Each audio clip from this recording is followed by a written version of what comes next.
Good morning, everyone. Hope everybody had a wonderful day yesterday, and I hope everybody's having a wonderful day today.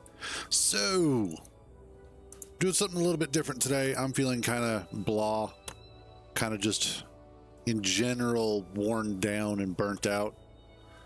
So, we're going to do a little bit more of a chill session and also kind of experimental. Yes, new world, sort of.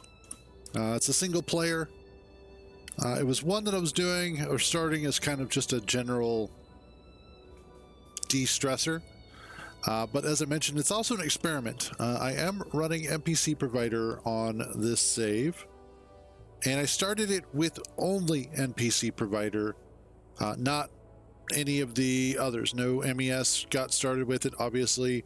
None of the AI stuff. No exploration enhancement mod. Just NPC Provider. So we're going to go ahead and see. It might. we're going to see.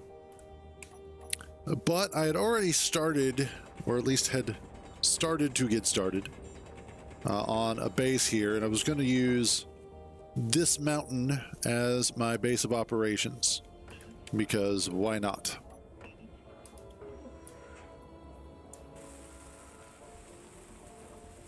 And how much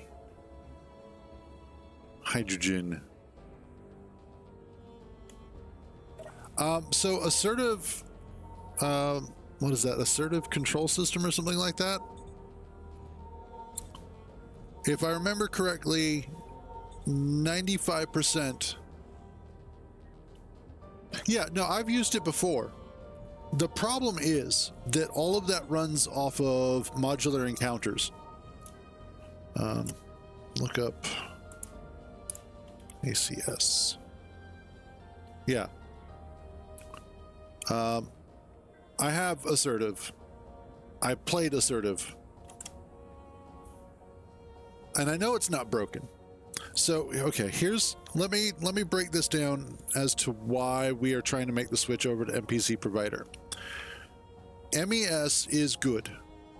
It has run for a long time. It has done a lot of really cool stuff. There's a lot of support through other mods for it. Awesome. One of the problems that I personally have come across is the fact that it has a tendency to cause save and hardware bloat, if you will. If you play long enough with MES, and especially the way that I play, it oftentimes causes an issue where it causes hardware degradation over a long enough period of time, at least in so much as I have found.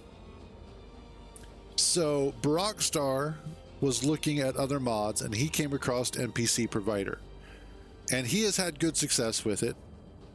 And at the time when I was trying it out, it was working, but it was also having to deal with the fact that I was running that off of a save that had modular encounters. So it was a little borked. Part of the reason why we are also switching over to NPC Provider is because they are adding features that MES doesn't provide. And so that's a lot of it. That, and because of the fact that it's newer,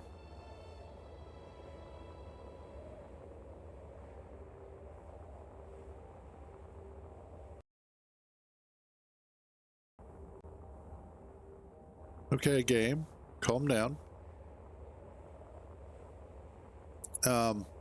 But ultimately, the biggest thing is that I'm wanting to test NPC Provider on essentially a clean slate.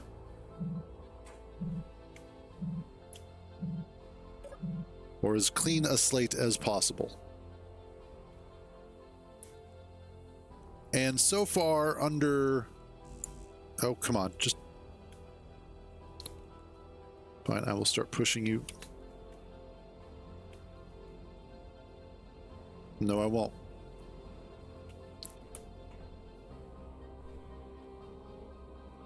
You know what?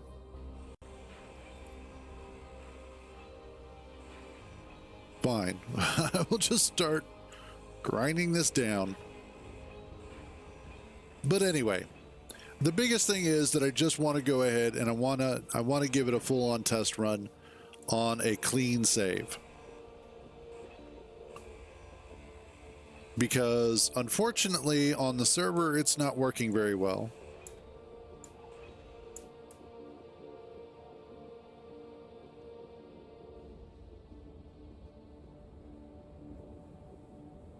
I have not. So this server is essentially the server that I'm running is the first server that I have actively run. So a lot of it is just dealing with the learning curve. And then also in part having to deal with the fact that I really don't like playing certain games with other people. It's weird. Like Dune Awakening is one thing. GTA, those sorts of games I can play with other people primarily because of the fact that there is more direct gameplay and less make your own gameplay, if that makes sense. And so for me, these sorts of games that are very sandboxy like this, I tend to play these solo because I'd like to sort of use it as a personal escape.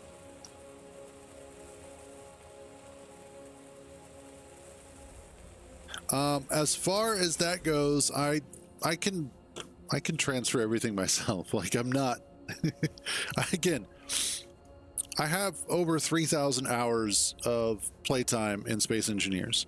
I'm not new to it. I have played lots of different mods. I've done lots of different things.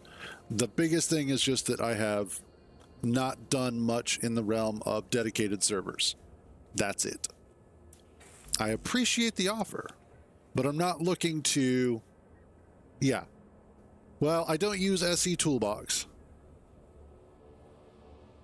And I don't generally transfer worlds. Also, if I'm looking to move the world, well, let's put it this way. When I start over again, I'm just going to wipe it clean. Because I'm tired of that damn planet. That planet was the biggest mistake I ever started. So, if I do the server again for next month, that's, you know, it'll be just vanilla planets. I did get all the metal grids. Awesome. Okay. But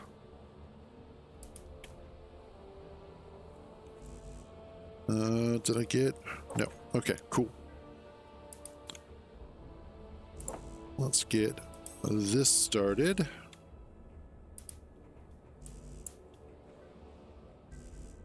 Awesome. And more drilling. But today, I mostly just am looking to chill and drill and build and see about starting a pretty cool base. Because like I said, I'm kind of blah today. I think what it is in part... Not quite, but in part, what I'm really looking to do is, with this, like I said, I want to create a base in here, and I want to use this to kind of exercise my brain a little bit, because in Dune, I started working on a new base. But unfortunately, we rushed into it just a little bit too much, more than I really cared to, and realized far too late that where we built is ass. It is terrible. So, I'm gonna have to figure out how to fix that.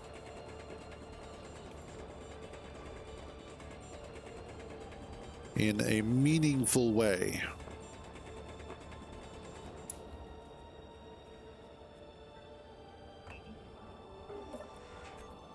but that's okay. Okay, I've got all this extra stuff on me. There we go.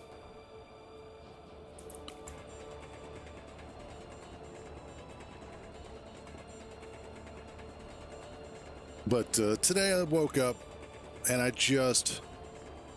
First of all, I had a dream that kind of spooked me. And like, it was one of those dreams that while I was in the dream, I realized I did not like where the dream was going.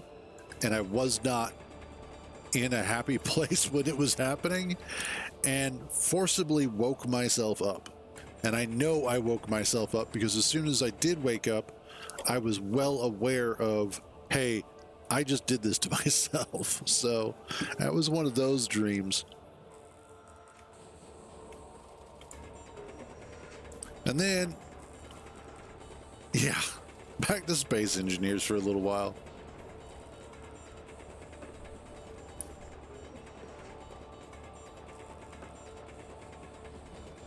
And I'm thinking at the end of the week, I may go ahead and, I don't know. I'll have to ask in Discord how everybody feels about this, but I think at the end of the week, I may go ahead and just do a backup of the server, just, you know, pull everything down, and then wipe it and start fresh, rebuild the whole thing, except from the ground up, without doing it in single player first, and just kind of, you know, rebuild everything that way. So that way the modular, or not modular encounters, NPC provider stuff works out of the gate. No interference from any other mods. No modded planets. I think that was also kind of a big issue, is that the modded planets really just aren't cutting it, at least in this particular case. It's not providing NPCs the way that it's supposed to. Like, it is severely broken. At least on planets.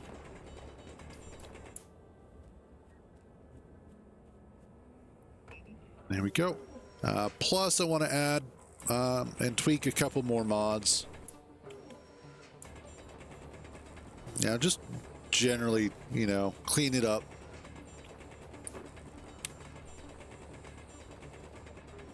Then again, I may also just go ahead and be like, all right, screw it. I'm done with the server for now.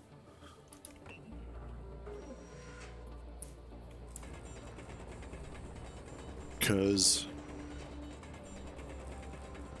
again, it was one of those, what I had thought would happen and what actually are happening are two very different things, which isn't inherently bad.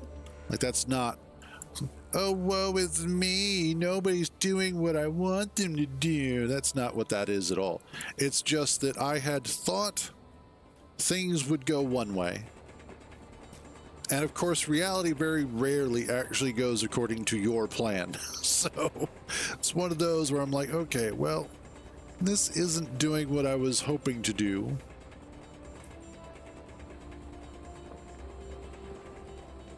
So I think I may go ahead and let it run out its month and then just bring it down, that sort of thing.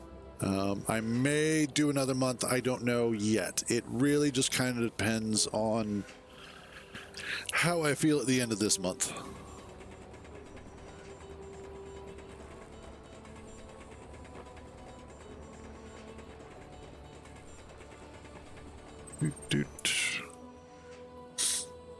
Yes, Big Nerd. Also, hey, Hollows, how you doing?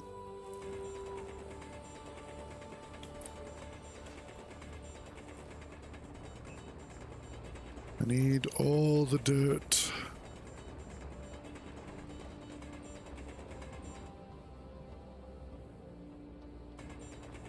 Now about the same.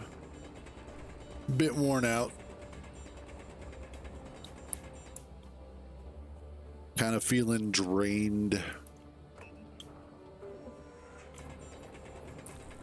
Like partly creatively drained, also a little bit creatively frustrated. No, I'm a big nerd.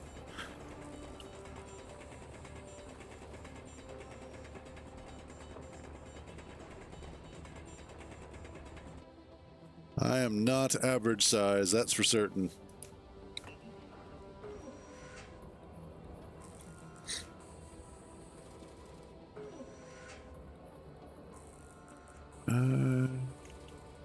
I saw it over there. Okay. Oh yeah, you. Well, of course you're not making anything. You big dumb goober. I'm currently drilling into the side of a mountain so that I can build some stuff. That's really all I'm doing. Today is just a chill day. This is low energy, just... Yeah, always.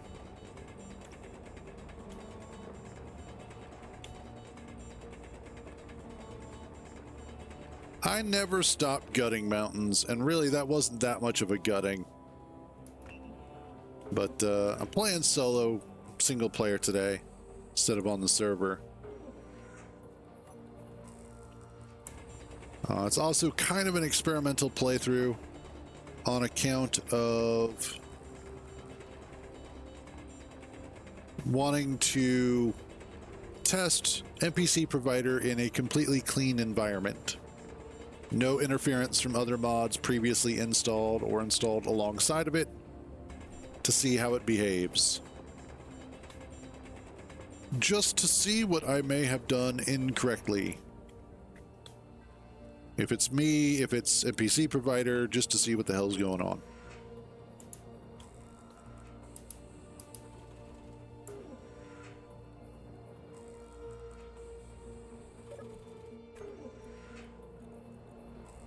Okay.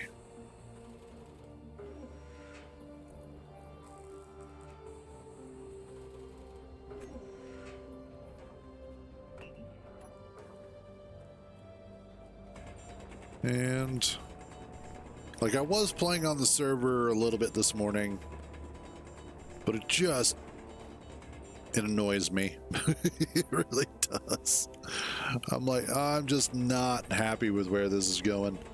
And you know, that I think is probably one of the biggest issues that I deal with quite frequently, is that I am always running into a situation where I am not happy with how something is working out that I'm currently working on. You know, whether it's not meeting my expectation, it's not conforming to the image in my head, it's not going in the direction that I had thought it was going to go in. And so I find it incredibly frustrating. And that frustration then makes me get tired of dealing with it. And then I lose interest in it altogether, and I'm like, fuck this, I'm out. No, nothing broke. Nothing like that.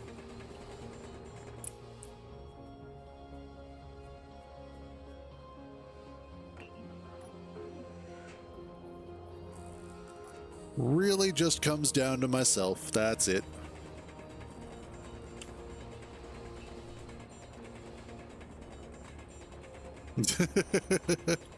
Like I said, nothing broke. You guys are fine.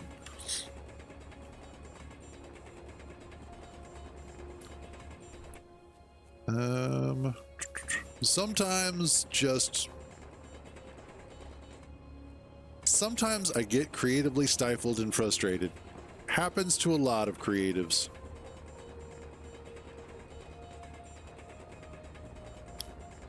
A chair that spins. Okay. I don't know that I can at the moment because I don't have the parts, but We'll work on that. Also, hi guys. Matt, Willard.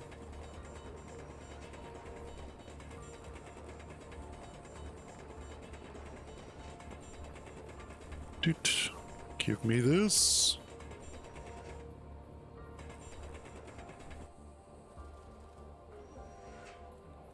And oh,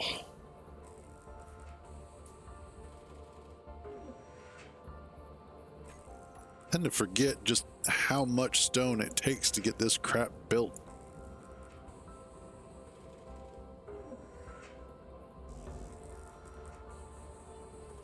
$8 minutes. I can get over there in 8 minutes.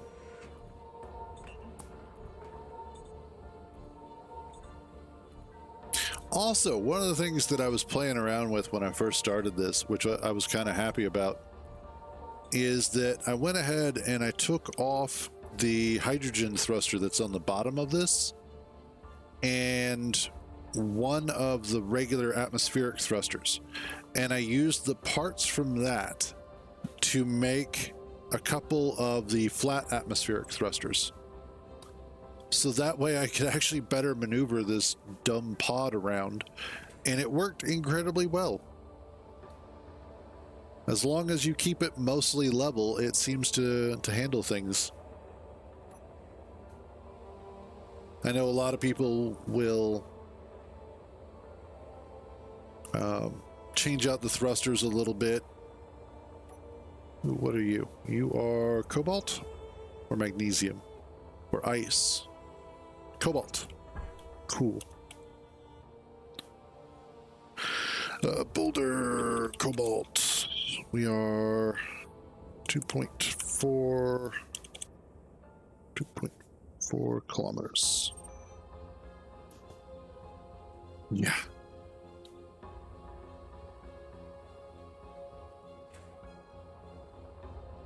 Cobalt is always good to have. Also, I really like this valley area.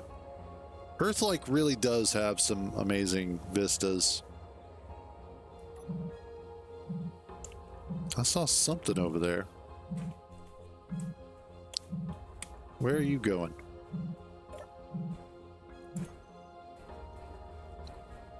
Nowhere.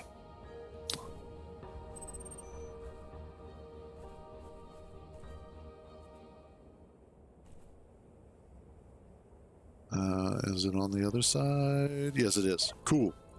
Give me that. Oh, and cobalt. Cool.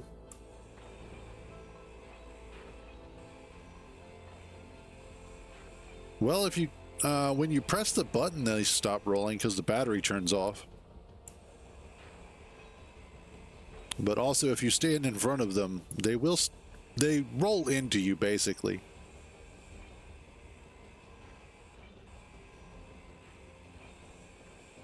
But yeah, as soon as you hit their button, they shut off. It's been like that since the old signals too. The old rolling bastards that nobody liked. And then the ones that try and fly away from you, yeah, that works too. But the bastards that try and fly away from you, the new ones, oftentimes they will flip themselves upside down, and all you have to do is, if you have build vision, just turn off the thrusters.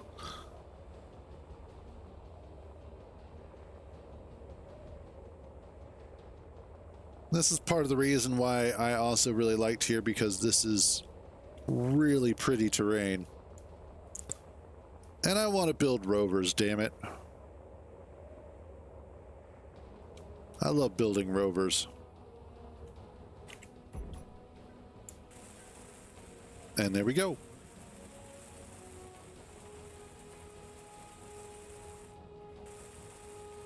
Sometimes forget just how slow the basic welder is. There we go.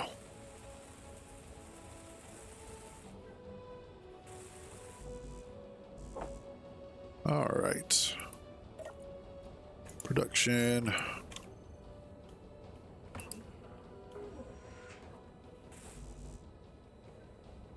Almost have enough for that. And then I just need to do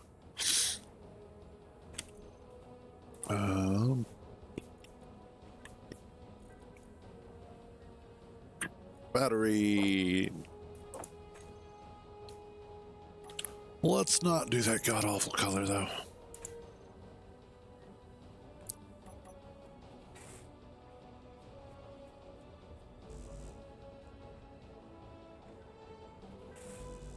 Oh, I still have that.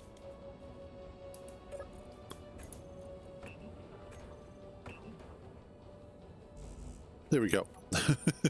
All right. Back to more drilling. The drilling is so thrilling if you're willing to pay attention.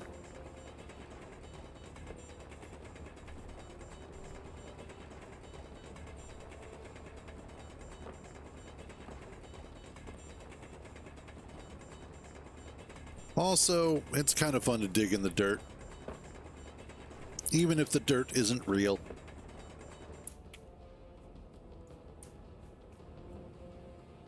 That's like every once in a while I'll come across some video on YouTube where women are watching their men or men in general, and they're trying to figure out why men are the way that they are. And you'll see a group of guys outside just digging a hole for no reason. Or one guy will start digging a hole and another guy will come out of nowhere and just want to start digging the hole as well. Like, what are you digging for? Okay, cool, let me help you. And then before long, you've got like 20 guys building this giant hole or digging out this giant hole. And it's just the primal urge to dig. Yeah, exactly. It is. Maybe humans are actually descendants of dwarves. We don't know.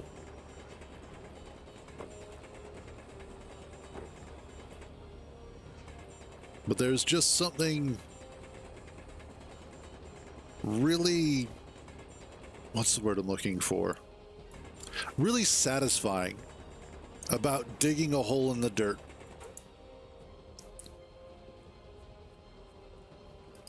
And it's not even one of those, I know, right? We're always getting in trouble at the beach. But it's not even one of those, like, deep philosophical things like man is doing it so that he can prove that he is capable of shaping the world. It's so much simpler than that. It's just the act of doing it. I pick up the dirt, I move the dirt. The hole gets bigger. This is basically it.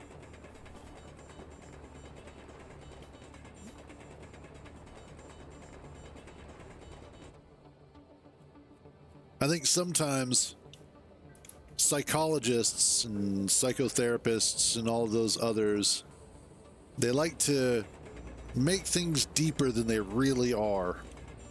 We like to sit there and be like, what's the fundamental meaning behind the activities that we as people do, both men and women? And sometimes it just is. It is just the thing that gets done. There's nothing behind it. Alrighty, there we go.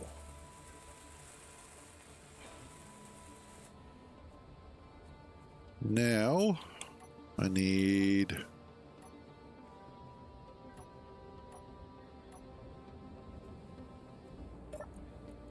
interior plate.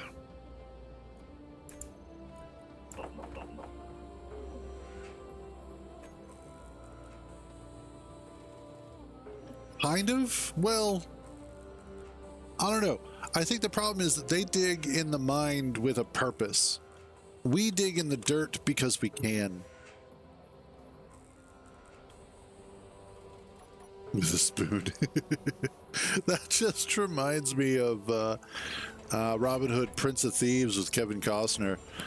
And there was a scene when Alan Rickman, as the sheriff of Nottingham, is threatening to carve out Robin Hood's heart with a spoon. Later on, the sheriff of Nottingham is talking to Guy of Gisborne, and Guy is like, but why a spoon? Why not a knife or a fork? Yes. God, and Alan Rickman so perfectly executes this line. Yep, there it is. It's dull, you twit. And it was, oh, you know, it's funny. As silly as that movie was, based off of the fact that Kevin Costner could not do an English accent, it's still probably one of my favorite Robin Hood movies. It had so much going for it everywhere else. Amazing actors. Everybody was really doing their thing. You had Morgan Freeman in it playing a Moor from, I don't know, I don't remember where. Yeah. Yep, this is true. Can't even argue with that. And it is just one of those comforting sort of movies. And then, of course, you have Christian Slater in there. And all in all, it had a good story. It was fun. It was interesting. It was enjoyable. All in all, it was a good time.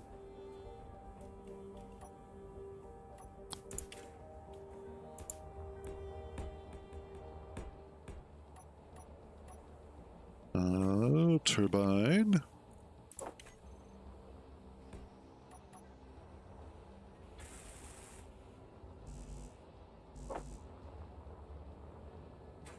All right. Let's get that going. Go through the usual motions of getting the starter base started and then using it to start making the rest of the base. I do like this part of the game, though. Which is funny, because there was that game, and I can't remember the name of it off the top. I know I own it, though. But it was that the entire purpose of the game was to do sort of the starting portion of survival games over and over and over. Like you were purposely going out to set up bases in the story. Oh hell, and I know Kintar got it for me and we played it for a little bit.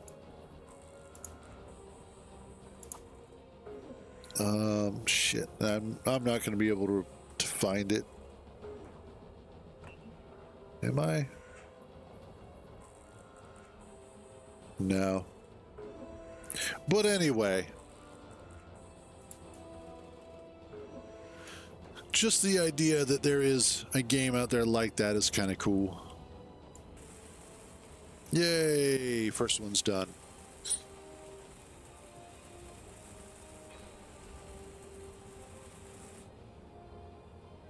Ooh, that's got some good spin to it.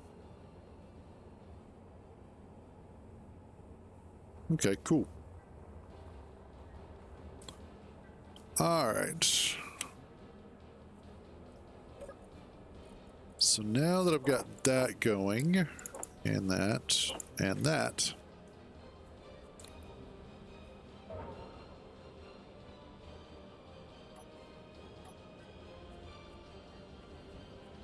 now I can start dropping the stone off into, actually, no, I can go over here. Oh, and there's cobalt over here. Nice.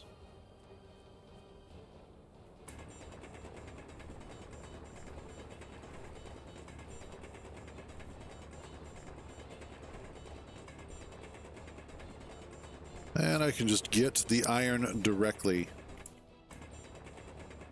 I don't have to do a whole lot of stuff to get at it. Just, here's the mountain. Cool.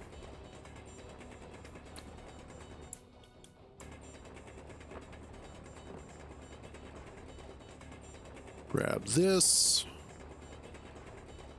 And then the only other thing that I really need to find in any meaningful quantity is going to be silicon.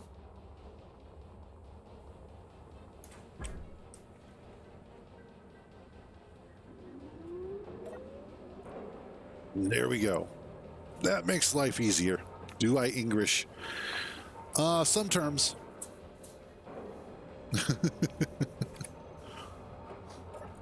Let's drop off this stuff. Don't need that. Go ahead, pop that out.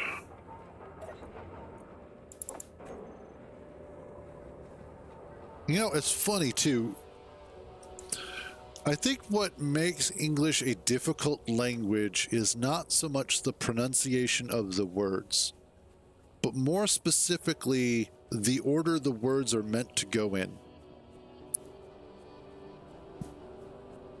That's why it's more difficult for non-English speakers to speak English than for most English speakers to speak any other language out there.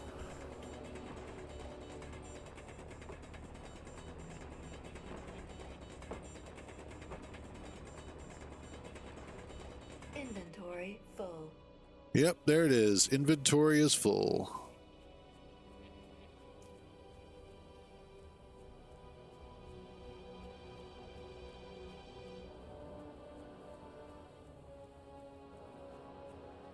And there we go. Now, the next thing that I need is the nickel that's down here as well.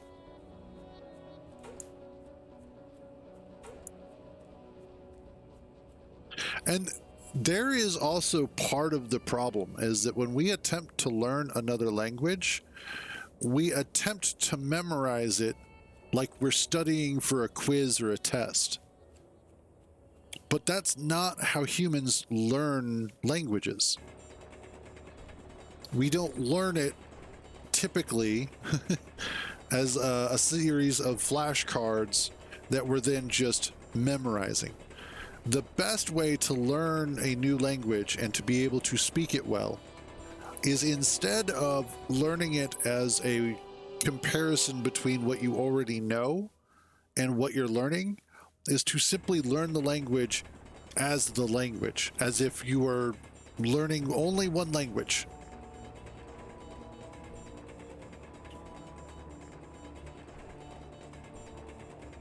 It's a lot easier when people are younger.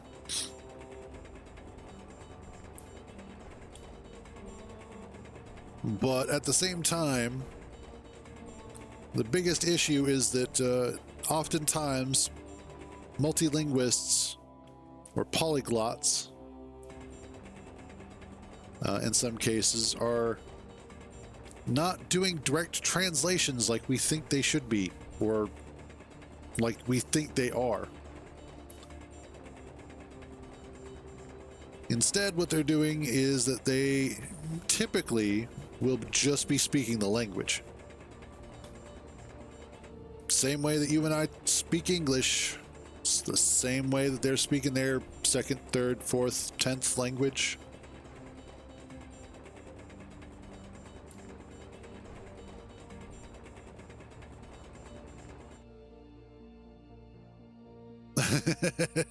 It definitely feels like that.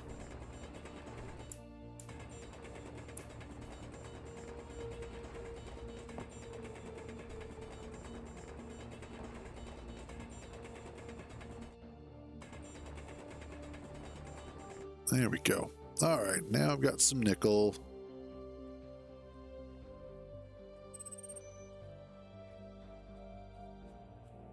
And, ooh, how far away and where is it? Okay, that's gonna be pretty good. Ooh, I saw you out there.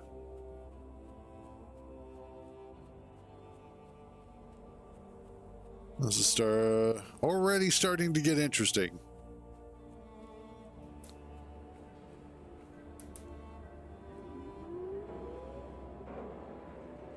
As we're already starting to get some enemy outposts in the area. Now, granted, there isn't a whole lot that I can do about it.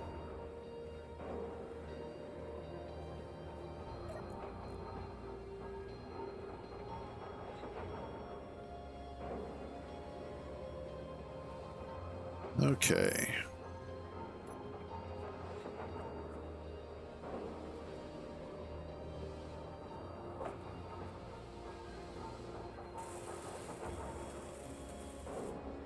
Nice.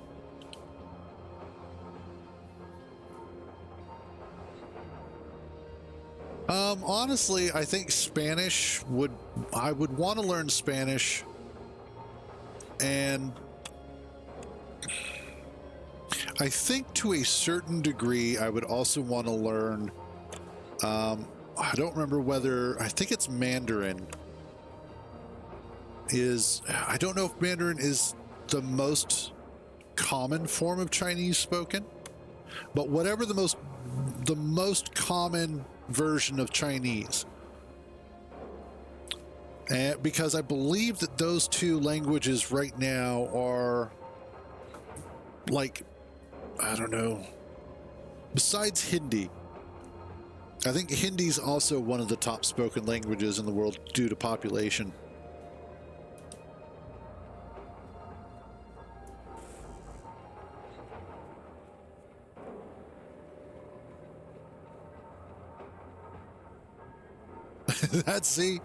That's the problem, is that learning at school is vastly different than learning it in the wild, because you actually learn the language in the wild.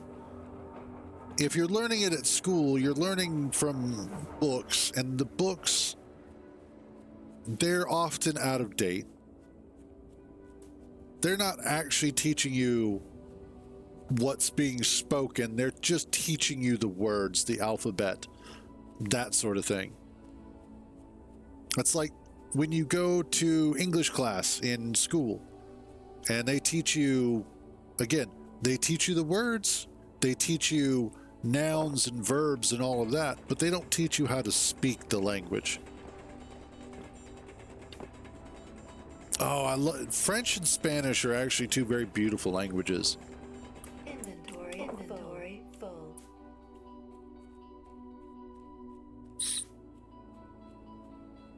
Oh, yeah, that's true, which is funny because a lot of people will argue, well, Mexican isn't a language, it's just Spanish. And it's like, no, it's the same way that American isn't English. There's English and then there's American. And the two are very different. That's not a bad thing. That's just how languages start to evolve. And Latin-based languages are actually, Latin-based languages are incredibly beautiful. I would also say that Germanic languages are also incredibly beautiful.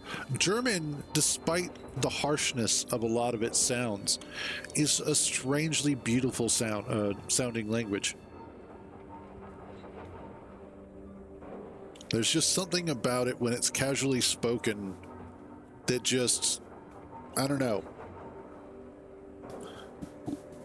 And then something is very definitely wrong with me. You're not incorrect. And then, of course, there's also Russian. It's a lot of languages out there, if you listen to them the right way, are actually quite beautiful to listen to. It also depends on the speaker. Because when most Americans speak English, it is not all that awe-inspiring. Nobody gives a damn. It's kind of an ugly language. However, There are a few individuals that exist in the world that have such amazing diction and capabilities to utilize the English language that the way that they use it, the way that they verbalize it, the cadence in their speech make it an incredibly beautiful language to behold. And it's like that for every language. It's not always the language, it's the speaker.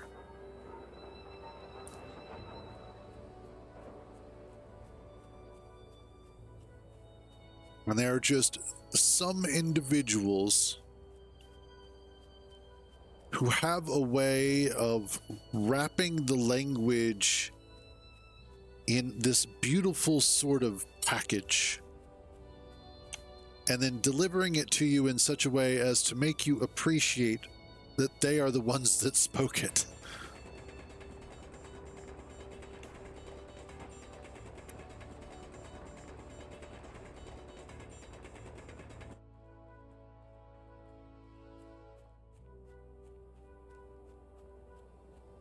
I think a great example. Yes. No, fair enough, Matt. Fair enough.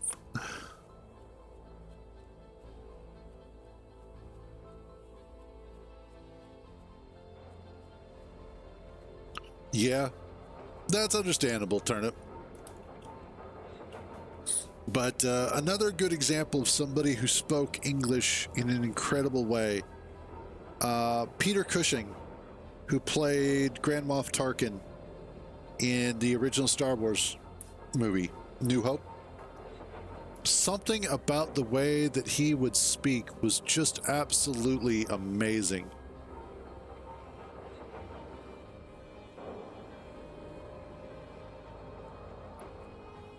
Honestly, everywhere in America has been going through that transition. America has been slowly infiltrated by Mexicans. And I'm not saying that to be derogatory. It is simply a factual observation that when you look at the way that neighborhoods and cities have been changing over the years, the number of Mexicans has, or the, Hispanics in general, they could be South American, they could be Mexican, whatever, Latin Americans, we'll call them. That number has been steadily increasing over the past 20 to 30 years.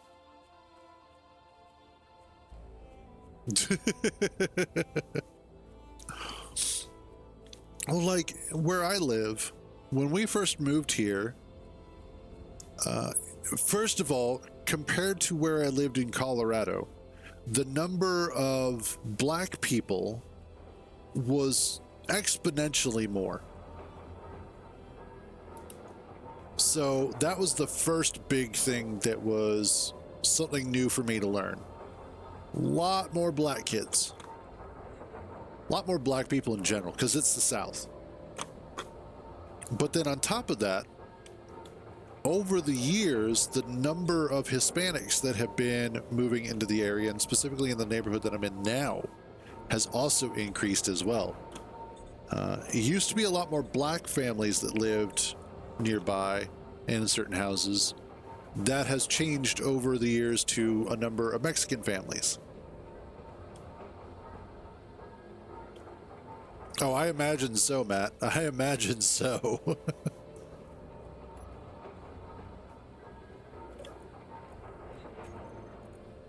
All right, need to move that, and you.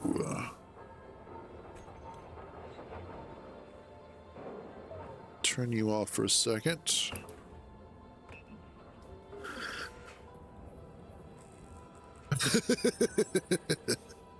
And I think it is just a natural habit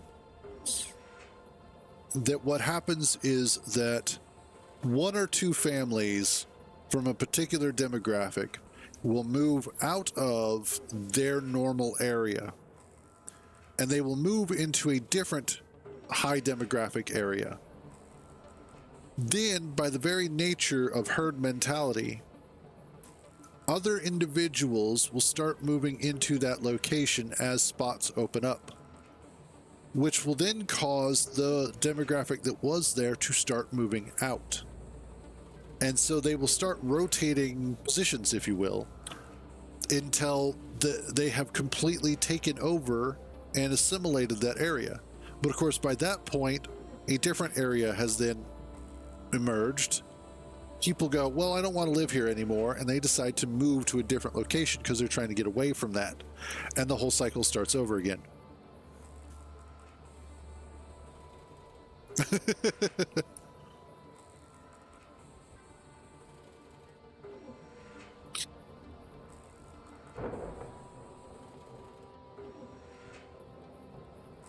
Did I just hear? I thought I turned weather off. Oh well.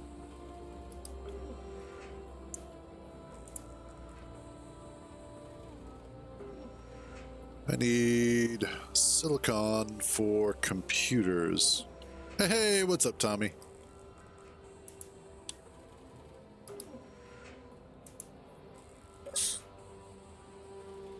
I'm always afraid of the rain. The rain makes me afeared.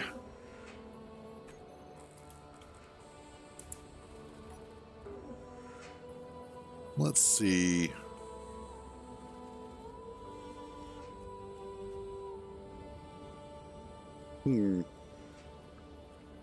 Did I leave weather on? Is that what's happening here? I think I did.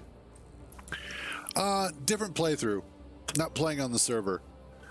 Playing single player because I needed some me time.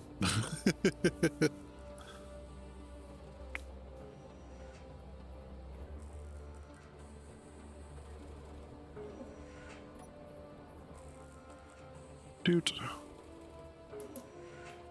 But just kind of feeling, as I mentioned before, just feeling kind of blah today, kind of run down. So I figured I'd do something a little different.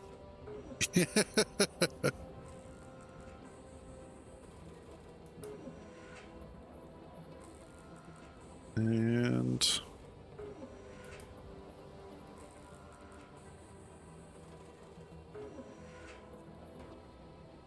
there we go.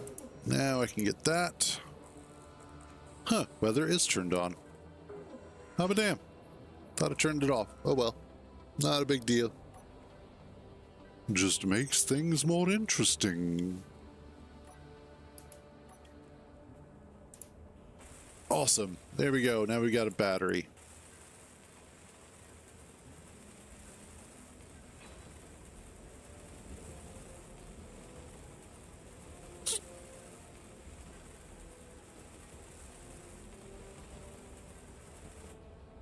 I think it's just that time of the year for everybody to just kind of be run down a little bit. It's starting to get warmer in general and for longer periods of time.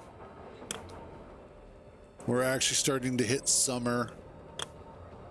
And since most of us aren't kids, it doesn't have the same appeal that it used to. It's like, oh great, 3 months of excruciatingly warm weather.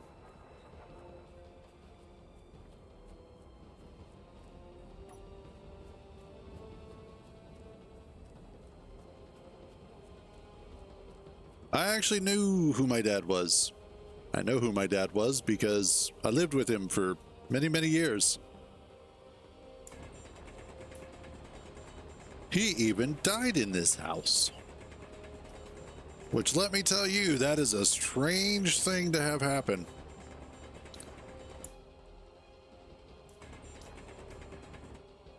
Also, yes, winter, love winter.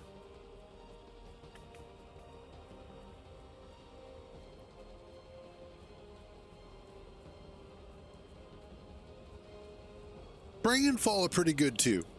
I like I like probably mid to late fall when it starts going into winter, and I like early spring when it's still kind of cold at night. Indeed, Matt. Indeed. All right, and I did turn. Okay, cool. Awesome.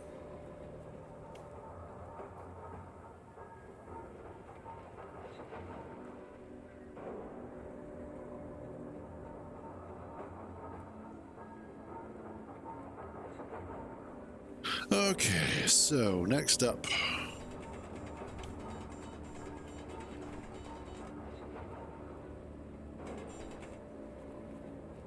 Start kind of drilling this out.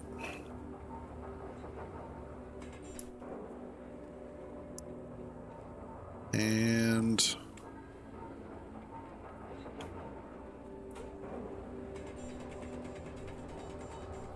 kind of getting a feeling here. What I need to do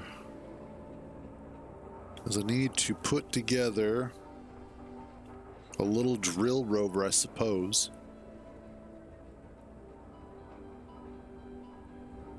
That's right, there is lightning, it just doesn't do any damage. I may fix that later, like turning off weather.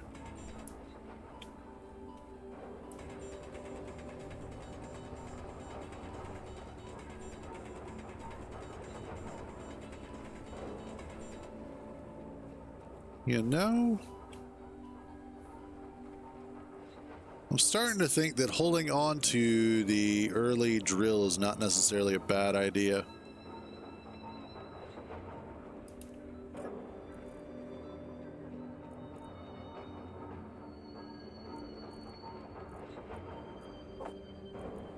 Get the rest of that.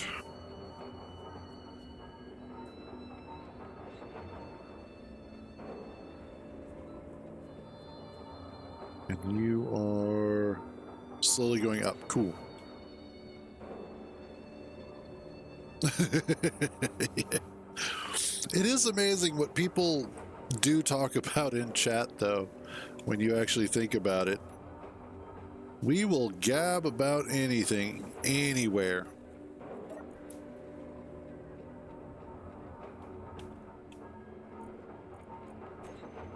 Production. Let me get some of these. I remember one night back before COVID, I had gone to the gas station to go get a pack of cigarettes. Actually, I think I was getting a carton of cigarettes at that time. But I'd gone to the gas station, and it was my local one. And there were a couple of guys that would hang out there. They'd be there later in the evening. A couple of older black gentlemen. And I remember I got into a fairly lengthy conversation with one of them. Just about a lot of random stuff. And if I had to guess, he was probably in his 50s at the time, and I was in my late 30s. But that was one of the things that I enjoyed, strangely enough, about smoking, smoking cigarettes, is having to go to the gas station to get them. I would oftentimes come across interesting people, and I would wind up talking to them for extended periods of time. And just having lengthy conversations about anything and everything. Didn't matter. And it was a great exchange of information where nobody was getting mad at anybody else. And I miss that. I think that's one of the biggest problems with the internet in general, is that we don't have a lot of that just general conversation. Like 2 or 3 people just sitting in a parking lot or sitting around a table, just shooting the shit.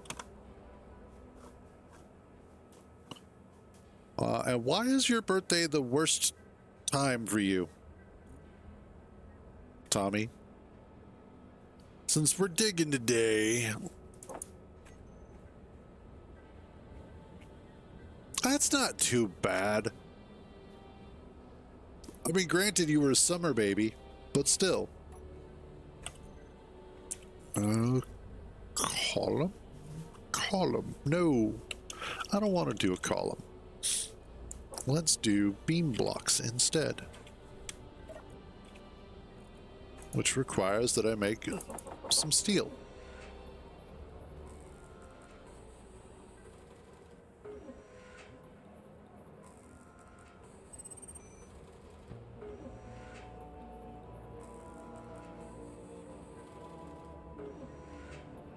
Apparently we did.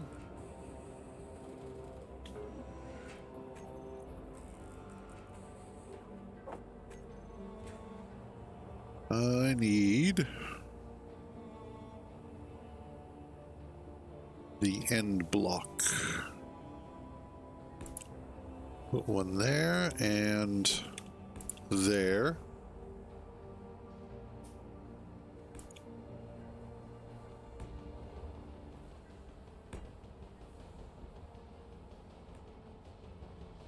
You're probably right.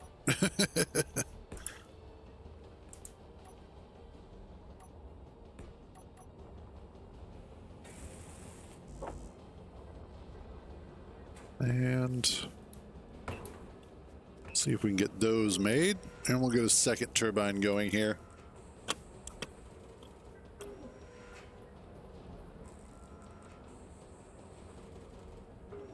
Oh man.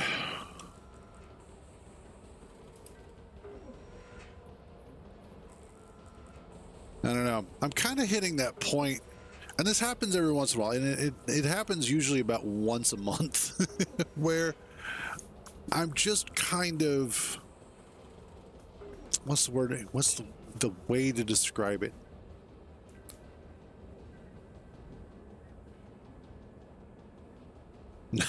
Nice. It's at that time of month, strangely enough, not to call it that deliberately, where it just feels like I am the most drained that I am out of the month. That's what it is.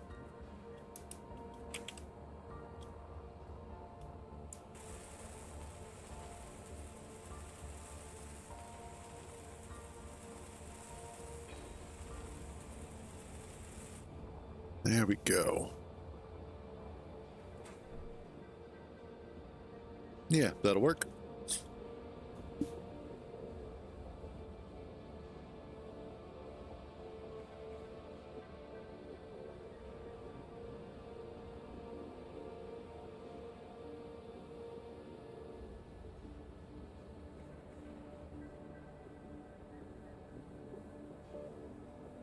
I think that made sense. I'm not certain.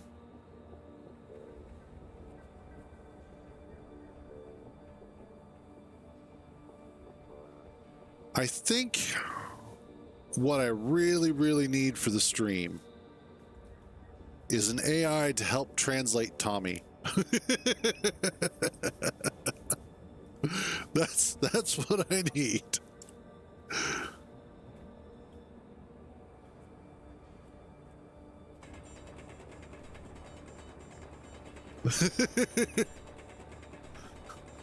And also, I love you, buddy. But this is, it's ME for me. It's me, not my, me. Use the damn E. I know it works. You've just used it several times. Oh, that's just one of those. Like, if you didn't use the E in any of your words, I would be like, okay, maybe it's a keyboard issue, but like I said, I love you, buddy, but goddamn, that's been bugging the shit out of me.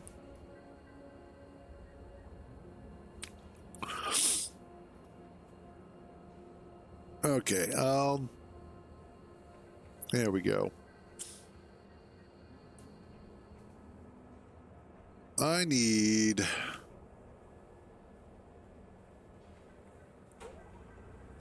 Let's drill this out a little bit.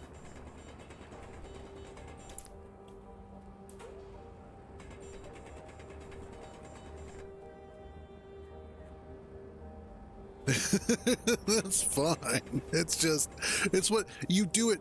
all of the time. Like I don't think I've ever actually seen you use the word me when you mean to use it.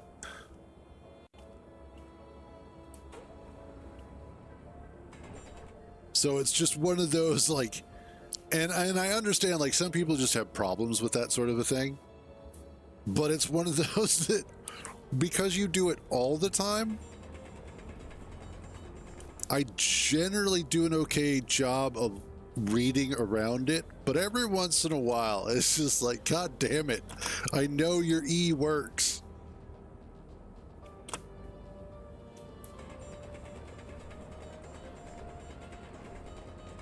One of the things, and this is a creative writing trick that I learned about a long time ago, back in I think it was high school even. And this is where some people do have problems when they're just writing, because what they're trying to do is they're trying to write the words according to the way that they learned in like English class,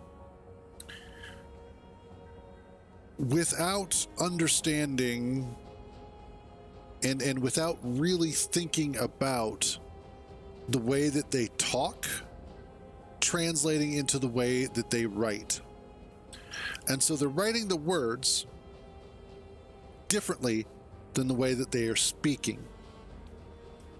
And so oftentimes that's where a lot of people will wind up with their misspellings, is because they're attempting to write the words dictionarily rather than verbally. Also, some people just type or write faster than they think about it.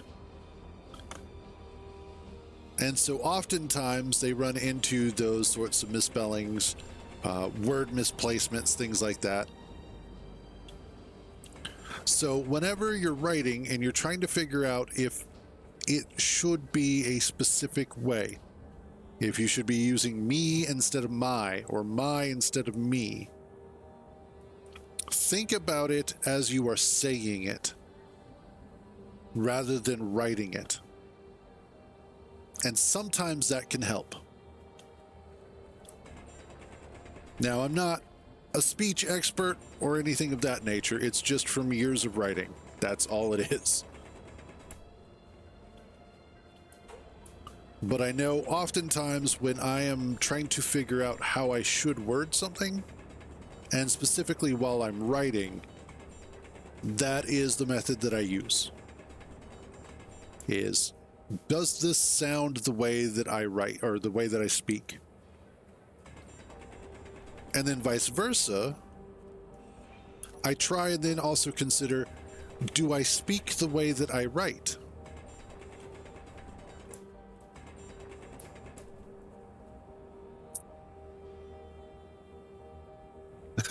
That's fine. And see, now you just messed it. Sometimes I think you're fucking with me, Tommy.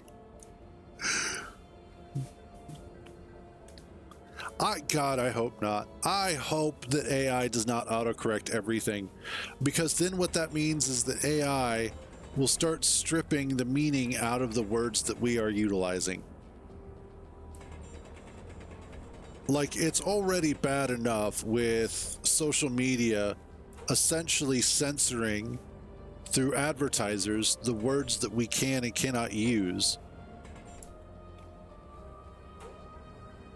Like that, absolutely. And I know we've spoken about this ahead of time, or previously,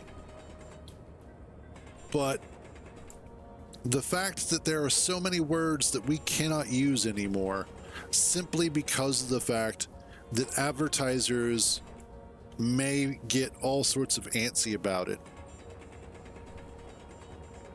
I was thinking about this last night and about this whole words that will trigger people thing. And so because of somebody else's feelings about the matter, there are words that we shouldn't use. And it's like, what? Those words exist for a reason. Those words exist specifically because they convey a particular idea, an emotion, a feeling, a thing. They are a descriptor. Those words exist because we needed something to describe or give presence to that thing that they are there for.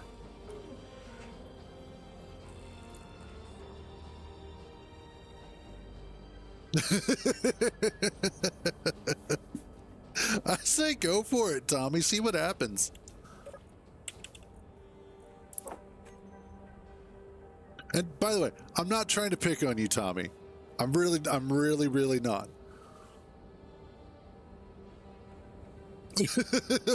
Fair enough, pound coin.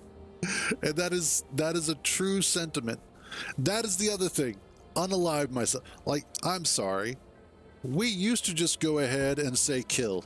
We used to say that without any sort of, consideration to the idea that people around us were going to get uncomfortable with that because they didn't understand the connotation. It's like, you guys do realize that we're not literally talking about doing that to ourselves. That in part is part of the issue. I know, right? I don't do much advertising here, so it's okay. But that's just it, is that we used to be able to say stuff like that. I will often, if I say unalive, it is specifically either because that is the purpose. I am purposely using that word to describe something, or it is ironically.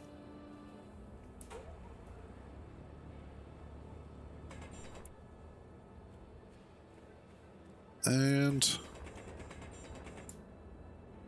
how's a unit? Yeah, so this is working the way that it's supposed to be now. Awesome. But yeah, I'm sorry. For anybody who's going to get triggered by this, my apologies, you can fuck right off. But I am so tired of constantly hearing people do some of the most insane tap dancing around words like sexual assault or rape when they are attempting to report or relay information about a news story.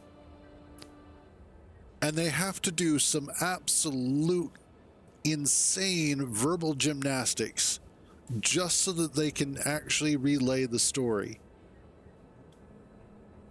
Because some people might get triggered by it, not the rape victims.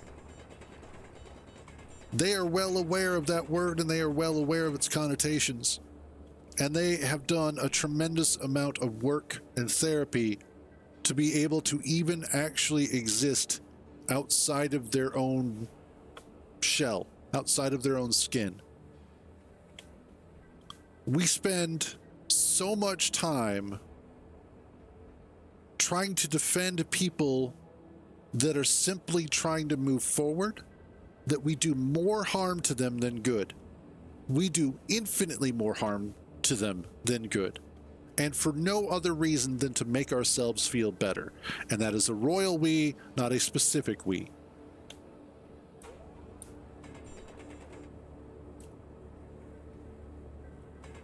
And as somebody who spent a lot of years writing about a lot of different subjects, I did a lot of different types of role play when, I was younger. And I did a lot of story writing, short stories, novellas, things like that. To be told that I can't use specific words because it may make somebody uncomfortable, that's not my problem, that's their problem. They're the ones that either need to get over it or move on.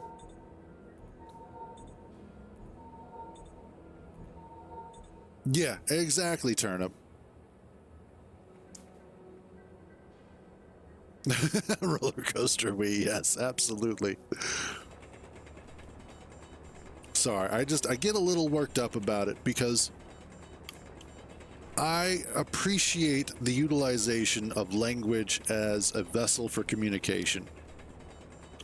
I spent a lot of years learning how to utilize it in a lot of really fun and interesting ways.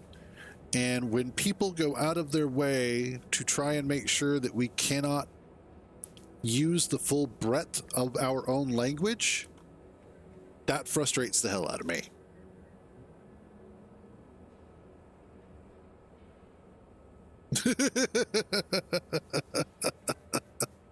Fair enough.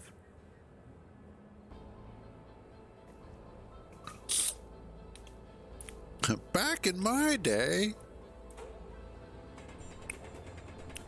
I don't know.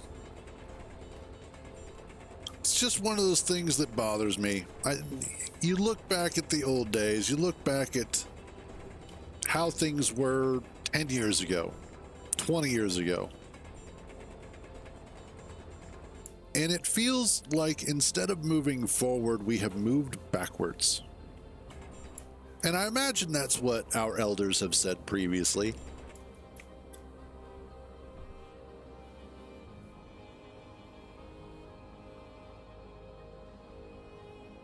Stay the fuck off my lawn.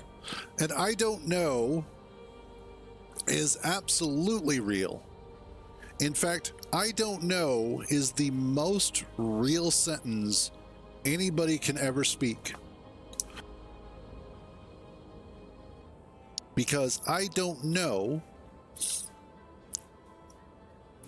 is what has led history to learn not only from itself, but to go in search of knowledge, and specifically science. If we did not have the words "I don't know" in our vocabulary, I don't believe that we would be as far as we are. Yeah, I'm sorry. No, normal does exist. That is also a bullshit thing. Like, that's the, okay, this is the other thing that absolutely, no, I get what you're coming from. Because this is the other thing that has been bugging the shit out of me about the social media age. Is literally, well, okay, kind of literally. But it is the overabundant use and self-diagnosis of autism. Everything is autistic. Everything is some form of tism or tistic or whatever have you. And I am so damn tired of that being a constant descriptor for simple, average, regular behaviors. It's because I have autism. No. You just really like putting things in order, and that's okay. No, I know where you were going with it, Matt. I know, because I've had that conversation before too.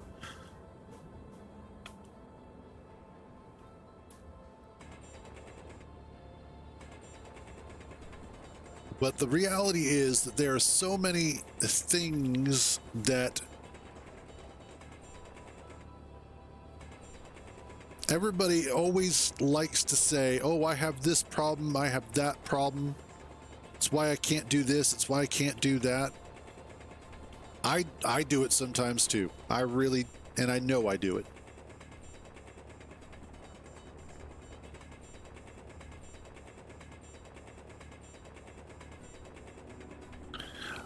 I think I know who you're talking about.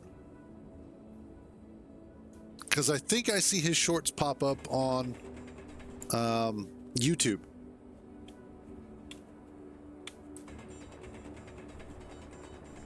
If I remember correctly, he's kind of a younger guy, glasses, beard, really excited about language.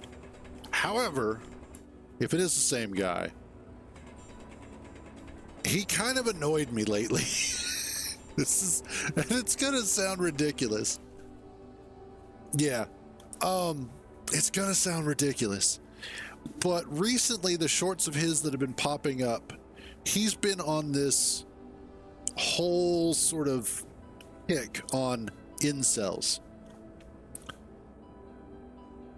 And what's funny about it is that he has approached the incel community from a political perspective, and that kind of annoyed me, because the entire original idea of the incel was that it was somebody who is involuntarily celibate, basically somebody who can't get laid.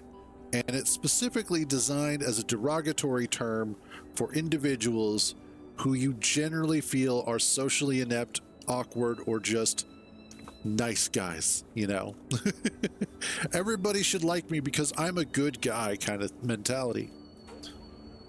But apparently it's become some sort of, as some people say it, some alt-right fundamentalist thing. And I'm like, really? You mean to tell me that there aren't incels all across the whole damn political spectrum? Because the original definition of the word is basically somebody who can't get laid. Which, okay. So why do we then have to assign a political leaning to that? And that's the other problem, is that everything winds up getting placed on some sort of spectrum, somewhere between people I don't like on this side and people I don't like on that side. And then in the middle, definitely don't like those sons of bitches. Yeah, exactly, M14. Exactly.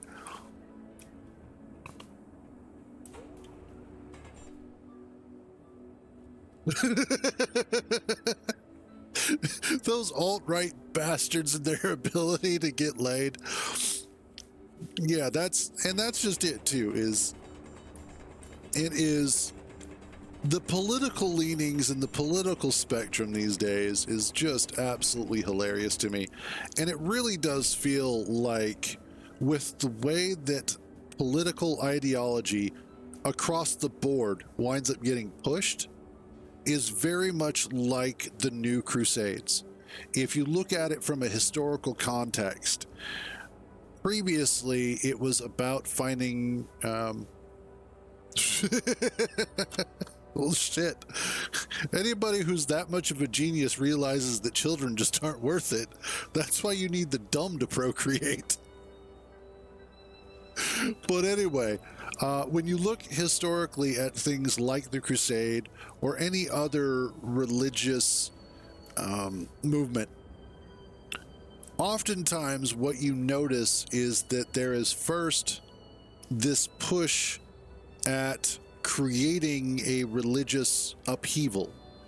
You want to make sure that those who are followers of a particular religion feel as if they are surrounded by the enemy.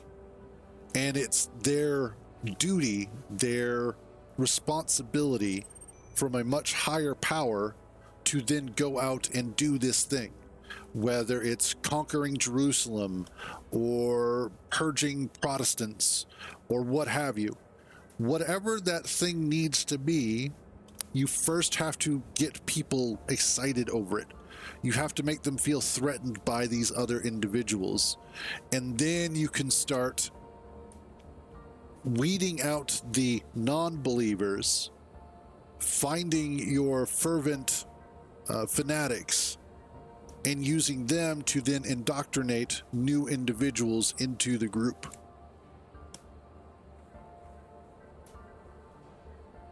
Yeah, absolutely. The weak Buddhism, there you go. At the end of the day,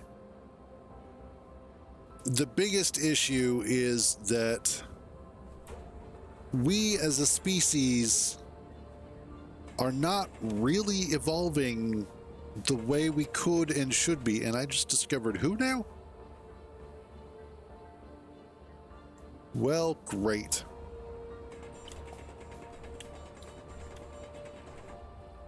And you know, it's really kind of adorable when you look at where we were during like the 50s and early 60s. And we thought so much of ourselves. We thought we were going to be going to the stars all the time. We thought we were going to have flying cars. We were going to have robot assistants all the time. And somewhere along the lines, we decided that we didn't want to do that anymore. We decided that it was time to hang up our astronaut suits. Exactly. And therein lies the problem. It is not economically viable to help a population increase its baseline of life or of living. And the problem with that understanding and with that statement is it's fundamentally untrue. When you look at any set of organisms, whenever the baseline of life increases, all of the organisms that are attached to that prosper. Whenever you specifically lower the baseline of living, all of the organisms attached to it suffer. And that includes even those at the top.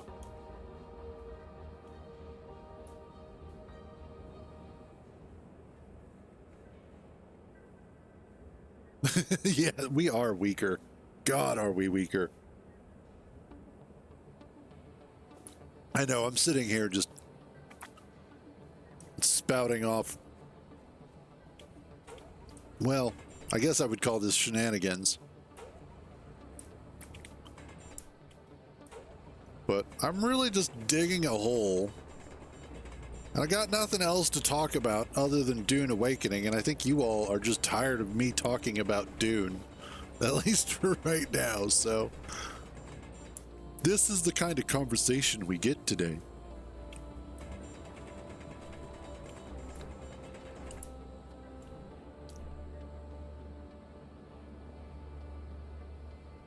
Yes.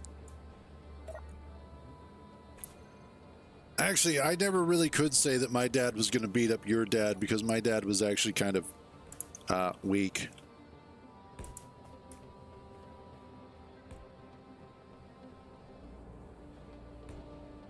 But in all fairness, he did also have a physical affliction, so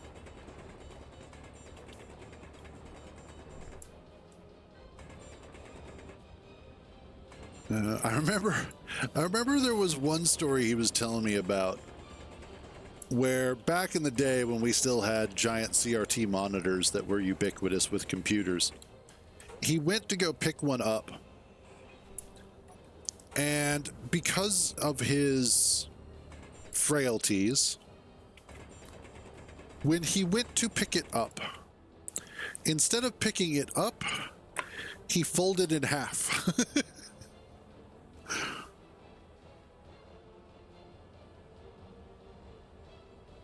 I know, right?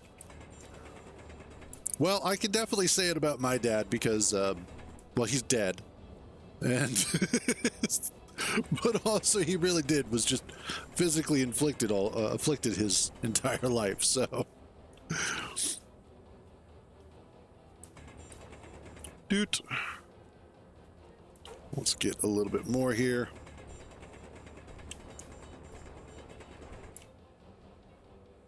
Okay. Yes, they. Oh God, I miss the old monitors though.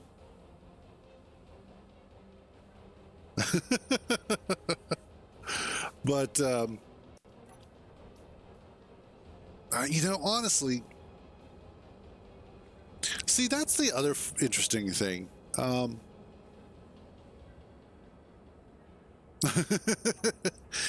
One of the things that that's also interesting when you look at it is we developed a new technology which is pretty cool. Flat panel monitors are pretty sweet.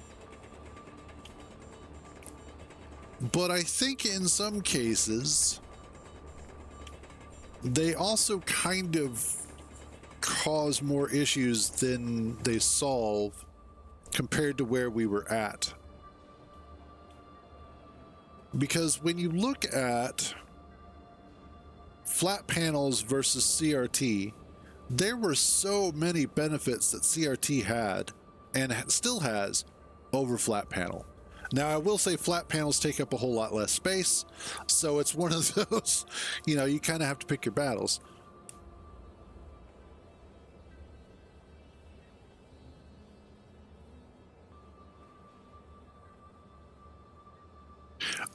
That is a great point, Tommy, about people not going outside and playing.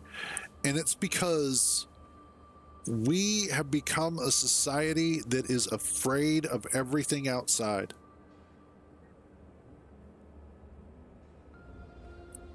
I remember as a kid, I did used to go out and play all the time. I did used to go out and ride my bike. In fact, I got in more trouble for being outside too long than being inside too long. Didn't used to. Gameplay used to be great outside.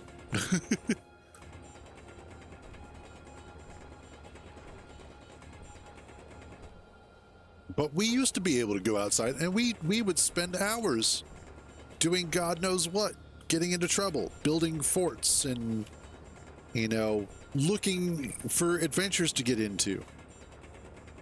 And nowadays, kids spend all day long inside. Like, they spend all day long inside at school. They spend all day long inside at home.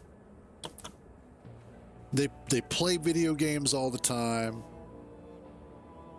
Graphics did used to look better outside. Like, there were so many things that we used to do as kids and used to enjoy as kids that you just can't do anymore. Part of it, I think, is also the way that our cities and neighborhoods are designed and constructed. There was a great series of videos. Oh God, yes, that is the other thing that bugs me, is how often you get some bitch out in the neighborhood who's like, oh my God, you weren't like actually right on top of your kids doing and knowing exactly what they were doing at every second. So I'm going to call the police, and then I'm going to sue you, and I'm going to call Child Protective Services on you, and I'm going to make sure your kids get taken away from you. The fuck is wrong with you? See, this is what happened when children stopped getting beaten by their parents. As soon as we stopped spanking our kids, everybody started turning into bitches and assholes. That's really what happened.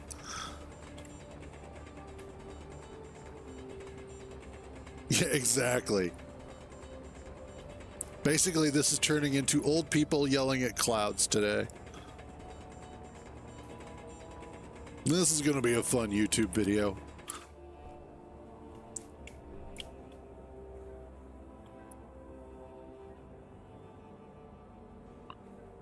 And what's even worse is how often those people actually get their way. How many times parents get in trouble for letting kids be kids. And yet at the same time, these parents are then also told, well, you need to start letting your kids out and exercising more. They spend too much time inside playing video games. Well, I tried to do that, and then I got yelled at. Which is it gonna be? Okay, fair. Stay off Turnip's lawn, but you better go outside and play.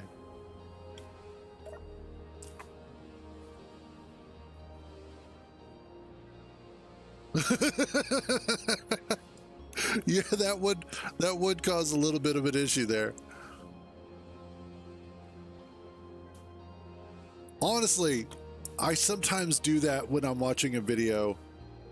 I will go to make a comment, and then I stop myself from making a comment going, but is that actually going to add anything to the conversations that are happening? Every once in a while, I'm like, screw it, I'm making the comment anyway. But the rest of the time, I'm like, forget it.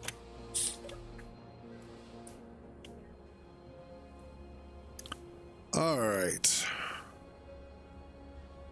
I think we've got enough room kind of drilled out here for now to get started on some stuff. I think the biggest thing is I need to just get started on probably a pecker, I think. Yes. Well, and you know, I used to watch things like fail videos and you won't believe this happened videos and stuff like that. I used to watch those a lot. And then there just kind of reached a point where I'm like, they're kind of all the same though. And oftentimes, the people that are the victims in those videos are the ones that are causing the Karens to become that way. And that's why I don't like watching them.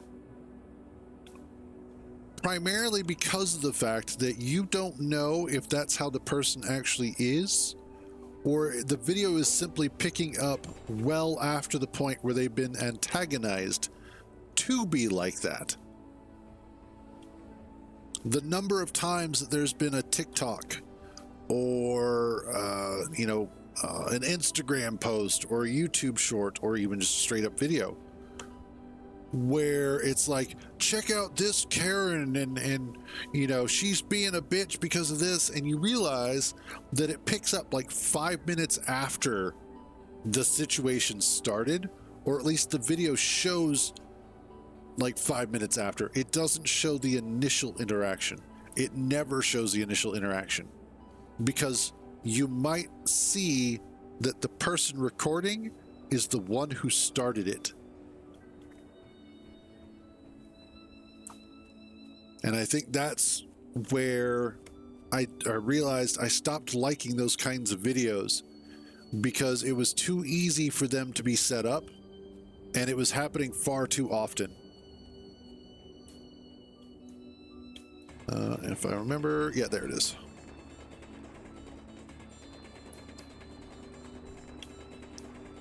Sorry, Iron, I have to waste some of you. And especially as somebody who worked retail, you learn early on that not everybody is going to be a Karen. In fact, most people aren't Karens. Most people are good, decent human beings.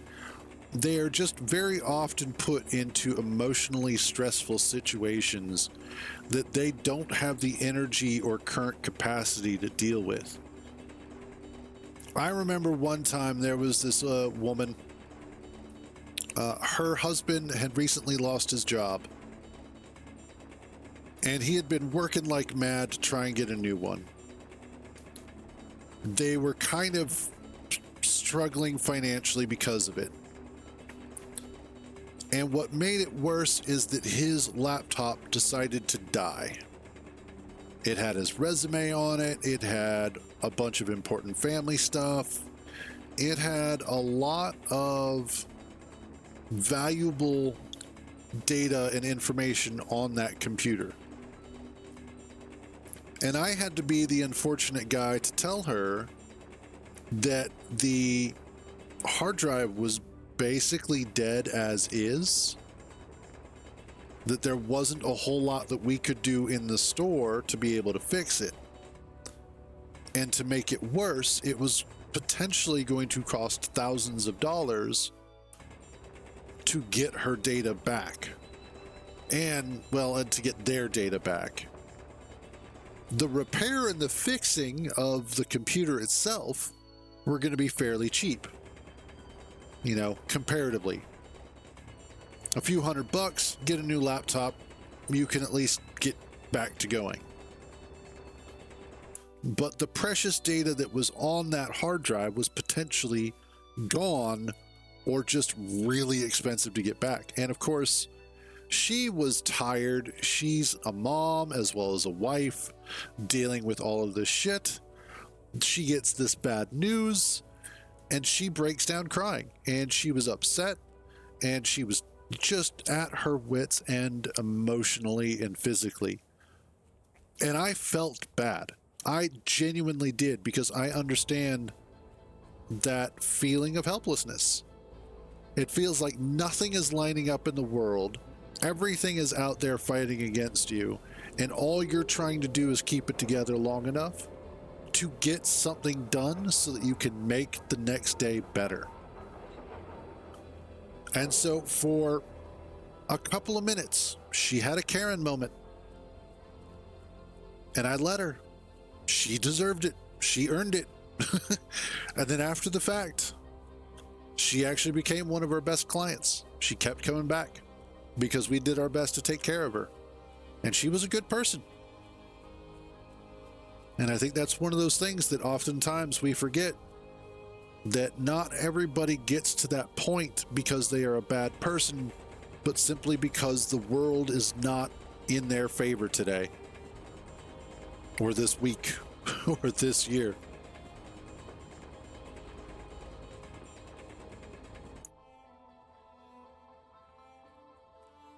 Unfortunately, humans have to deal with human things.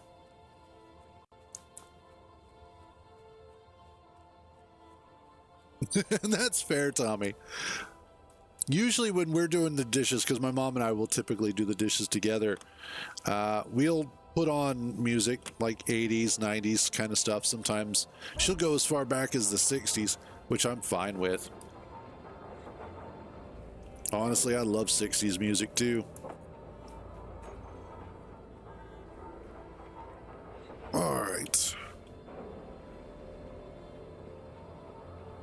Subsequently, that lady was also the lady that inadvertently got me my first death threat at work. Which sounds bad, but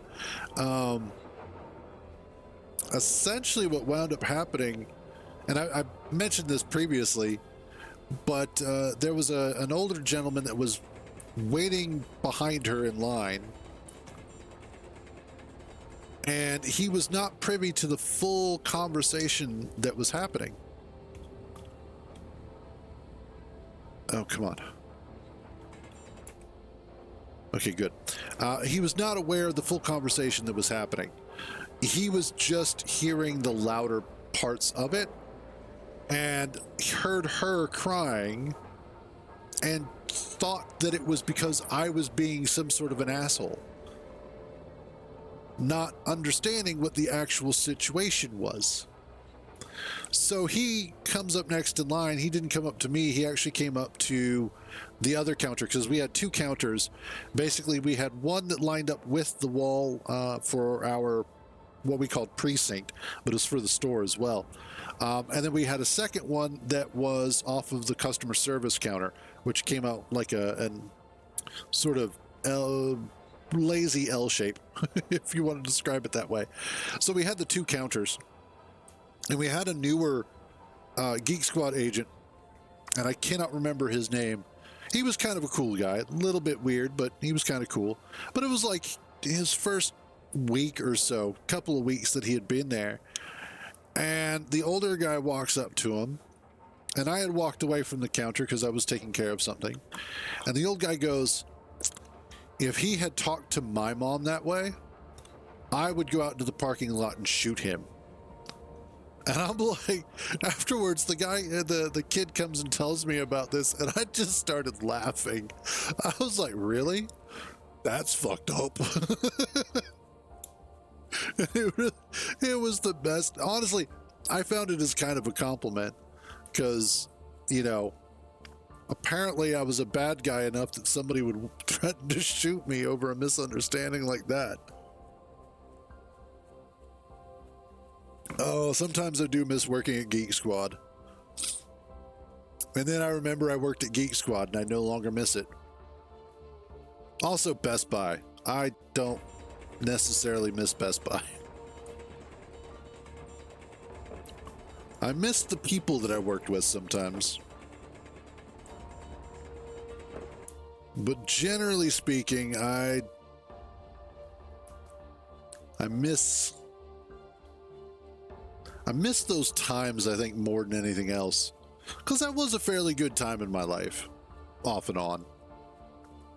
The first 3-ish years were pretty good. The last two were rough.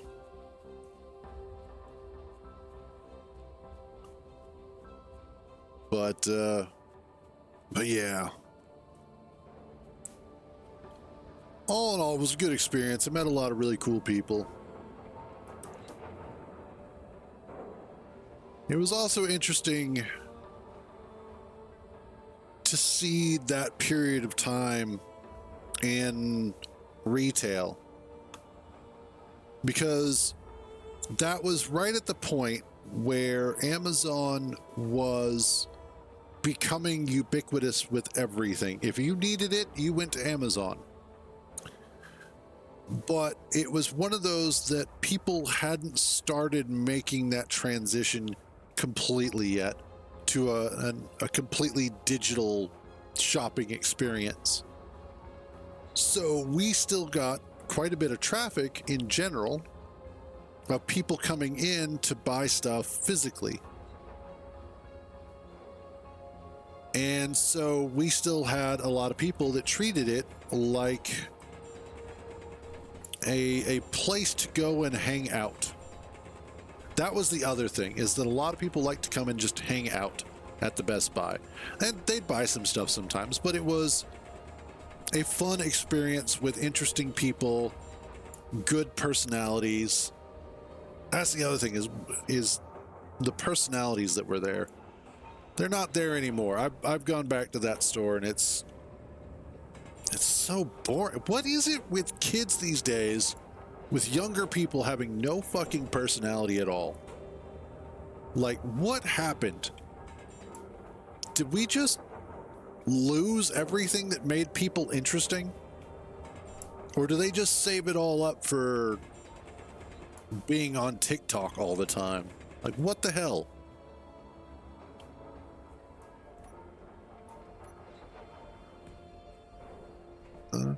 Get that going. I know I'm sitting here just like, just full old manning it up. But it really does make me question.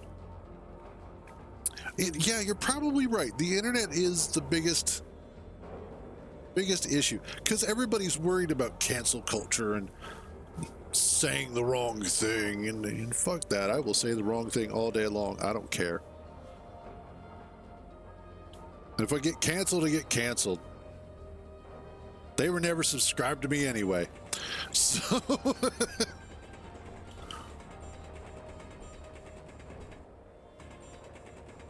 I kind of wish we could sort of take the 90s and early 2000s vibe and bring that back. Because I really think that that was kind of the height of where we were culturally. I mean, don't get me wrong, the 80s were really good too. But there was a lot of cocaine involved with that. The 80s were just a lot of coke and a lot of really crazy stuff happening in the background. But like, I would say the 90s and the early 2000s were kind of a nice blend of healthy cynicism with also a bit of leftover 80s optimism. It wasn't like we hated everything. It was just, we hated some things.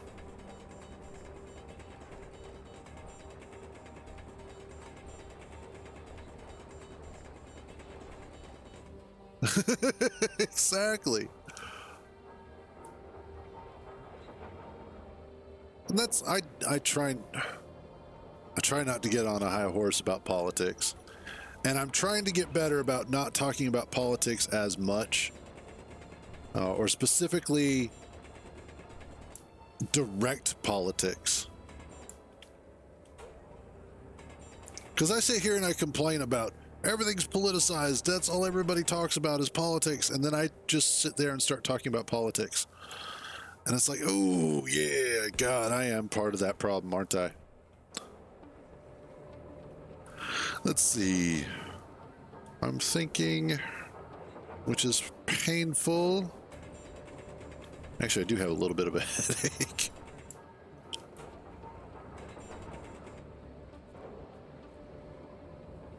Let's see. I will bring some sort of edging in here.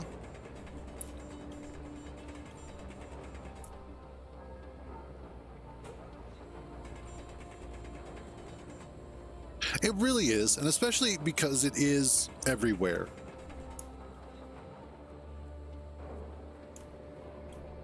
I mean, when you look at most media, whether it's traditional media like television, newspapers, whoever reads those anymore,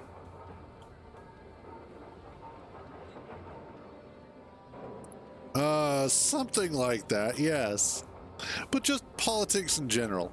It's plastered everywhere. It's the thing everybody talks about. It's the thing everybody has an opinion on one way or the other.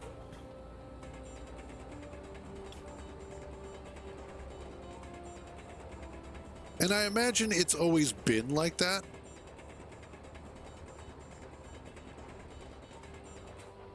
But it never felt previously like it was this fervent, this fomented within the populace.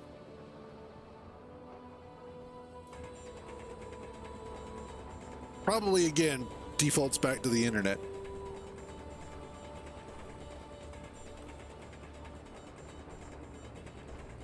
No, politics are very definitely a social construct.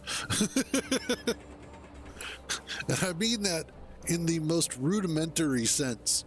Anytime that you have a sufficiently advanced or evolved creature with a social system, they create politics of some way, shape, or form. See, exactly. That's what I'm talking about. Politics are quite literally a social construct, because once you take out any sort of social hierarchy, evolved social hierarchy, politics go away. And at that point, the fundamentals of life are simply what will continue the species, and that's it.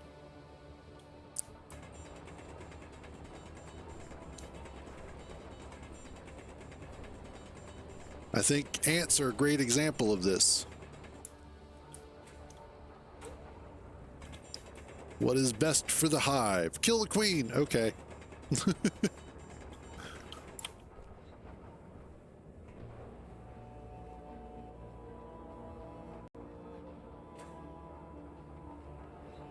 You son of a bitch.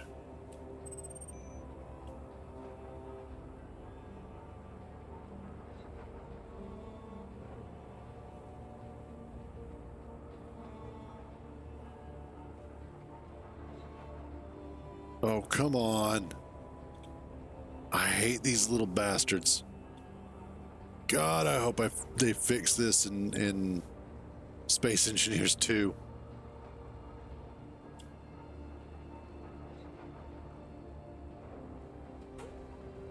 All right, screw it. I'll fix it later. Okay, let's see. All right, so what I want to do is I'm going to grab some steel plate here. And I want to put these guys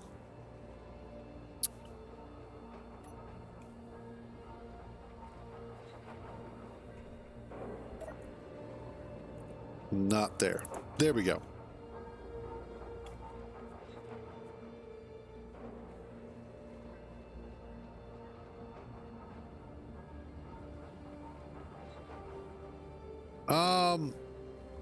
That may have been the case.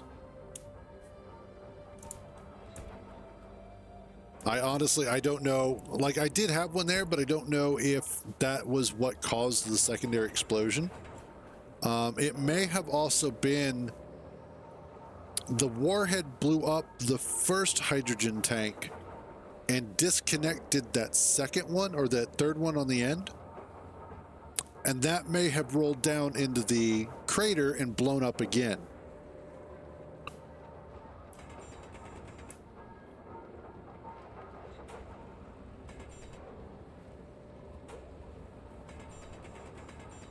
But as far as I know, Izzy's should not have had any of the Gatling ammo in the cargo access,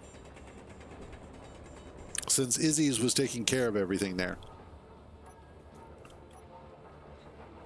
That's not what I wanted. That's what I wanted.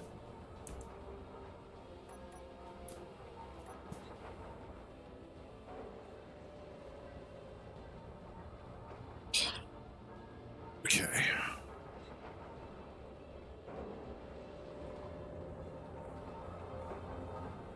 Okay, here's another interesting thing that I would like to see them either try and fix in Space Engineers 2 or just find a solution for. When you put down blocks on voxel,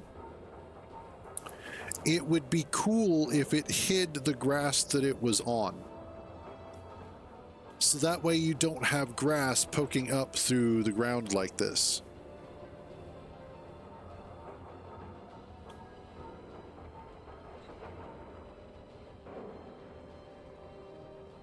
Now I can see where there might be certain circumstances that you might want that to happen. But generally speaking, in most situations, you are not going to want the grass to be poking up through the block.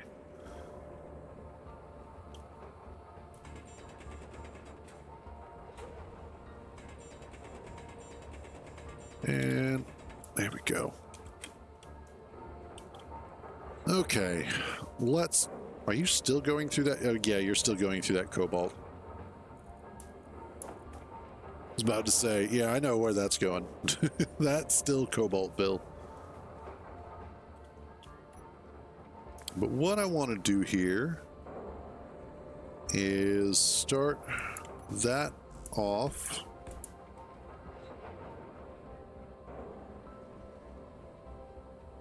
And we still have a lot of work on that side, but that's okay. Hey, Spectre, and yes, having kind of a low-key day despite previous conversation to the contrary, but just kind of feeling kind of blah when it comes to gaming. Didn't want to play Dune Awakening at the moment, didn't want to play on the server. I had started this as kind of like a me playthrough for myself kind of thing. But also a test bed for NPC provider. I wanted to mess around with it on a completely clean save. And so that's what I'm doing.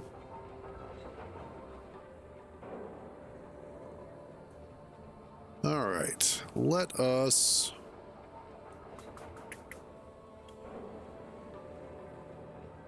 Yeah, just every once in a while you just get that day where you're like, nothing that I have I want to play at the moment, or I just don't want to play what I usually do in that thing. So here we are. Landing gear. Seat. Flight seat. No. No. Let's do...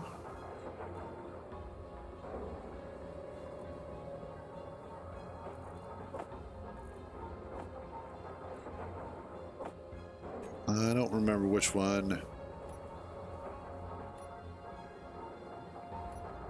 That one. Okay. Because there's one of these that is just 2 blocks wide, I think. Yeah, this one. And that one is 3 and centered, which is the one that I want. So...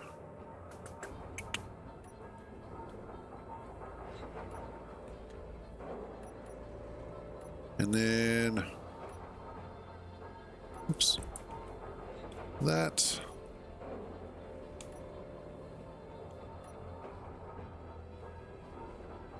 Put you there.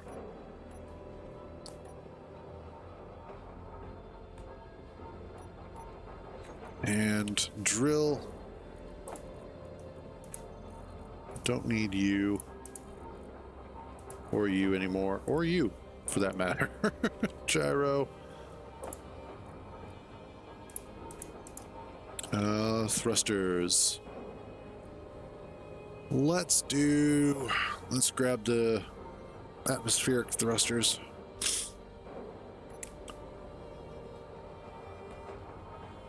I only need the one there, maybe? No. Just realized I did still need the cockpit on there. Yep, okay.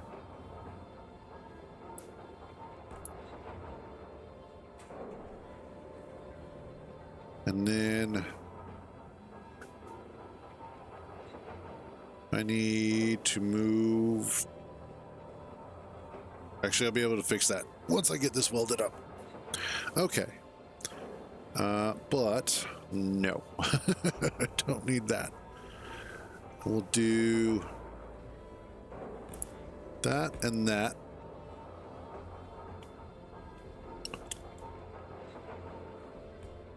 Put you there and you there.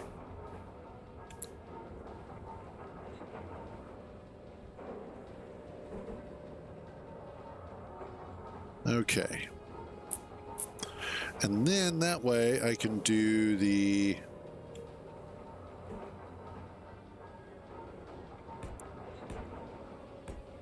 flat atmospherics like this.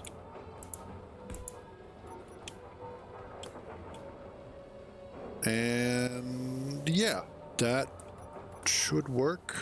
Let's bump these up slightly.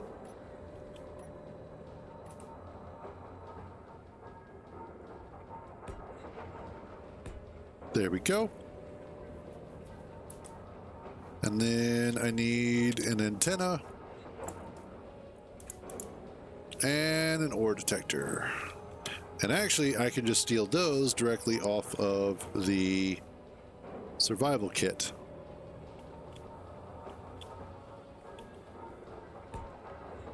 That goes there.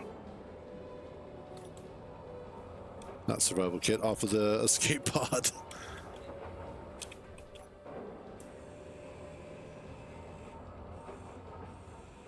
And there we go. I just realized I could go ahead and make the new tools.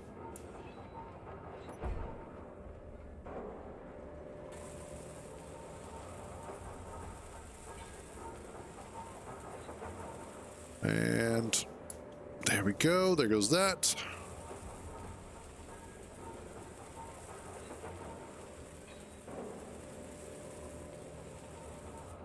Awesome. Let's grab what I need for the battery.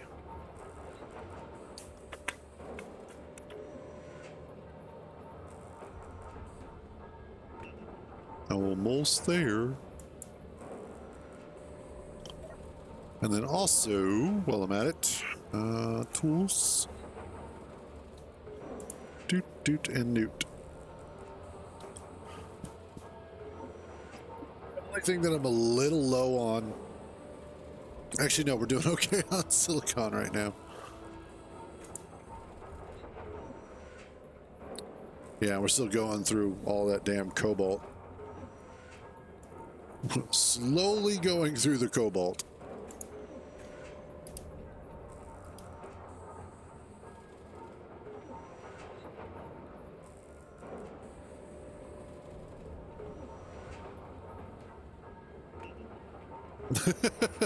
Yeah, it is amazing oftentimes when we are pushed into new environments. We look at the way that we do things and realize that we are not necessarily locked into, but oftentimes rely specifically on a way of doing things, and we just do that. It is the comfortable way of doing things, and that's not necessarily a bad thing, and especially in gaming. We play games to have fun, and if the comfortable thing to do is fun for us, then that's okay.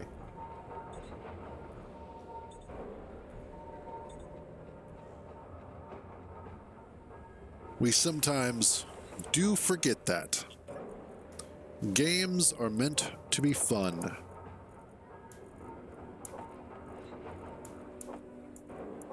There we go.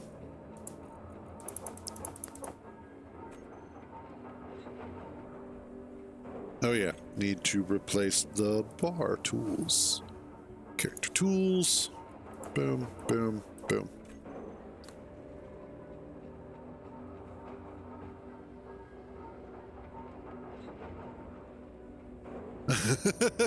Yeah, yeah. Yeah, those alien signals, they don't mess around.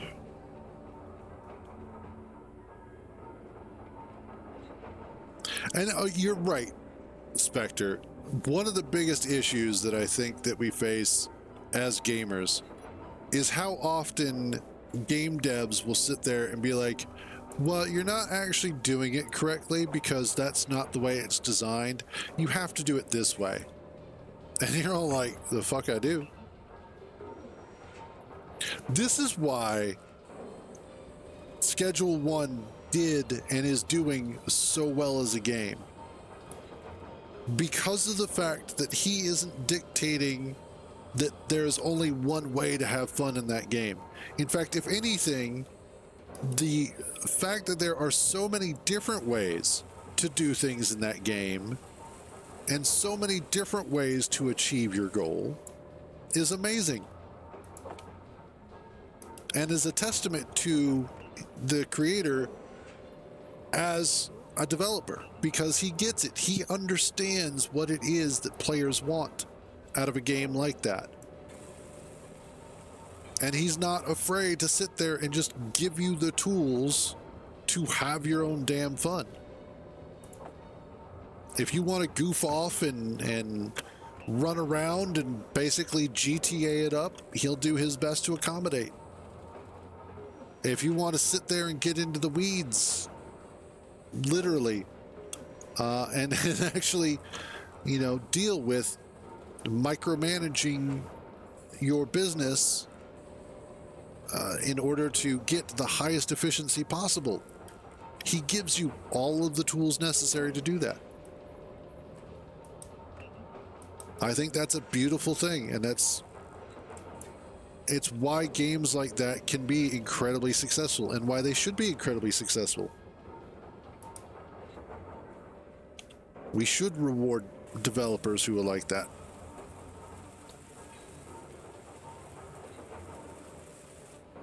There we go. All right, next up.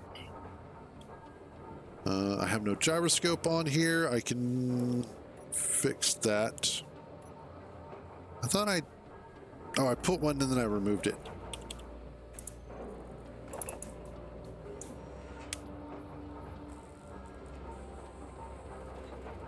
To a certain extent, oddly enough, I would say Dune actually does a good job of that.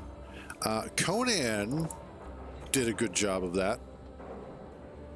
Making your own fun. WoW used to do that. Oddly enough.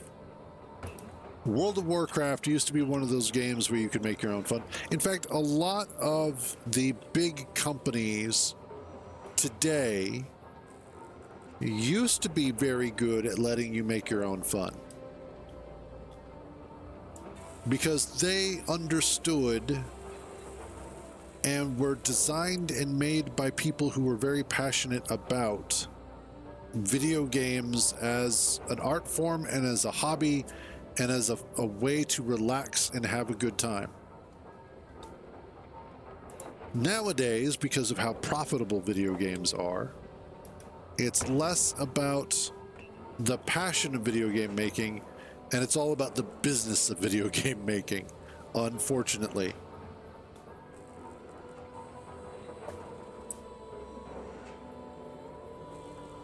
But that is the way of things.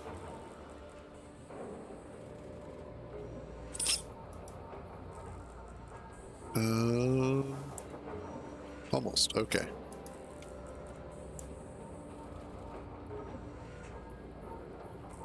Oh, come on. Get that.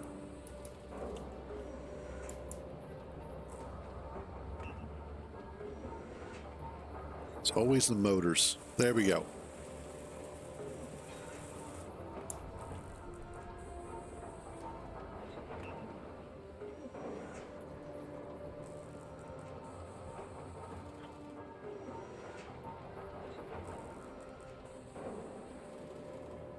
I don't know. I haven't tried it. I don't think that it does. And I know that the latest update to camp also gives it the option, essentially try your best, where it will try and weld up something even if it doesn't have all the resources for it. So that might be something that you have to turn on. Otherwise, though, I don't see why it wouldn't work.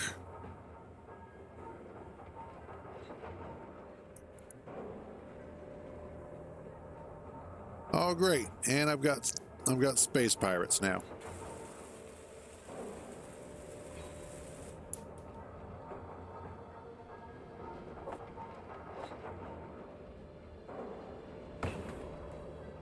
All right, let's get...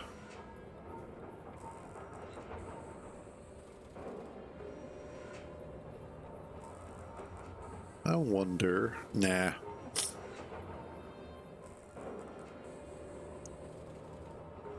Although, you know... Now that I'm thinking about it, what if I put... Hey, what's up, clone? That goes pretty well. How about yourself?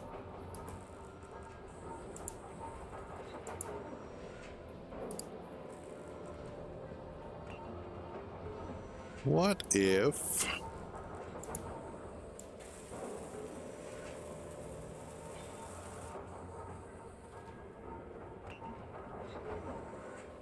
So what I'm thinking is that I could put one of the small connectors on the side here.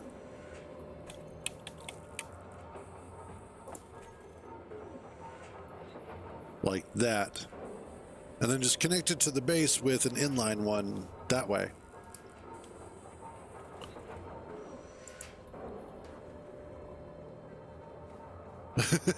Yeah, all right, fair enough there, clone. And I definitely know how you feel.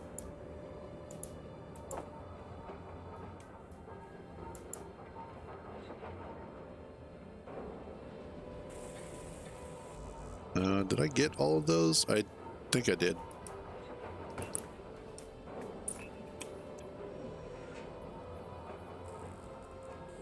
Yeah. You know, I'm actually glad that I never really got into corporate life. That most of my jobs have been retail or retail adjacent. Because that means that I never get stuck in meeting after meeting after meeting. I guess technically you could have considered Geek Squad to be like that because of working customer service. Nope, I only did the... Okay.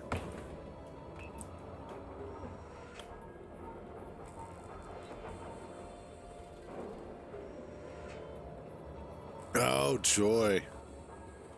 Anytime that you start dealing with people who deal with money, you have to bend over backwards for them.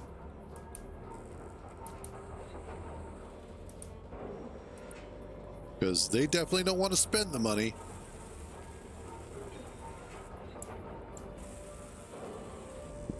Gotcha.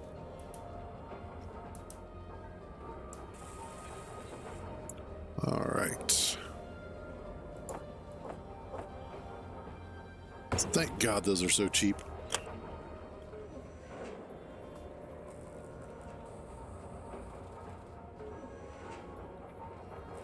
And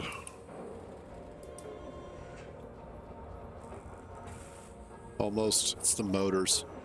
Also, how am I doing on, oof.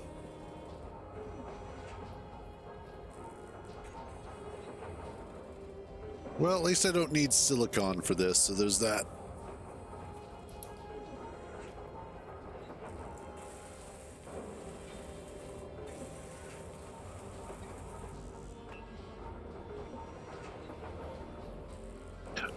I'm right there with you, Clone. I have been desperately rattling my brain trying to figure out how I can get somebody to just give me an abundant amount of money. It doesn't have to be ludicrous. It doesn't have to be all the money in the world. Just enough money to where I can just kind of, fuck off and not have to worry about people. Still trying to figure out an answer, but if I do figure something out, I'll let you know there, buddy. Okay, that is now all set.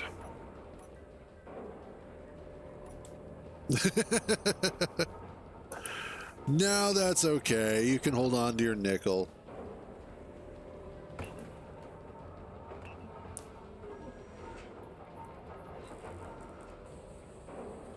I need a lot more than that. Actually, I've been playing around with stable diffusion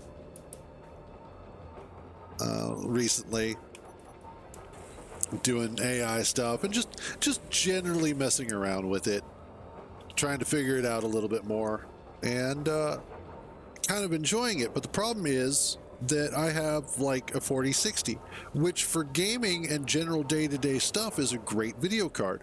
I love it. It does exactly what it's supposed to do, and it does it fairly well.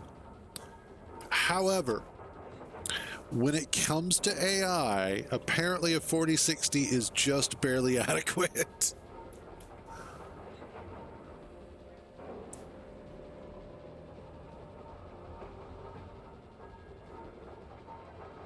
Well, it's like that for everybody, Clone. And in terms of physical, well, and a lot of it is because physical health is easier to diagnose and repair than mental health. That's part of the problem.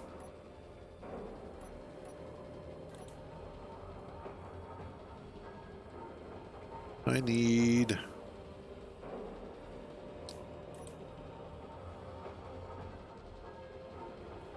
Yes, that.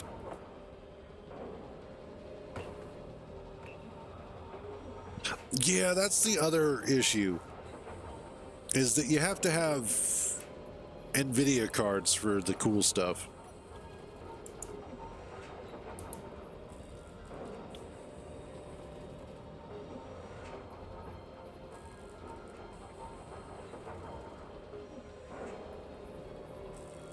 Okay.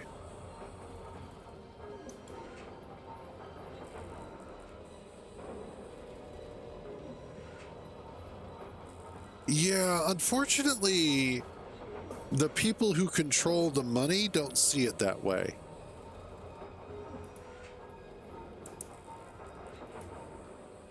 And that's just always the case.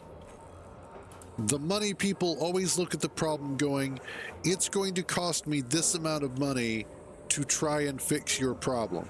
Therefore, that amount of money is not worth me spending right now. However, spending 4 times that amount of money to make sure that you can't get the help that you need right now, that's fine. I will spend that all day long.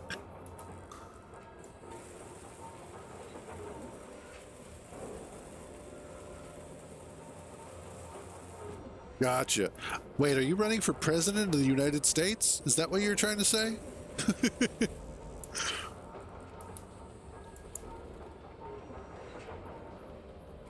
I mean, aside from not being a natural-born U.S. citizen, I'm pretty sure you could do all right.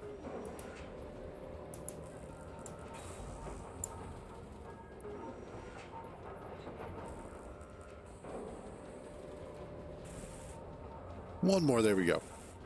Awesome. Okay.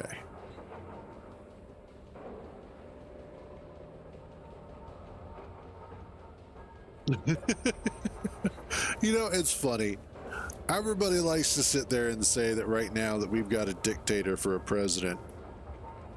And I think part of the issue is that he's not doing himself any favors with the way that he is handling himself. However, that being said, he's not a dictator. And yeah, I'm right there with you on that one. And that's not a presidential problem. That is not a problem with the president. And even if you had a dictator, you'd still have to deal with people who didn't want to follow those orders, even if it is for their greater good. Even if what you're doing is actually going to make their lives better and easier, they still would not want to do it because you're telling them that they need to do it.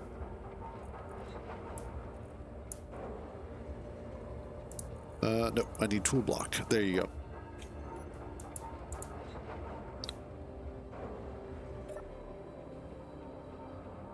All right, I can go ahead, cut you loose.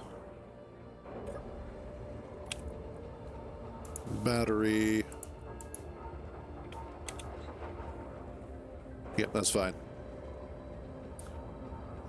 Let's... Hey, that flies pretty good.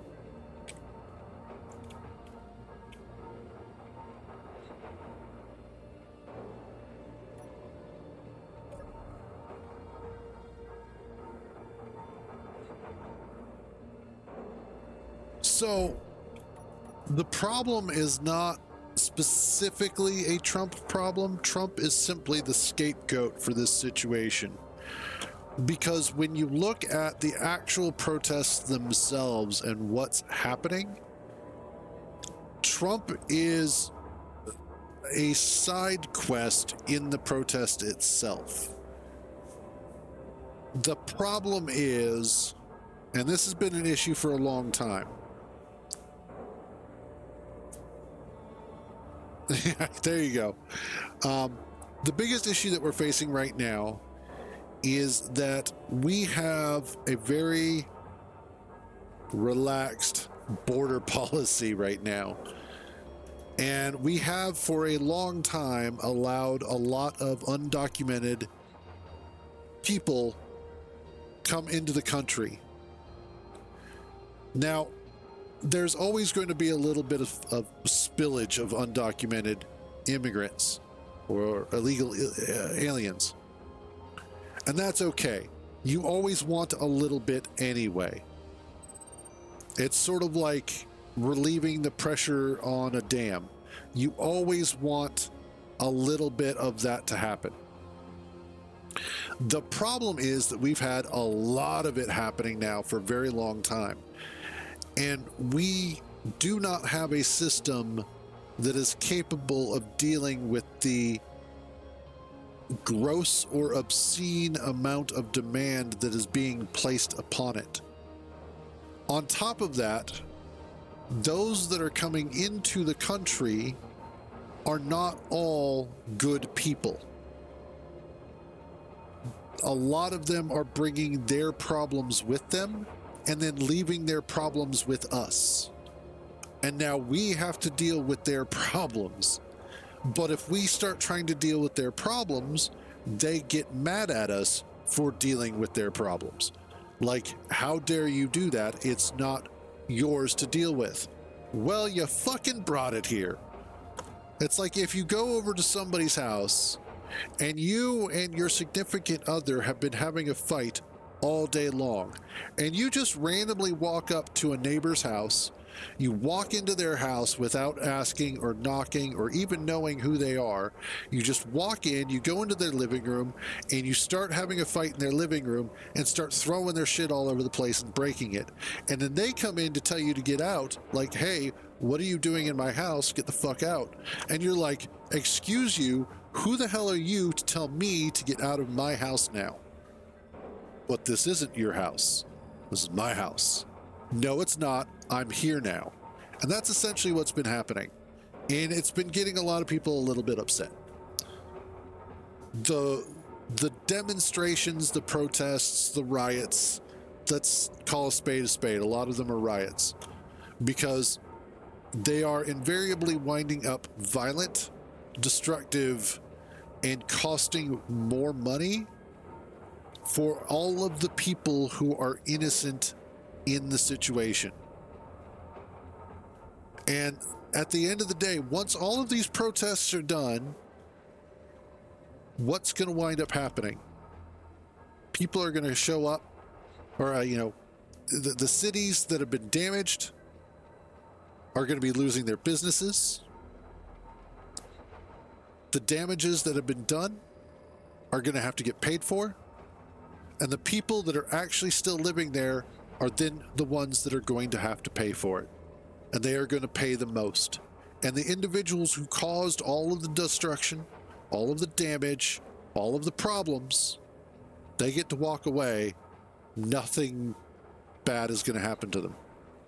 And again, that's why the common individual gets upset at these demonstrations and these protests and these riots. Because they don't solve the problem, they make the problem worse. They don't come to the table with a solution.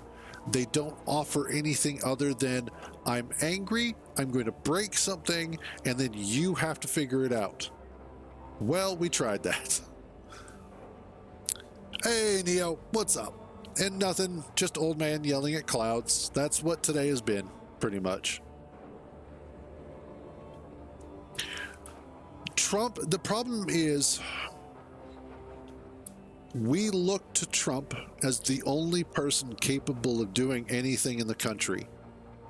Because part of it is his fault. He keeps telling everybody, I have all the solutions. Which then causes everybody to forget that there's this whole other section of the fucking government that exists. Yes, new save. I just needed something different today.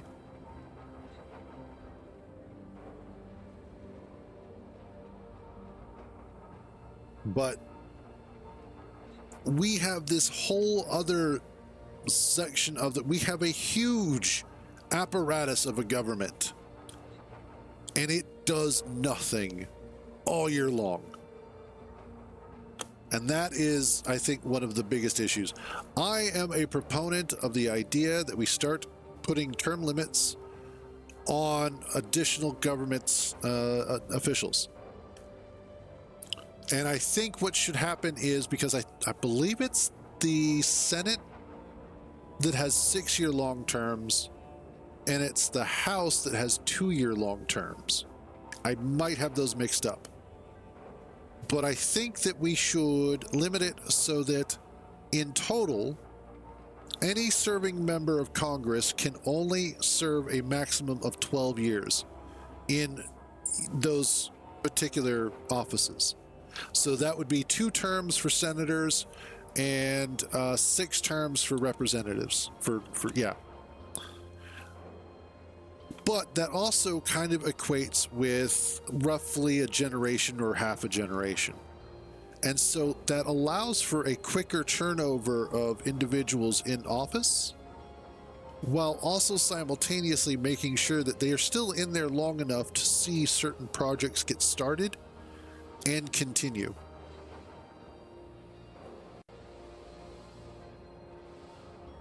And yeah, that is another great point, is that while we do respect the wisdom of our elders, I think we have too many elders in positions where we need younger perspectives.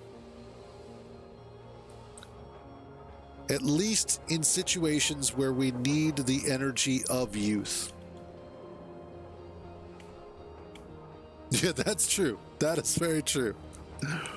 But we do seem to have a problem with a lot of entrenched and incumbent politicians who shouldn't be in office anymore. either because they are not mentally fit or simply because they're not doing their jobs and they're still there. And so I think putting term limits on that would help resolve some of that issue.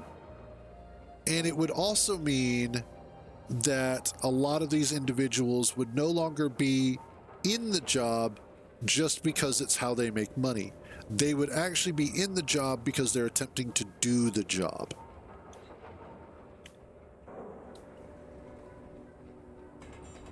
And it may also help to some degree to break up a little bit of the lobbyist mentality that winds up happening as well. Because you are hopefully going to have fewer people who are locked into those positions who are already bought and paid for over time by the various corporations and special interest groups and people with money. So in a way, I would hope and I would theorize that it does wind up making that system a little bit cleaner.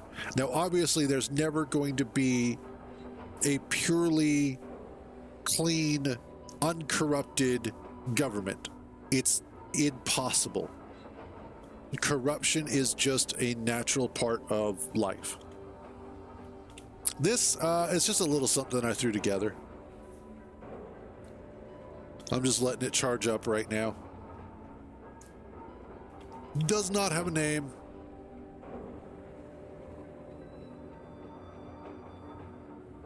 Oh no, it very definitely is corruption. You're 100% correct. But the reason why it is not considered corruption is because we have a term for it. We have defined it. And that's called lobbying. So essentially what's happening and why it's legal, I say with quotes, is that they're not directly buying the politician themselves, even though they are. What they are instead doing is investing money towards the government and saying that if you do this, we will then reciprocate with favors and with, additional investments into the government. Now, of course, the common citizen never sees any of that money get returned to us. We pay billions of dollars in taxes a year, and we get a paltry amount of that back. And most of the taxes that we actually spend per year don't go to us. A lot of politicians will say that money goes back to the people, but everybody knows it doesn't. There's no way in hell that a politician who makes $120,000 a year or less is getting to go to Hawaii 20 times a year. That you don't do that on that salary, and especially not in this economy. So oftentimes, that money is coming from somewhere else. And usually it's coming either out of taxes, as of course, they had to go to Hawaii specifically because there was a special session, a special hearing or something like that was happening. Or because of the fact that the lobbyists paid for a meeting. That sort of thing. And yes, it is kind of the Pecker Mark II. It is a slightly adjusted version of it, which, that reminds me, I could... Nope. At the end of the day, there are a lot of things that we kind of turn a blind eye to because we're just so used to it.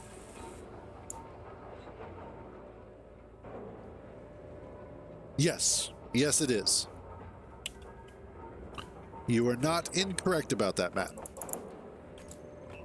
And it's a good ship design. It works.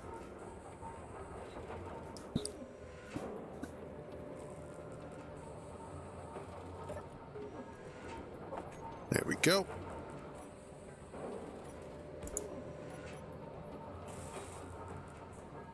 And then, oops.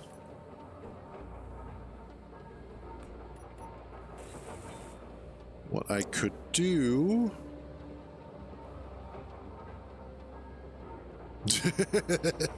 Honestly, that's not a terrible idea. Out of all the drones that could be made, that one doesn't sound too bad at all.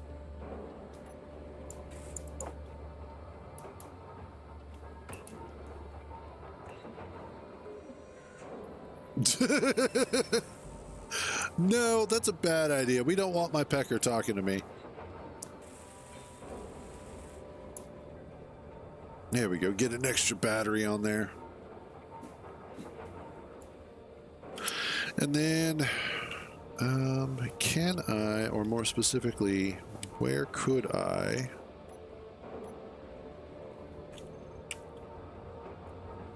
do do do do do do do do do.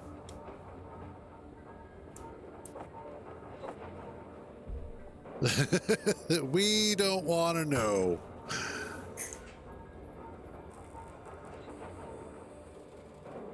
That would actually be cute. It would be kind of cool to actually fit a connector on the, or not a connector, a collector on the front of it. So that as you like drop stuff on the floor while you're working on things, it will actually Roomba around and pick it up. And then once it's full, it goes back to its connector to drop everything off and recharge. And then it comes back out and it starts hoovering the floor again. That would be kind of cute.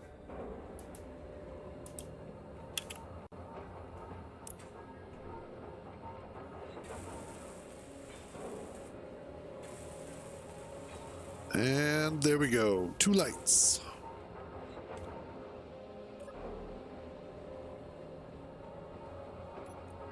Ore detector. You are not going to be out that far. We'll do 150 for this.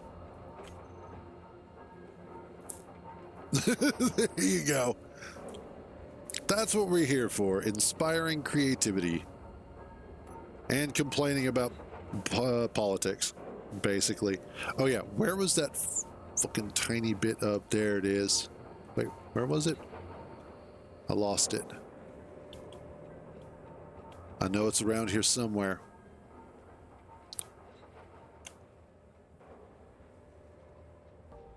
Aha, there it is.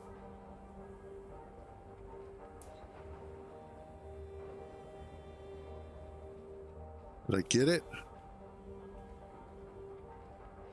I think I got it. I think we're good. We're good. Okay.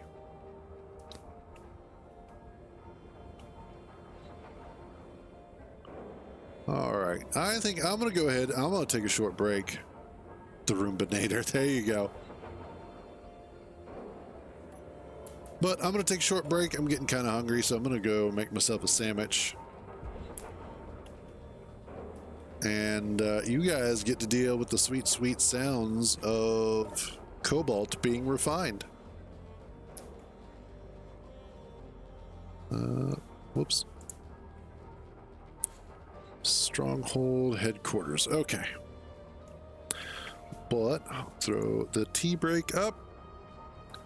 And I shall be back in just a little bit.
Alrighty.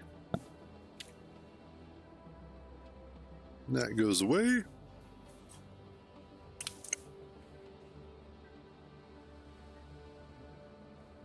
Yay, Icy doesn't have a headache, and then he comes to my stream, idiot.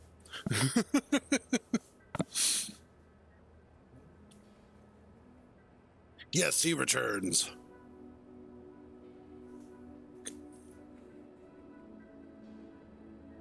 What is that? Oh, okay. It's like, I'm not ready for that yet. That's what my mom always tells me, Icy.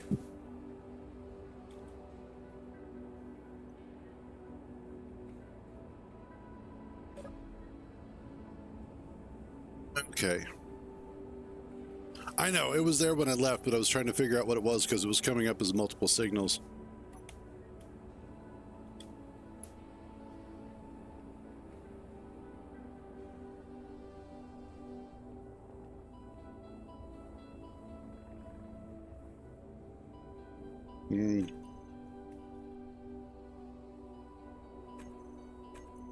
Not. I want that.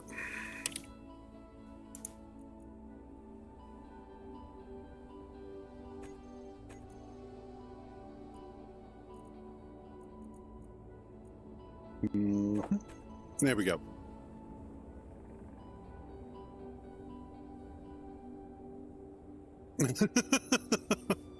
I think one should always question their IQ. That's the only way that they can try and make it higher or lower. Whatever result that they're after.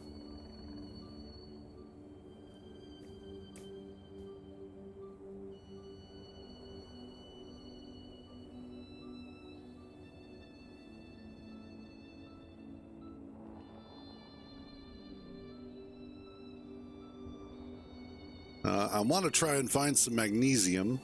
Nope, that's gold, silver.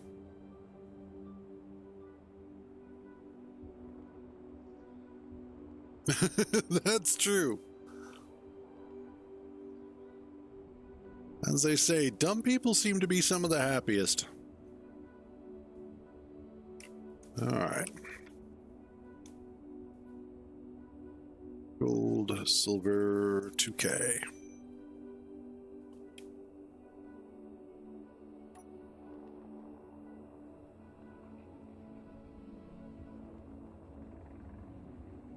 And that's true. They do seem a little bit angrier than usual. Aha, aha, aha, aha. Here we go.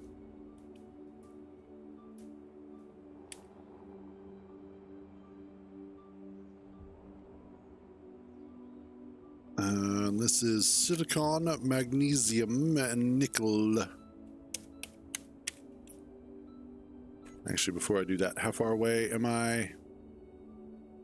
About 2.7. Okay. Sil, icon, mag, nick. 2.7K. Oh, whoops, habit. All right, let's see about.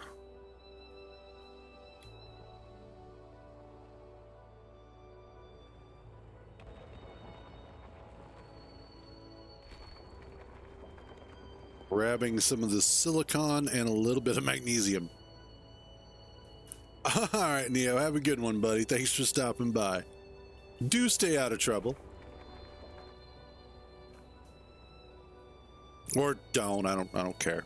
Also, pee-pee.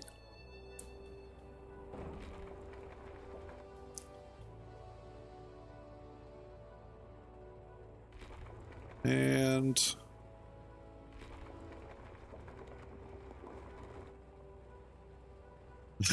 there we go.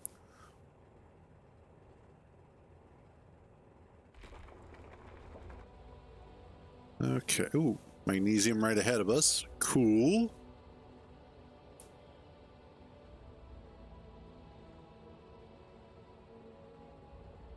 Then also some silicon over here.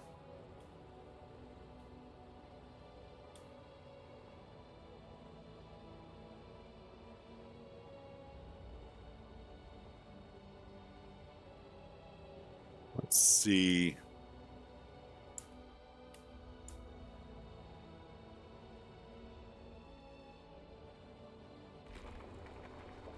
Grab a little bit of that. And a little bit of this. Because I don't know how much I'm going to be able to carry with this. So best not to risk it yet. Plus, with silicon, I don't need a ton. I just need enough.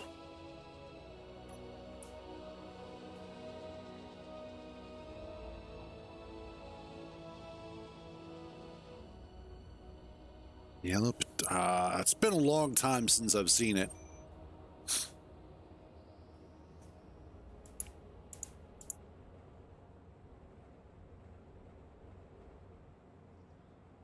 Because I'm kind of, well, that was also a lot of drugs ago. So my memory isn't quite what it used to be.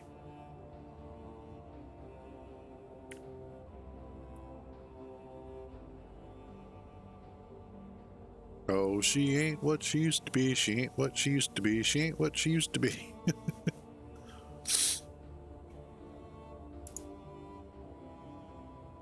Okay.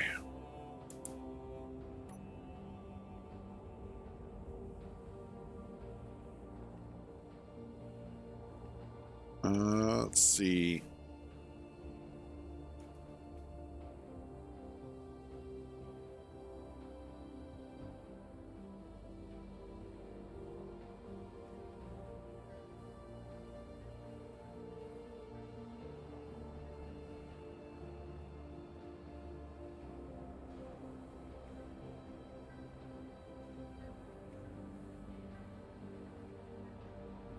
And there we go.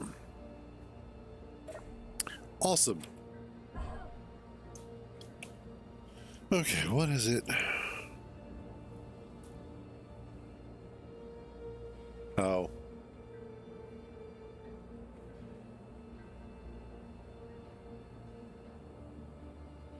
Don't need that.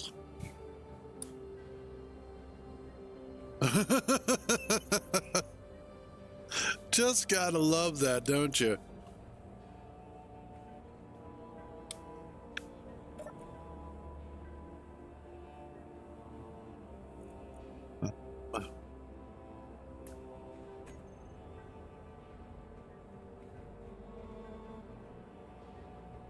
But that's not actually connected.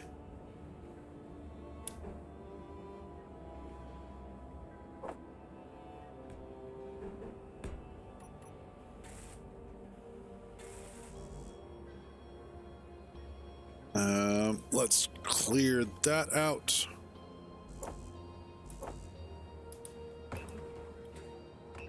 Oops.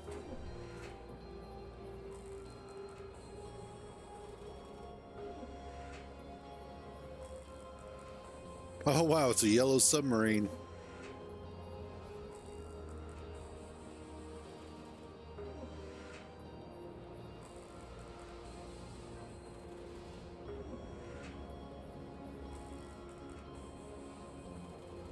That is actually kind of cute. Old though, you can definitely see a lot of the old models, like the old ion thrusters.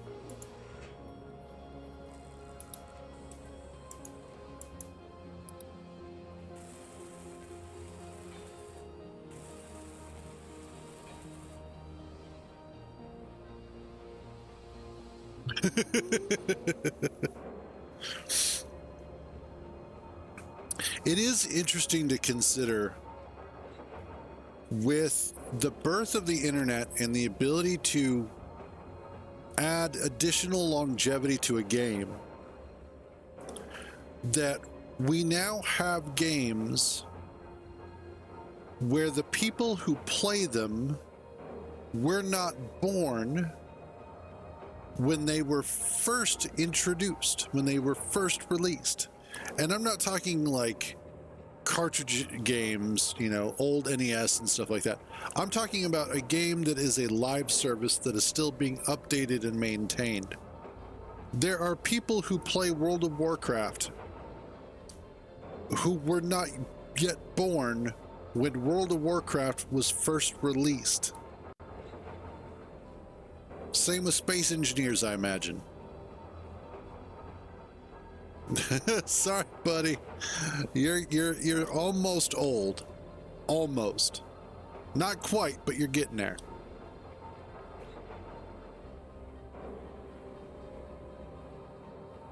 Okay, and I gotta make a quick pit stop. I'll be right back.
Okay, and I'm back. Yeah, that's true, Matt. That's true.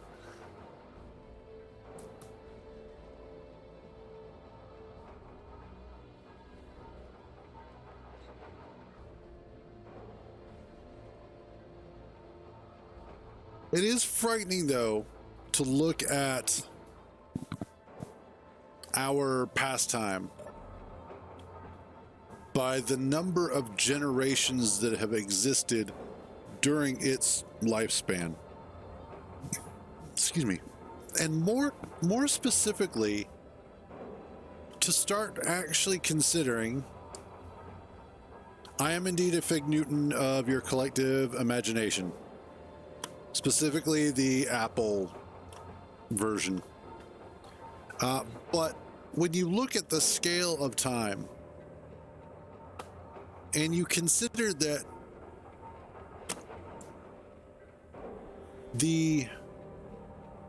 well, first of all, you consider how long the internet has been out. That the internet, as we have come to know it, has been around. And also consider how long certain things have been around.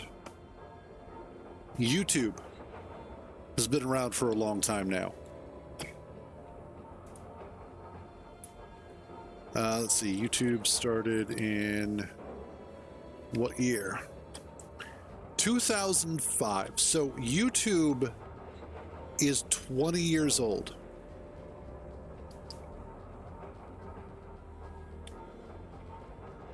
No, Apple flavored Fig Newtons. They're one of my favorite flavors of Fig Newtons.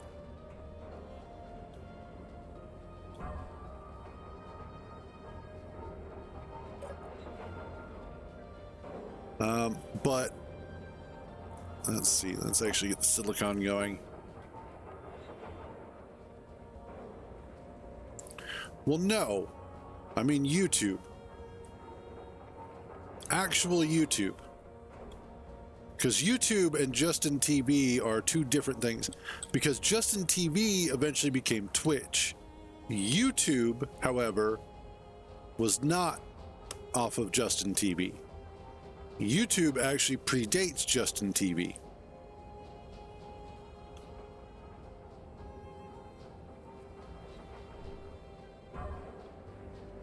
Let's see.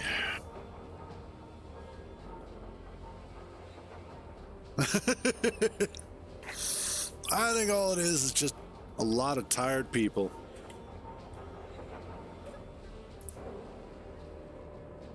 I know, right?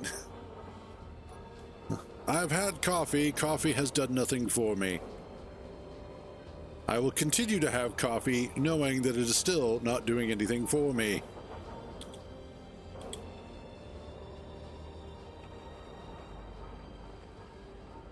Oh, okay, this is completely unrelated, but I had to share this because I thought it was such a great idea. So I don't know how many of you have actually played the game Death Stranding. However,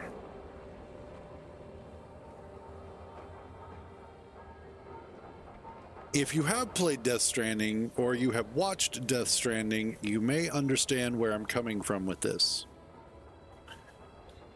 But after having played Dune Awakening now for quite a while, and having some number of hours into it, I started having the thought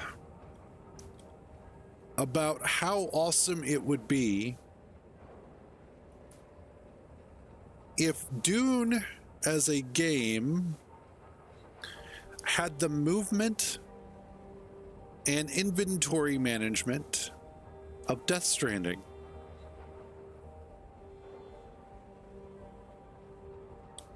Because that feels to me like a very Fremen thing to do, to deal with. And especially because the game already has kind of a still suit system, if you will, through your canteen. Now, granted, the way that it works in Death Stranding is that as you are entering water, bodies of water, or getting rained upon by timefall, it will slowly start to fill up. However, you could, of course, alter that slightly. But considering how good the Decima engine is at making large terrain look amazing, and how much fun it is to walk in that game based off of terrain variations and whatnot, plus the system of sneaking past BTs and all of that, I started realizing that there is a large amount of crossover between something like Death Stranding and Dune. And especially if it was a situation where you did have lots of rocky areas that you had to climb or maneuver around. Add into that maybe a little bit of base building or base management. And it just, I was like, that is probably kind of the quintessential Dune game that I would love to see. Something with a little bit more nuance to it, at least as a single player game. Obviously, I don't think it would be a very good multiplayer game in the same way. But I do think as a single player game, it would be a lot of fun. And especially if it revolved around being one of the Fremen freedom fighters. What were they? Shoot, now I can't remember what the name. The Fedaykin. That's what it is. So if you are playing as one of Muad'Dib's Fedaykin, and you're going, or you are tasked with performing specific missions to help destabilize the Harkonnen control over Arrakeen, that would be awesome. And I would absolutely enjoy the hell out of a game like that.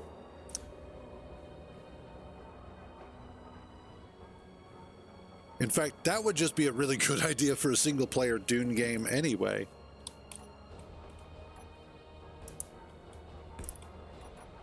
There we go. And then I'll just need to drill out a little more of this.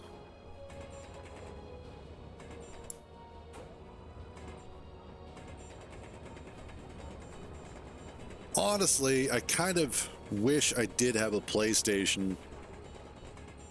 Only because of the fact that Death Stranding 2 is coming out. Or is already. I don't remember when its release date is.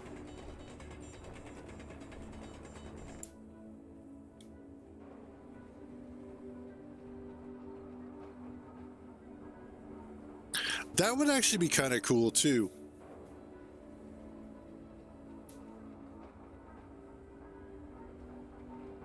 If you had sort of the world and building mechanics of Space Engineers mixed with the lore and atmosphere and just general theme of Fallout, that would actually be a lot of fun. That's something I could definitely get behind.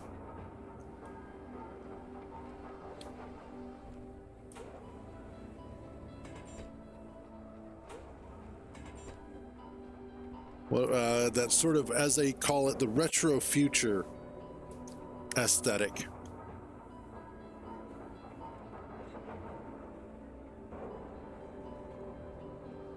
Now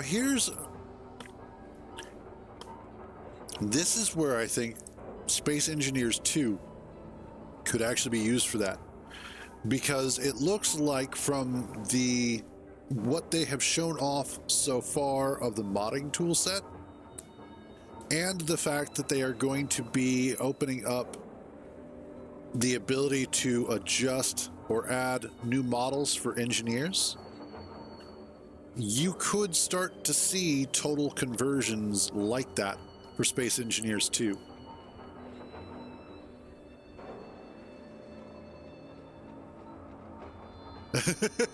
That would be cool.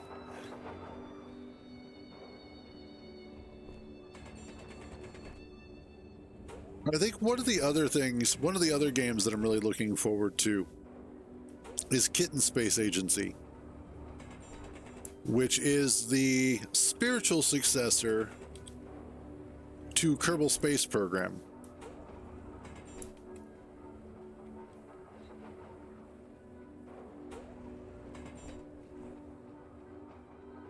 I hate to break it to you, Icy, but I don't think you're going to be seeing Space Engineers 2 on PS4. I think it's one of those that they're going to be looking, if they do release it on console, they're going to be hitting PS5 and PS6.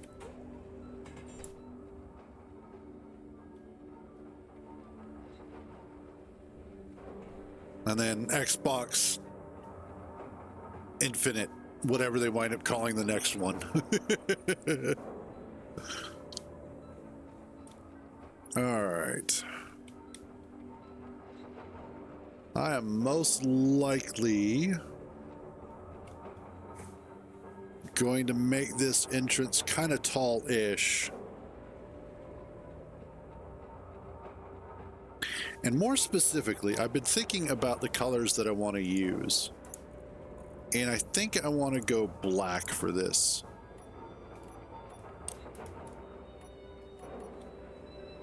Xbox isn't nearly as bad as a lot of people give it shit for. I will say that it does feel as if the Xboxes have been as competitive this generation as they have been previously. Because I remember when the first Xbox came out and people were pleasantly surprised by it as a system. It was a little on the big side and it was very definitely very ostentatious. But it had some power under the hood and it had some features that the PlayStation 2 didn't have. The Xbox 360 was a complete departure from that.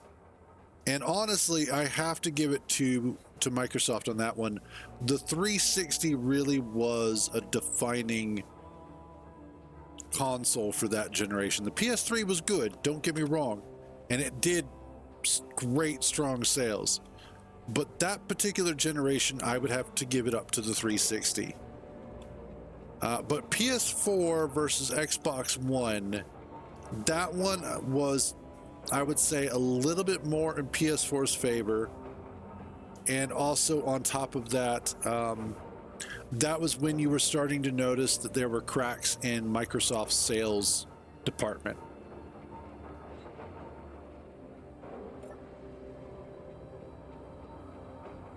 It probably would, and especially considering everything that Microsoft has poured into Xbox. But from what I've understood of a lot of the information coming out from Microsoft is that they're actually looking to get away from the hardware segment of things. And that they are looking to stay more in line with PC software and games, because that's where they're seeing the bulk of their money.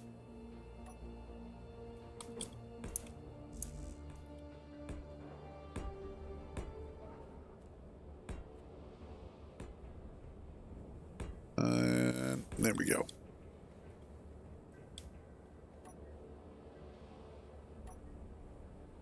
I need you.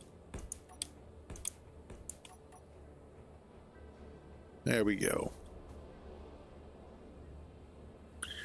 And that'll kind of start us off. That is going to be the width of this entryway. And yes, I'm going for a massive base. I do that.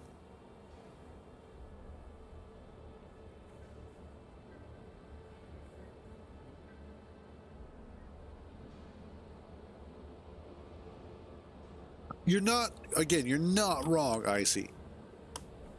But it was more than just the physical problems that the PlayStation or the Xbox might have had at that generation. The Xbox 360 had the stronger gaming library comparatively,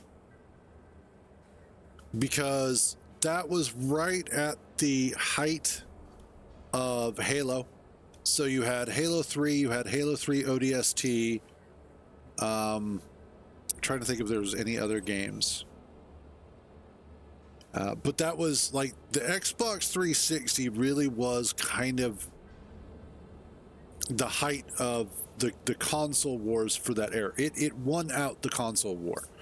While the PS3 was probably the better hardware longevity wise, the 360 just had more, as the kids say, aura. It was just that console. Also, I'm sorry to say this, but the DualShock controller is shit.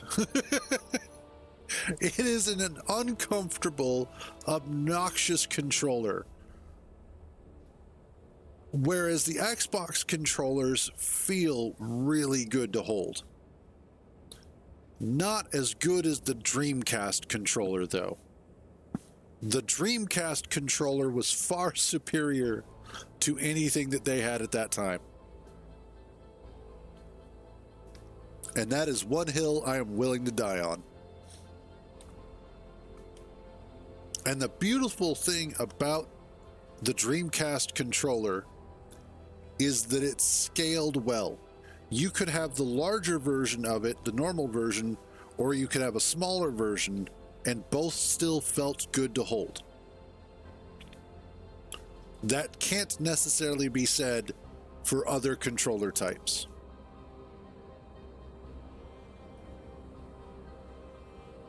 The offset feels really good, honestly, because it gives you options as to how you can use the various sticks and whatnot. I just like the feel of it comparatively. Now, I will say I do like the idea of the DualShock having the touchpad on the back of it. That's kind of cool. And that's one thing where the Steam controller actually was also slightly superior because of the touchpads that it had. I still need to get mine back from Kintar, that son of a bitch, because he refuses to bring it back over, even though I've asked him multiple times, are you using it?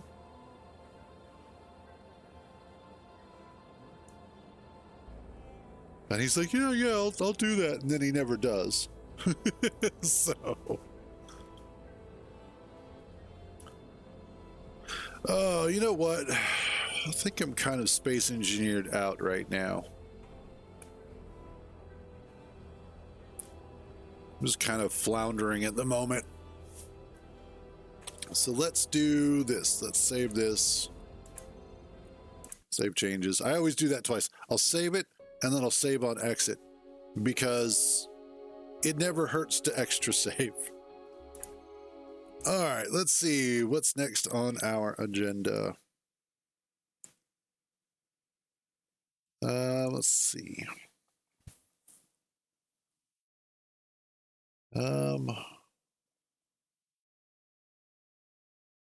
I could do. Yeah, let's hop on to Dune for just a little bit.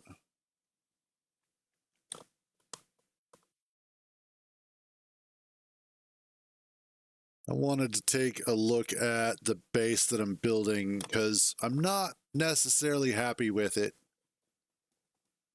It's a good start, but it's not the direction that I want to go in with it. Plus, and I want to kind of post-op this a little bit. There is a slight issue with where it's placed in the direction that we're going in with our claims. So I need to adjust that a little bit. It's one of those where I may go ahead and pick up the Sub-5 controller, delete it, and then restart. I just have to get some more Solaris first. We're a little broke at the moment.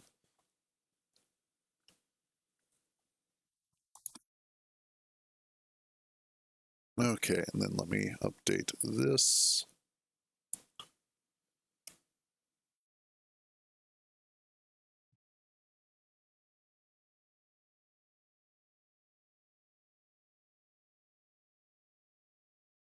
Dune Awakening. Dune Awakening.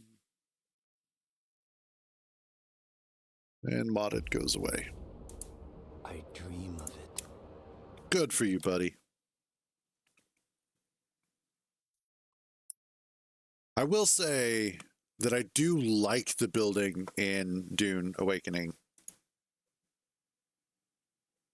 There you go. See, today, I don't know what it is about today, but today just feels like a quintessential Wednesday.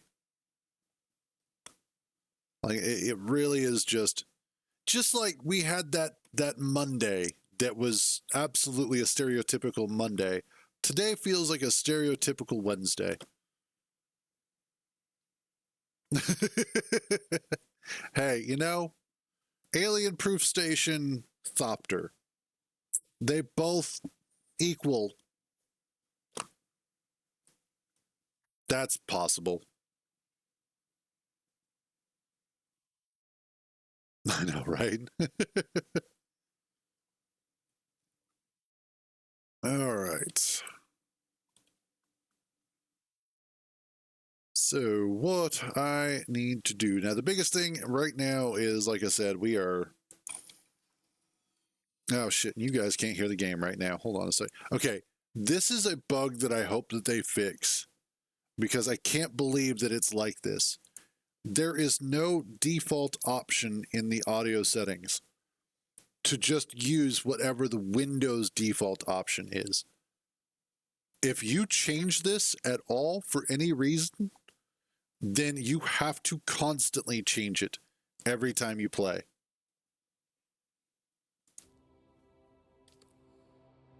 And so every time I finish on stream with Dune, I then have to go in and change my audio output back to my speakers. Because generally when I'm playing not on stream, I use my speakers.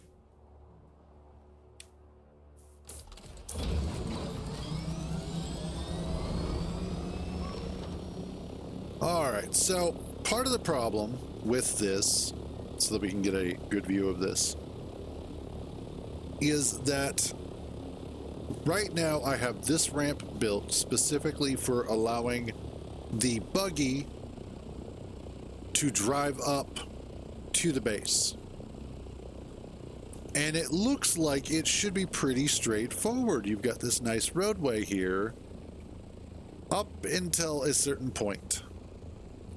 Because then you have to deal with the fact that you can't just get up there from here. You can come down there from there, but in order to get back up, you have to come up to this road somehow, then come down this way, and then you can come up the ramp. It's this spot in here. This whole area is part of my problem. Now, I could potentially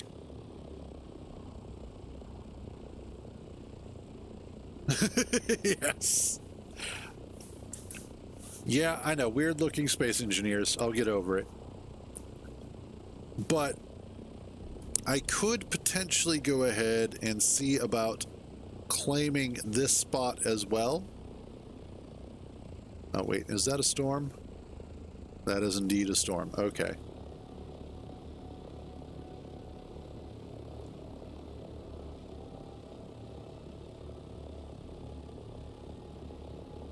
Now, the entire purpose of this particular base was primarily for the buggy. Wow, Lumen is having a fucking field day with this. The hell's going on here?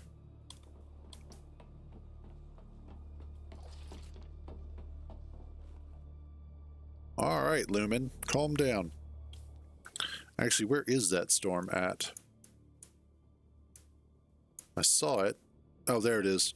Oh, and it's going right past. Cool. Oh, and I have a whole bunch of research. Cool.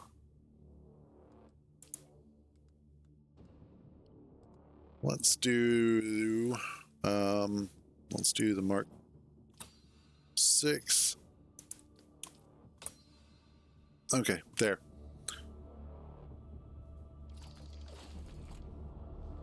So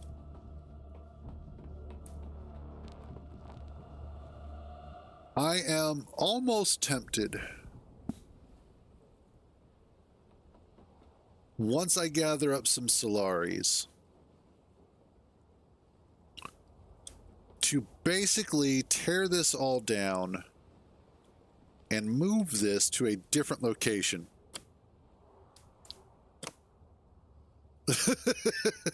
Wait a minute. You like watching, or you like playing, or let's spec this up. You like watching gameplay of Space Engineers, which is a game you want to play. I guess what you're specifically saying is a game that you plan on playing later but don't currently play. But no, that's fair. As always, thanks for stopping by, Icy. I know, like, I'm just giving you shit about it. Don't worry about it, man.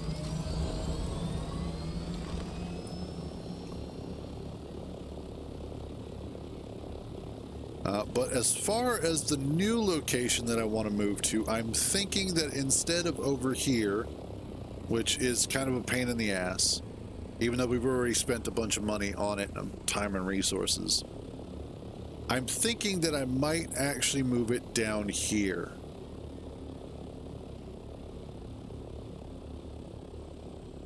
All right, buddy. Have a good one.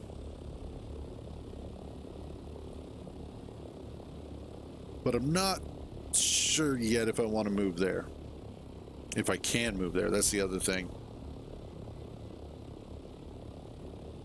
Anyway, though, I have...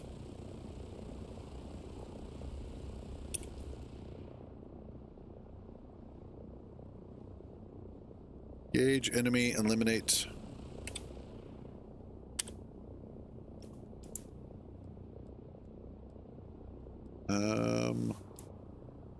No.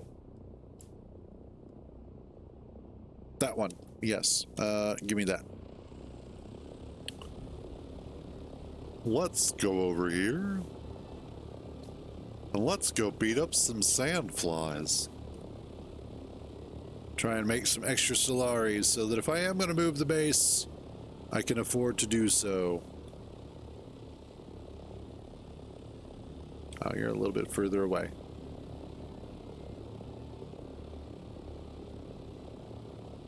Well, the server feels a little bit better today.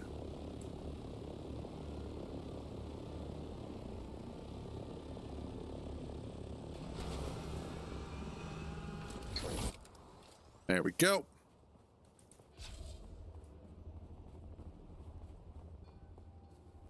Yay, working Roomba.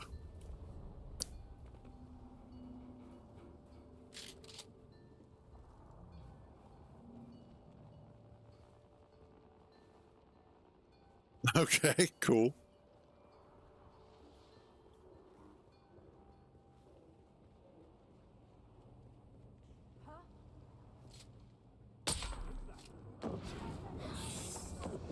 That is not what I wanted.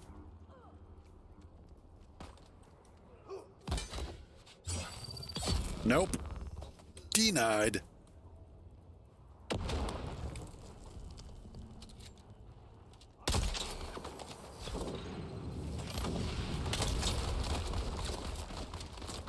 What the hell is that shit?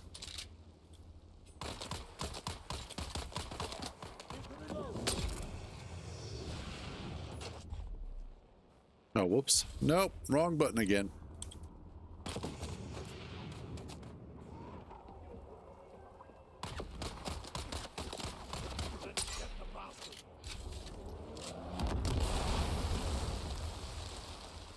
No.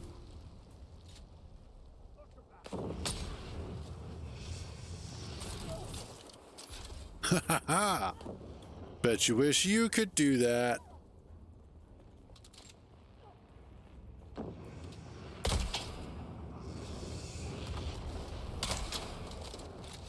Oi! Fucking flamethrowers, I swear to God, the bane of my existence.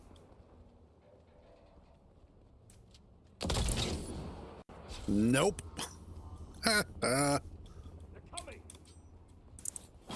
That's enough out of you. Oh, what did you have? Oh, blood extractor. Nice. That'll salvage well. And what about you? I guess I'll take that.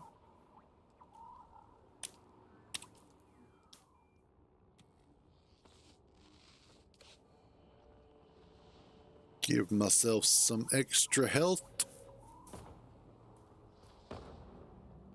I don't know what you're shooting at, buddy.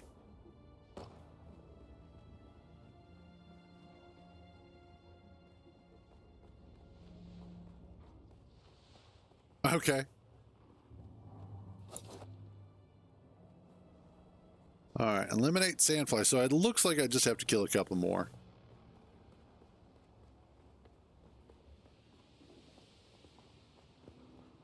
Where you at? Oh.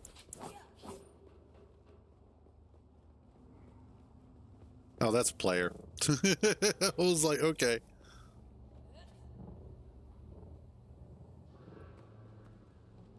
When he comes running up on me, I'm like, nope, I gotta kill you. Ooh. I will take those and that.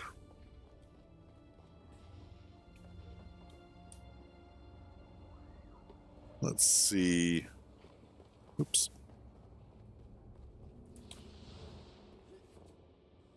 Is there anything in here?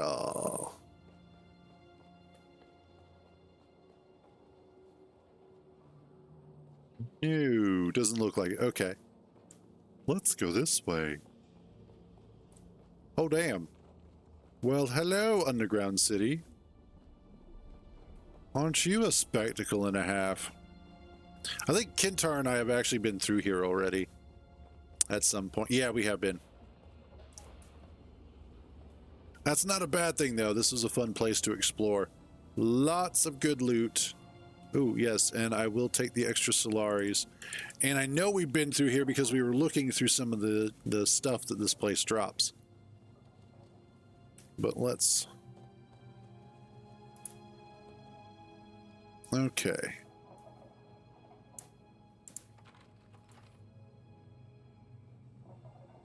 And... Okay, so this is Tommy's Roomba.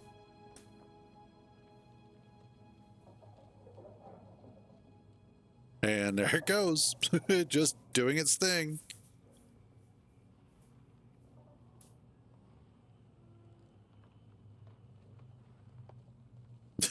That's actually pretty cool. Well done, buddy. Well done.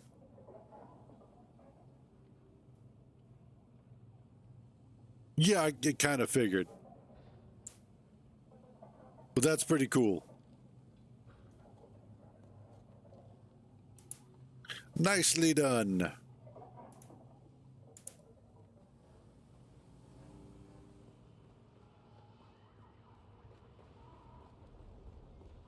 Let's see.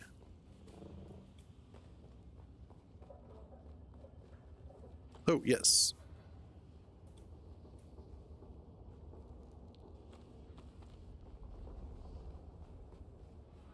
Actually, some moderately decent loot for a change. Because that was one of my gripes yesterday that I was talking about, was the fact that sometimes it feels like the loot that we're finding is not worthy of the amount of effort we're putting in.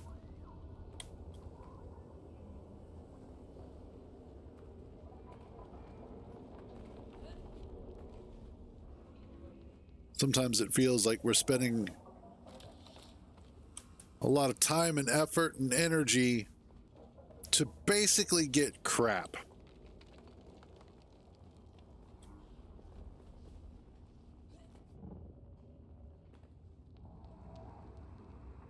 I know, right?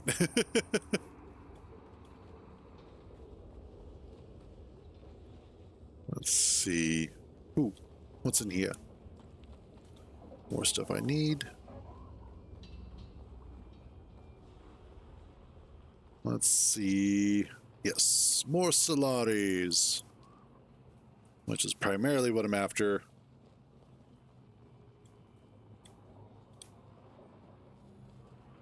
But also, I would like some dudes to kill. That sounds so wrong, but excuse me. As mentioned previously, I am looking for individuals of indeterminate skill and or level in order to unalive them. There, that should be better.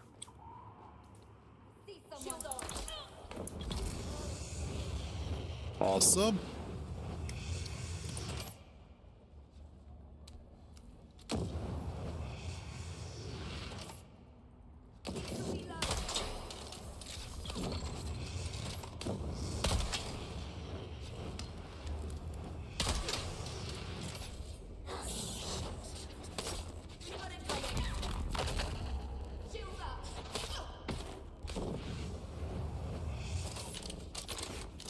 Nope. Bye. I want to murder some water bottles. There you go. All right, Tommy, have a good one, buddy.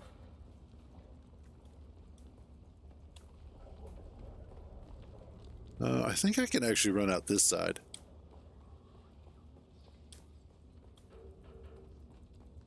Yeah, so the other night, Kintar and I were playing this, and this specific location was one that we were having problems with because we were surprisingly desynced. We could see each other in world if we were right next to each other, but his icon was not showing the correct location.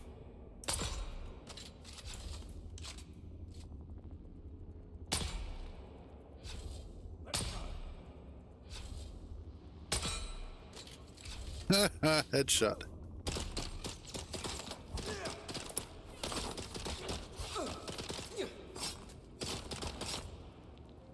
You're dead.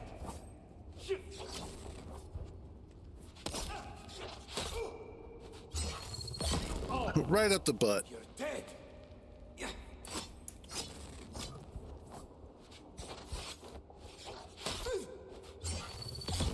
And you're the one that's dead. Don't tell me I'm dead.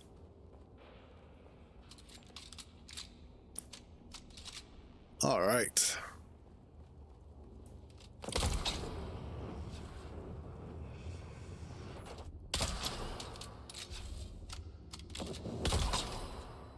Haha, sucker. Kinda hard to flame somebody when you're a corpse. Not impossible, but definitely more difficult.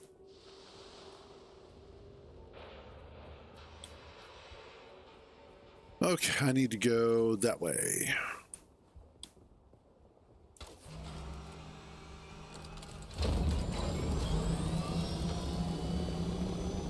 There are so many damn bases over here.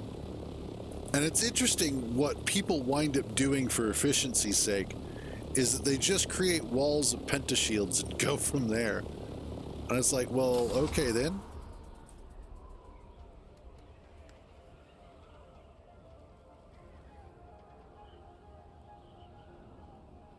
They're like, I don't have the time to build a proper base.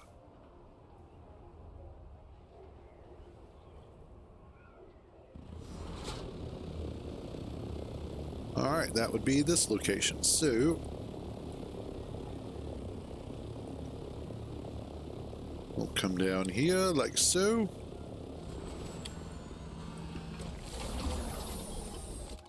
Pick that back up. I love the fact that you can have a pocket thopter. That makes me so happy. All right. Now the fun part. Scaling mountains like a boss.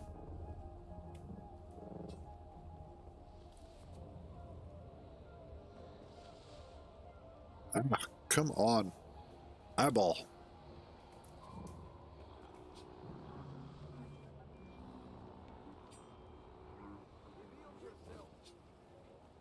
Negative. I need help.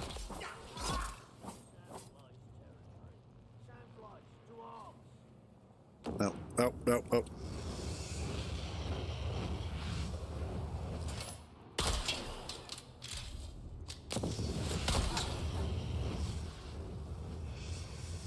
Oh, come on.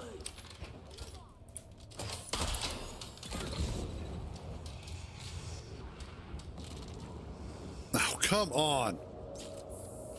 That is some bullshit. God, I hate those guys. That's enough out of you.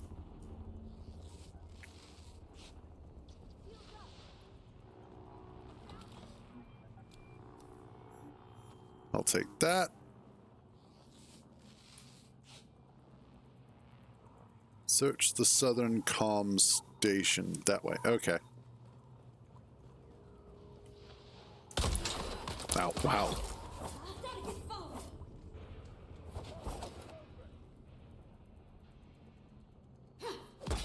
Nope, you're dead. I I know. Well, funny you should mention that. Apparently, there was an exploit where you could use the mining laser to damage somebody's building or structures. But this particular patch that they did last night, they fixed that.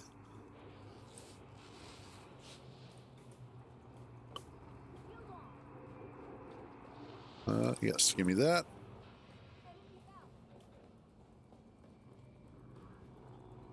Where was that up here? No. Yeah, down here. I know, right? No, I believe it was mostly a deep desert PvP thing.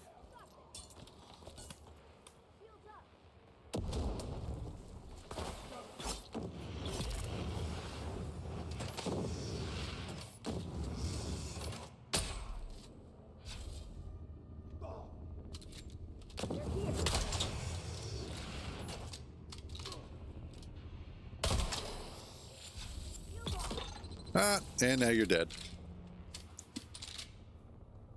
Yeah, no worries.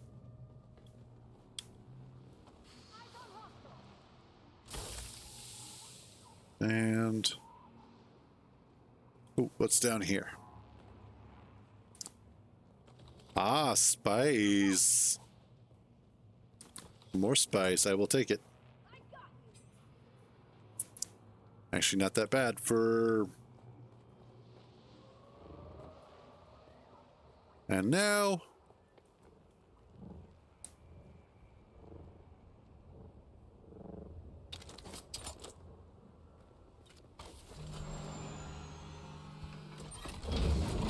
next up...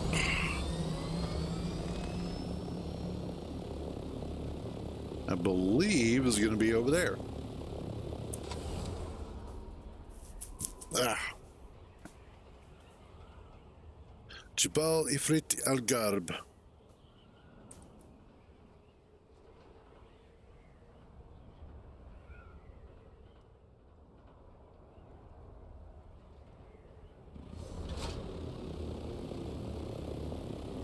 Yep, this looks like the place.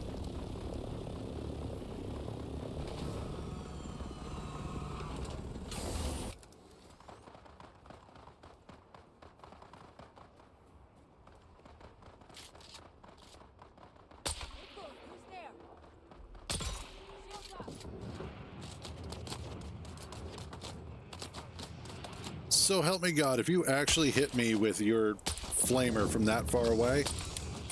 Oh, seriously? That is way too much distance on that weapon.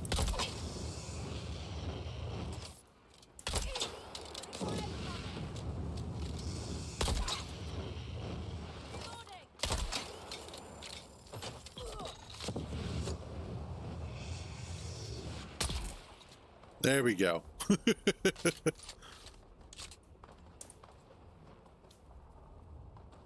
Yep. Fortunately, I have a ridiculous abundance of ammunition for this particular weapon.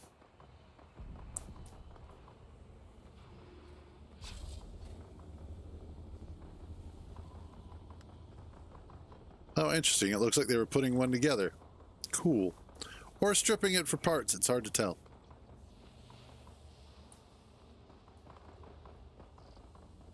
All right.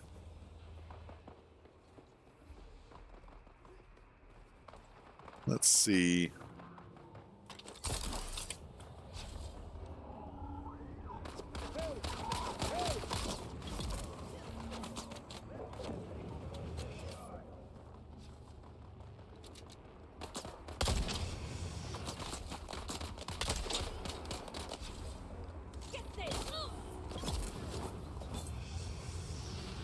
Nope, you missed.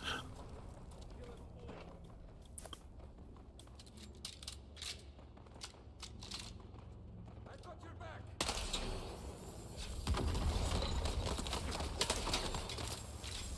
Damn, easy. Nope, nope, nope, nope, nope. That's enough of that.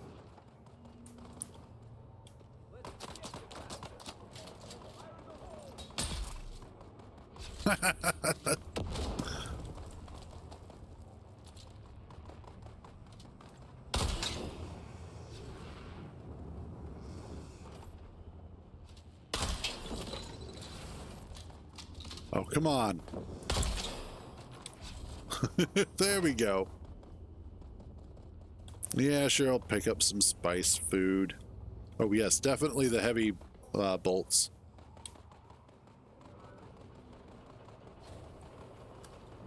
I wonder who it is that these guys are sitting there shooting at all this time. They seem real adamant about doing it, too. 21 meters above me?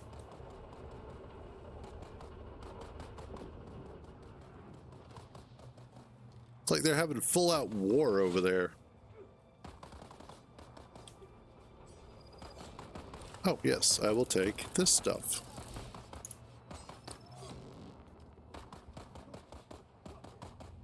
They're fighting somebody, that's for certain.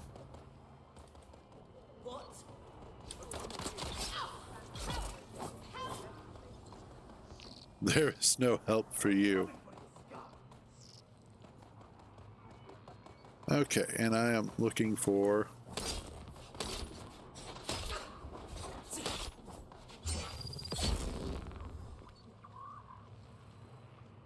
I think it is above me. Yes, it is above me, so...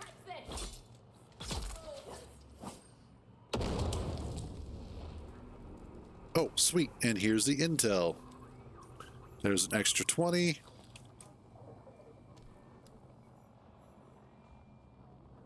I could have bypassed a whole lot of that extra effort.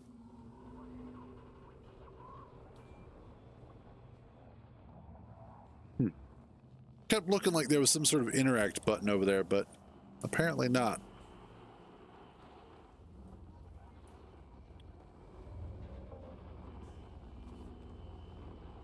Nope, not getting down that way. Guess we're going off the edge this way.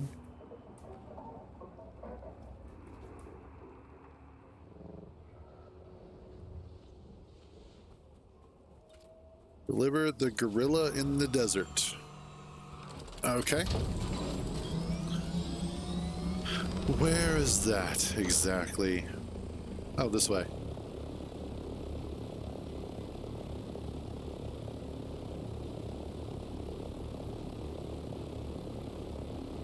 Wait, where? Oh, I see. Right there.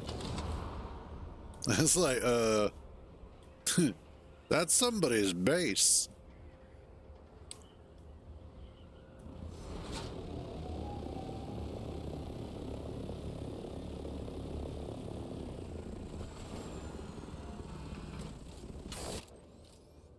There we go. Let's just run on up here. Talk to... Oh, need to talk to this thing. Deliver. Deliver. No contracts. Cool.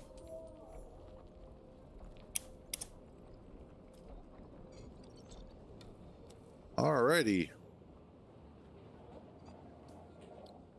And what does that put us at so far? We're up to 33,000 Solaris. Plus, I think we have another 14,000. Oh, Jesus. And now I have 13 skill points to spend. Good Lord. Okay.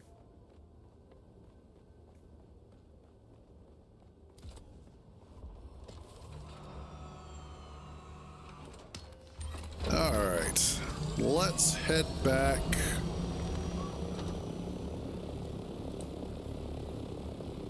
I think what we're going to do is go ahead and head back to the guild base.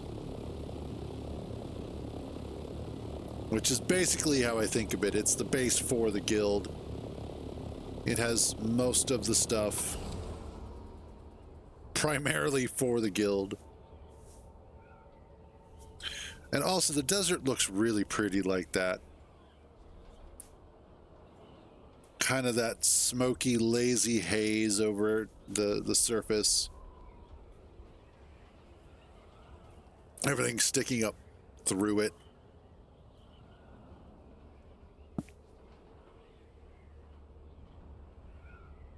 Despite the fact that the desert is very much just sand and rock, there is something compelling and beautiful about it at various times throughout the day.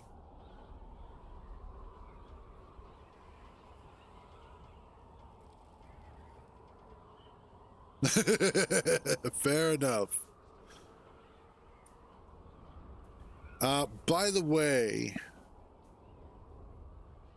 we have a small issue with the logistics of the base's positioning.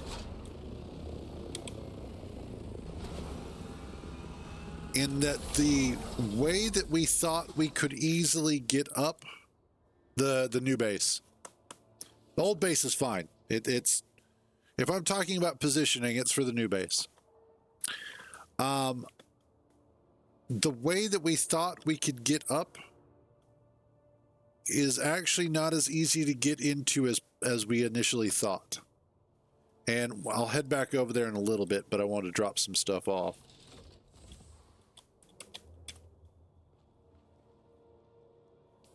The reason being is that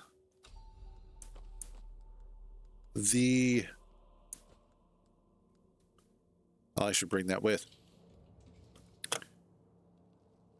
The roadway that we thought we could use to bring the buggy up doesn't work the way that we thought.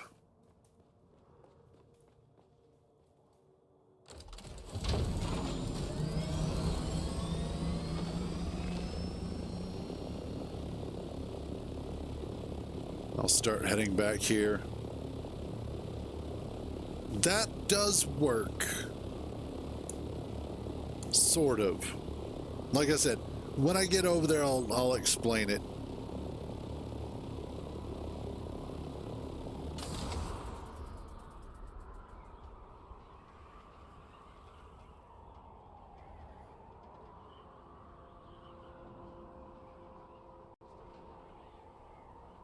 But yeah, I built the ramp and God, I've already spent way too many Solaris on this thing. I should have done more reconnaissance on the area than I did. So this is definitely my fault, but that's also why I'm going through the process of trying to earn more Solaris so that way I can possibly get us in a better position. But I built a ramp over to the way that we thought we would be able to come up. And it kind of works. It is just kind of a pain in the ass at the same time. I would much rather that we did not have to deal with a pain in the ass. I have been past there multiple times. I have discovered it multiple times.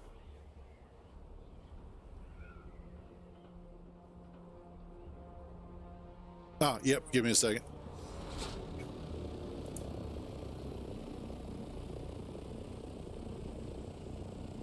Okay.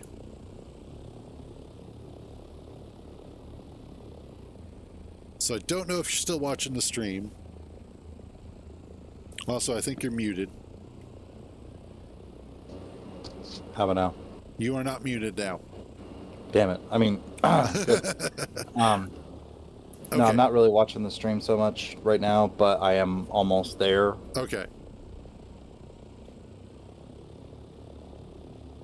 I'll wait for you to get here then. Because I want to...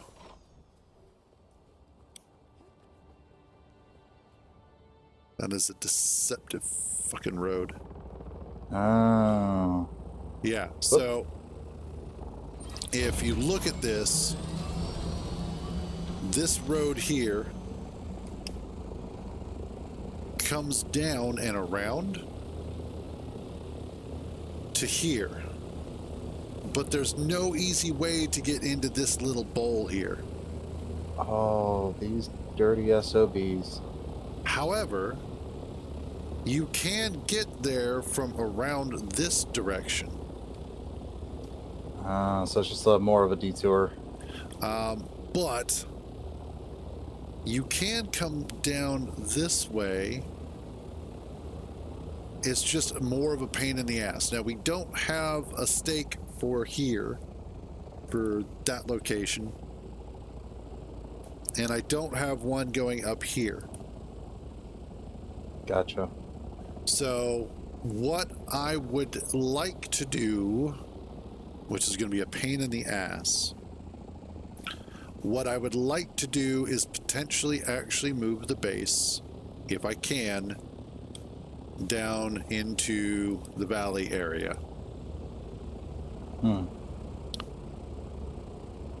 Well, I mean, I can always see about, because what, we can have up to 3 each, I'm guessing? I believe so, yes. This currently counts as my second one because the deep desert, well, I think we can have 3 in the Haga Basin, but I don't know about the deep desert. I gotcha. Yeah, because I can potentially build one here, give you rights, and then allow us to expand it. Yeah. And then that way, once it's fully built, we can trash that one and reclaim it, but at least not waste everything that we have on it so far. Right, exactly. And that's kind of where I'm at. Now, I'm not sure if I want to do that yet, only because of the fact that I don't want us to run into the same issue that we had previously of butting heads with a bunch of stuff that's around here. Also, that area is a major thoroughfare for the aluminum route. And I don't want to be in the middle of that as well. Well, I wouldn't mind if we just built on stilts. Right. No, I'm fine with building on stilts. But it's just vision in head of what I would like to build, and I want to make sure that I can do that. Gotcha. I wonder how this little area is. Up top there? Yeah. Good question. So we got some natural rock formations to kind of to use. And it's doesn't look like it's too difficult to get up to. So you're thinking about something like in here? Like down here? Actually, down here would be perfect. I kind of wish we had chosen that instead. Because then we can easily make a hangar bay right in this area. Yeah. We come in from this way for the Thopters, and I can actually stick it off the edge pretty easily. Yeah. And then we can have 2 exits, one right there and literally one right there. Let's see, does this actually... Yeah, it does go out. Okay, cool.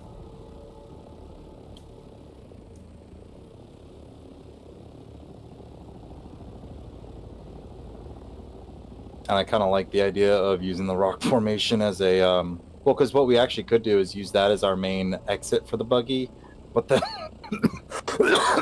then just kind of build up and then allow this main roadway as being a, like raise it up and over, just so that people can get through it, and then maybe use this cliff part as part of our, I know we're getting close to that base over there. Right. But now I'm thinking, if you're going to do it, start it here, just because that gives us more personal space for the subfife. And then on top of that, allows us to go ahead and build the hangar sticking off of the edge first, and a little bit more space for that. Because the other thing is that we could get then off of like the sides there and there, we could build hangars for the smaller Thopters, while the center becomes one for the larger assault, and then hopefully eventually the carrier. So you want me to offset it so that the edge of the subfife to begin with is going to shoot out a little bit, or do you want it to be almost right up against that edge? I would say put it right up against that edge instead. Okay.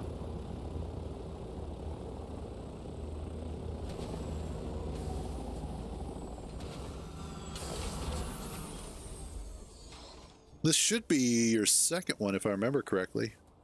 Yeah, second or third, one or the other. I can't remember. I think it's the second, because you had one that was where the guild base is, and then you got rid of that one, and then you built the other one that's over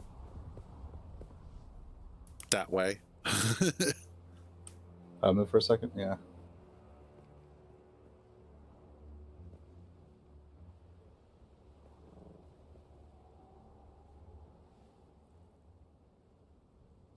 Trying to make sure. I think this is pretty much where it's got to be.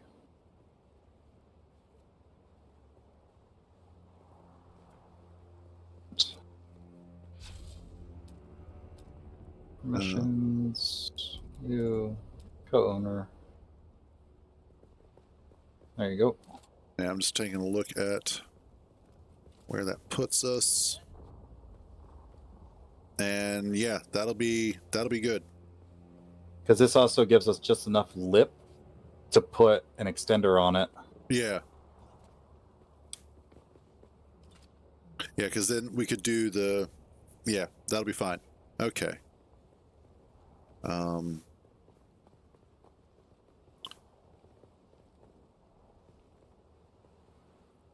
So at this point, we just need... Actually, I have some plastone over at the base. At the new base. I made a whole batch of it. Mm.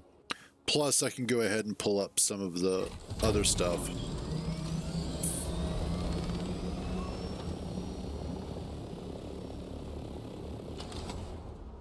It's kind of fun watching multiple Thopters take off.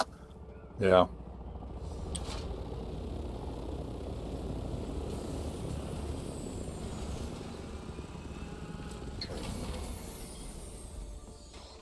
All right. That should be you. Oh, shit. I don't know which one's which. One's which what? Which Thopter is which? I just packaged mine. Oh, okay. Why don't you just put it in the buggy and I'll drive it over there? Okay. That'll work too. Oh, wrong. God, I've been playing Space Engineers, and so fucking muscle memories. Like, do that instead. Put that in there. Put these. There goes the vertical. I think I have a bunch of it in here. Which buggy? And then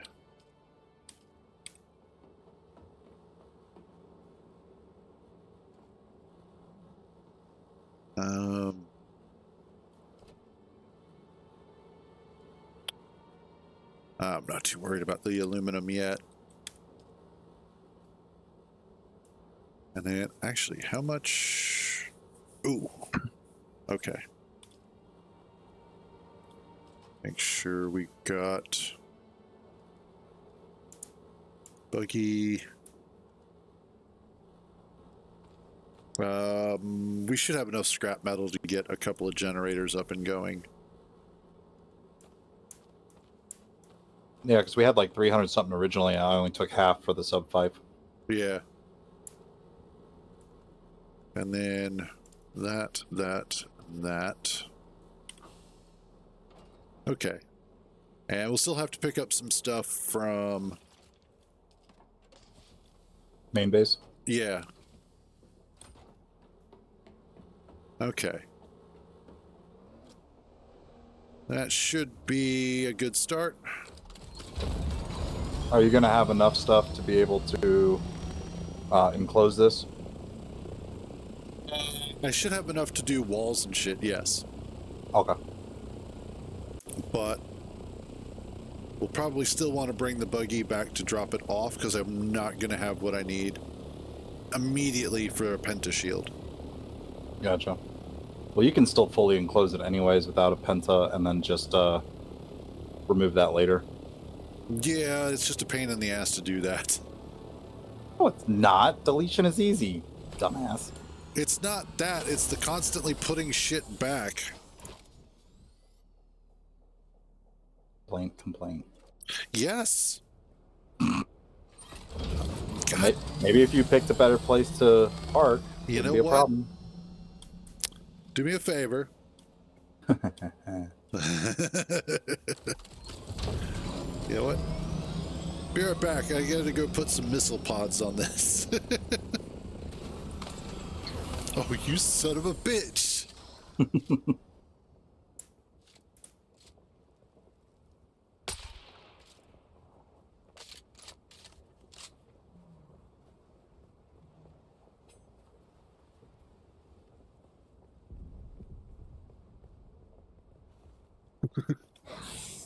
Damn it, won't let me Bene Gesserit over to you.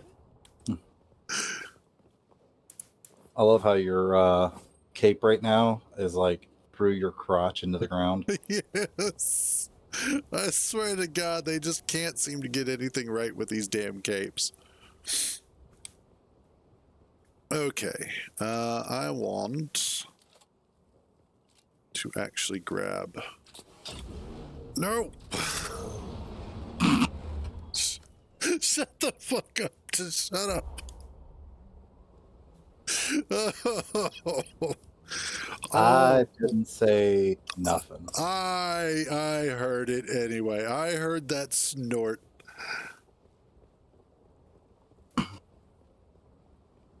Okay. That was the cocaine. Yeah, there you go. That wasn't judgment. That was drugs. Oh. Count Drugula. That's not a Rob Zombie song. No, but that would be a good one.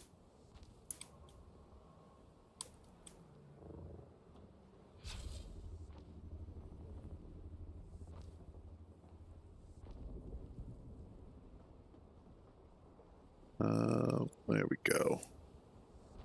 Let's get us a little platform at first. Honestly, if we really need to hide the buggy briefly, we can just hide it in that archway down there. Good.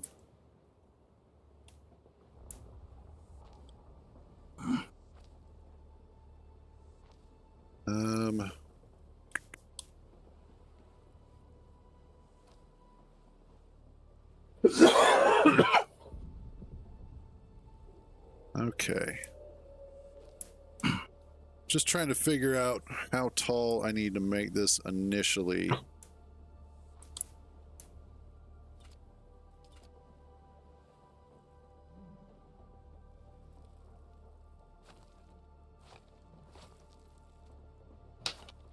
And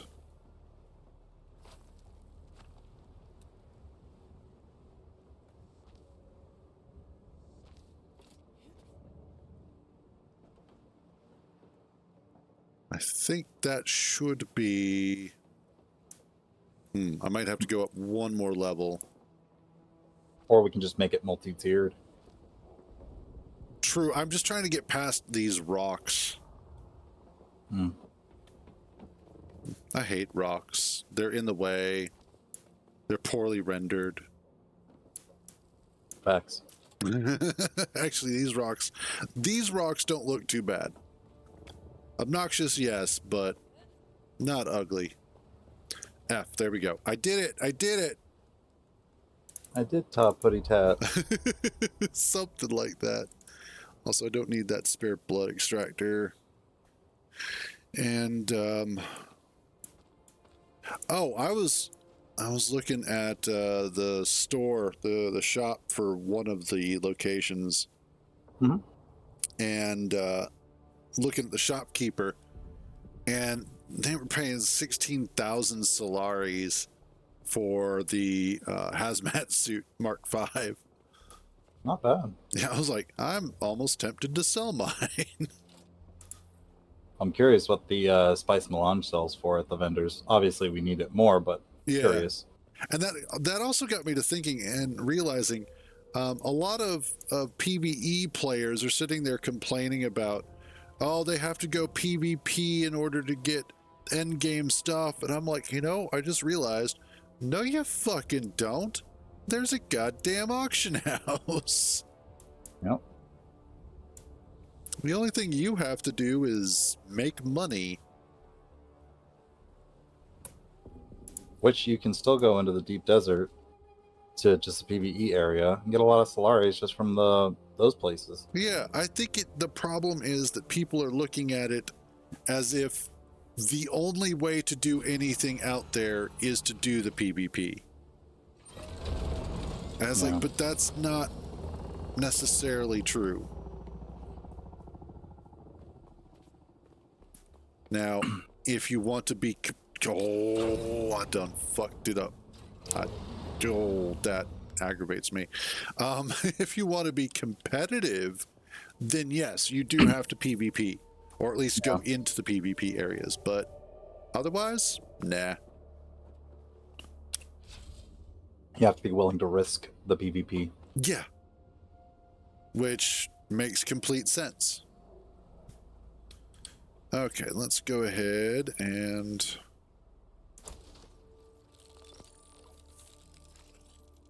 get ourselves the increased size. It's not so much that they're more efficient for grinding. What it is that the PvP areas are the only areas where you will be able to find large and abundant amounts of spice, as well as the stravidium masses and titanium ore nodes. And the stravidium and titanium are both necessary for making plastanium, which is the end game material. You use that for all the Mark 6 stuff. And you need it in large quantities, which is not difficult to do solo. It's just kind of time consuming. I did see though that one thing that we should try and focus on is also getting a large ore refinery. Yes. Because it actually uses 2 less titanium per plastanium. Oh, nice. Yeah. Does it take plastanium to make? Yes. And a lot of there's a sandstorm coming in. Oh, there is? All right. I'm at the main base. It might just be me in that sense, but yeah, because I'm not even seeing the marker. Well, let's see. It is off to the southwest for me. Yeah, it's coming in from the corner of Sheol. Okay. Damn. I've still got stuff on my thopter. Let's move some of this over real quick. Oh, now I see it. I was gonna say you could probably just hide the buggy and then take your thopter over to the base.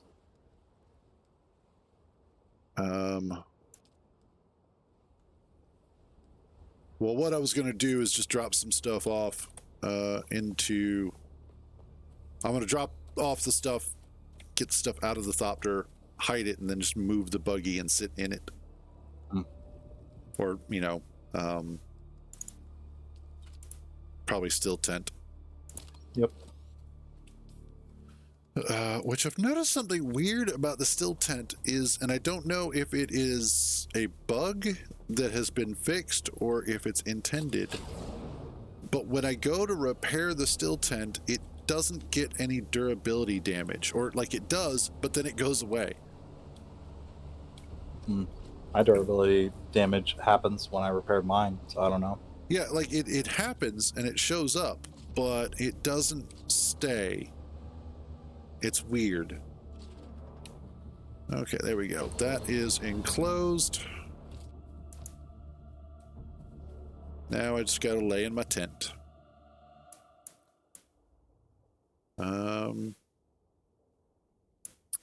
I don't think that's actually gonna hit me.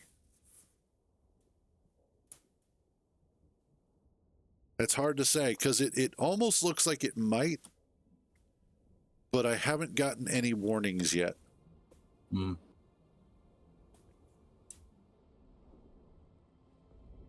So I might be a little lucky in that.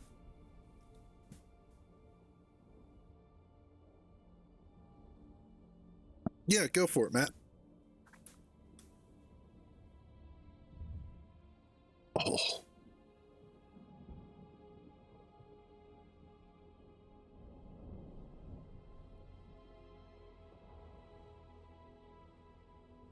Oh.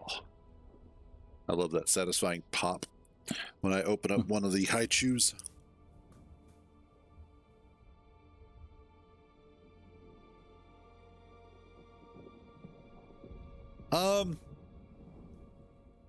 Not so much themed bases, at least on my server. There have been some decent looking bases, but I think in part it's also the fact that it's still relatively new, and so people are still kind of learning what they can and cannot get away with in terms of building. Plus, most people are building for efficiency. I'm not surprised.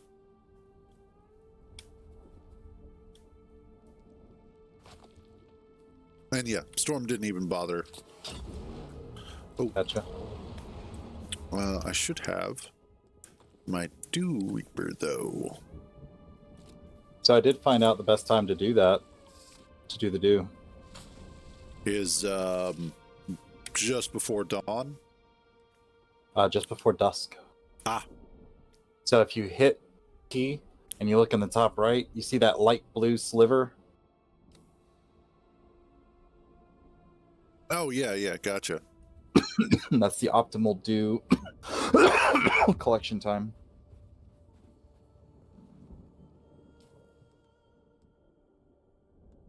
That's head out before to do it. dawn, not dusk. It's going to nighttime, though. Right, now I have done it, and it usually tells me that it's poor quality. But if you do it,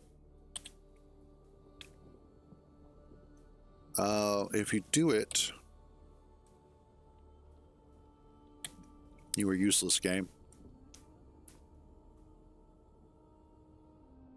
Oh, wait, is it traveling downwards or is it traveling upwards? It's traveling upwards.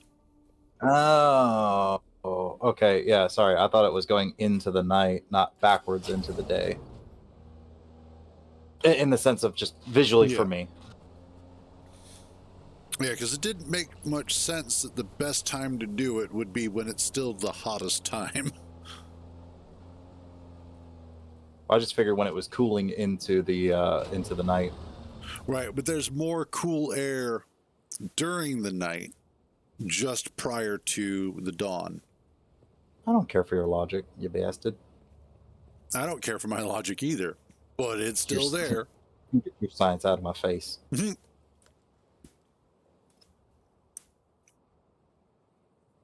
All right. Now I need...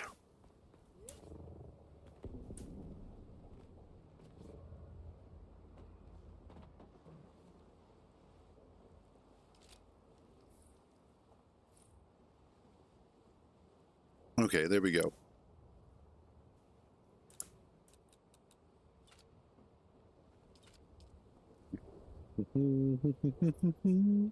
There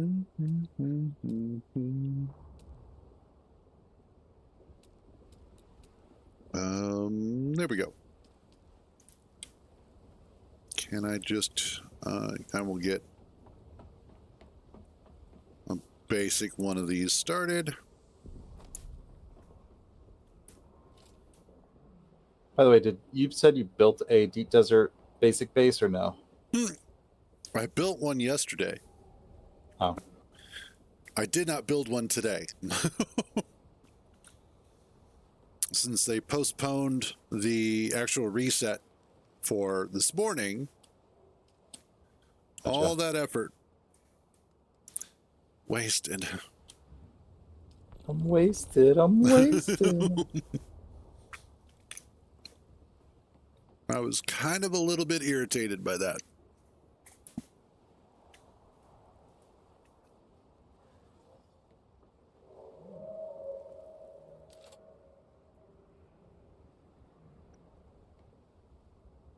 So, yeah, about that. This.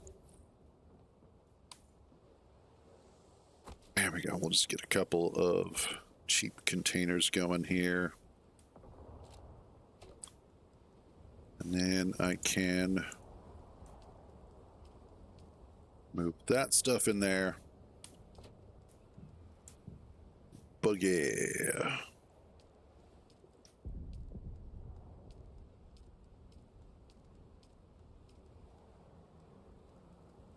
And there we go. Do I actually have enough for a penta shield? What do I need? More cobalt paste. More power. Nope. Well, yeah, but...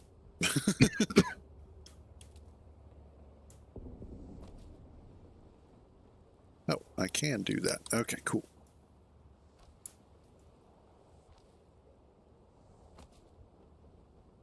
And...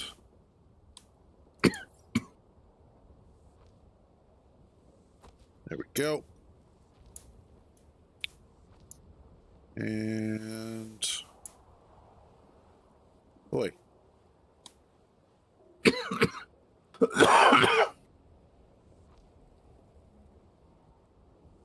There we go. That's going to be better. And then I can always use underneath, because I'm not going to be doing foundations for, oh crap, all of it. So I can use some of the sort of underzone, if you will, the undercarriage for Sure. additional stuff, storage, things like that.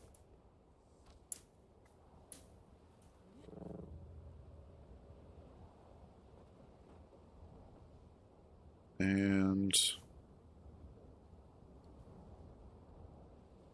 okay. Ooh, compact compactor. Ooh. If I remember correctly, because I saw it from what's his face, Thor. It's only one volume. Oh wow. I don't know. Lately, I've been kind of iffy about him. Well, yeah, but I just saw his like while he was on there because nobody Right. else normally would watch his on. But he was like, "Oh yeah, I got this and this and this," and so it's like that's pretty cool. I like that idea. There's compact, like there's a compact dew scythe, Uh-huh. which is also just one volume.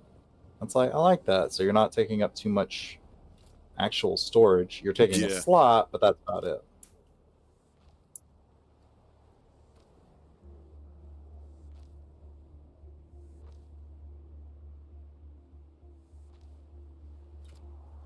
Came to Okay. the deep desert to get some of the mats and whatnot.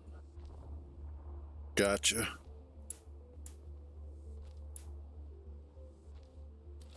All right. That should be good start.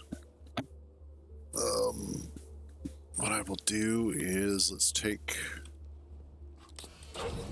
the buggy back and collect some more crap. As I should be able to dismantle some of the old base. Not all of it, just some of it.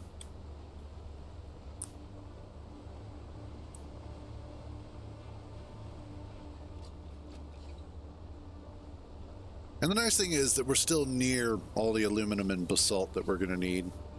Yeah. So we're not losing anything, we're just moving.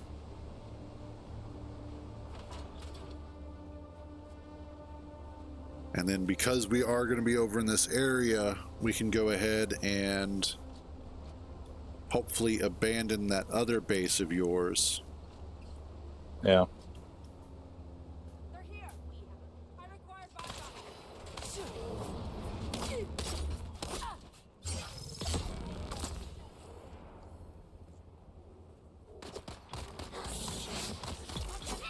Cover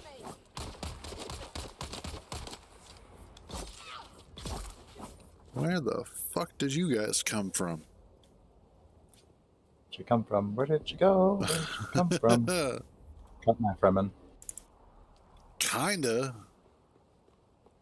Just driving the buggy over here, and I'm like, oh, cool, there's this downed thopter, and then just start getting attacked. I was like, well, fine then.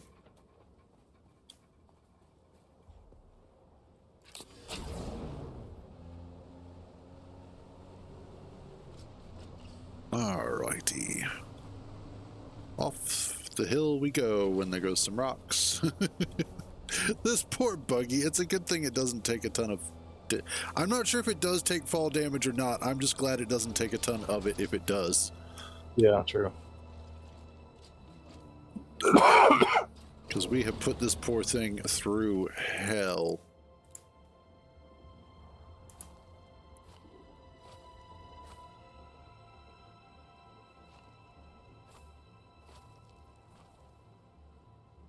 And actually, you know what? I'm going to go ahead and just take the pentashield from here.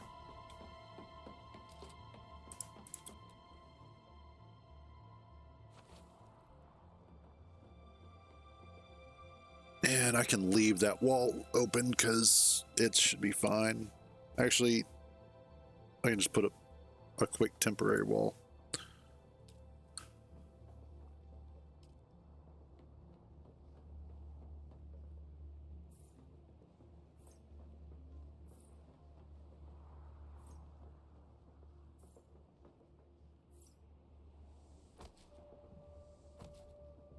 Because I might temporarily just use this base for making words. Plastone? Yes, thank you. You're welcome. Yeah, I'm at that point in my daytime cycle where the brain is like, hey, by the way, we've got just this much energy left, and you're using it to breathe.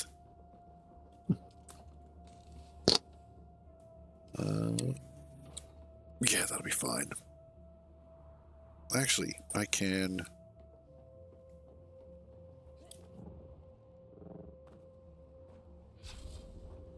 do this.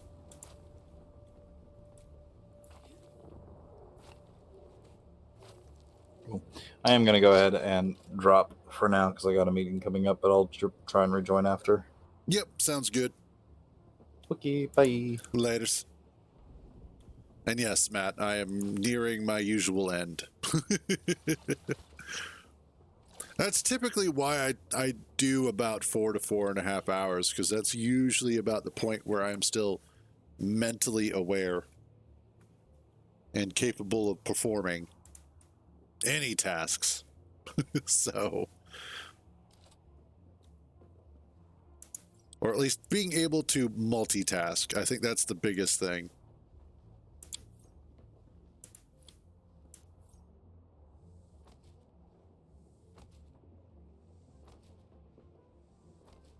There we go. Okay, there. That's all buttoned up.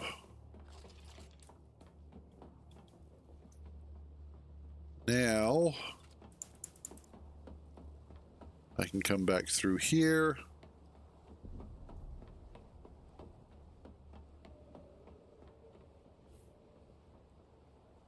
There we go.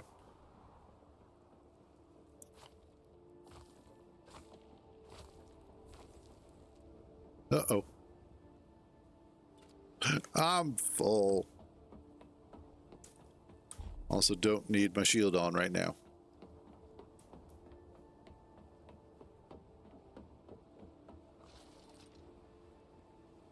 And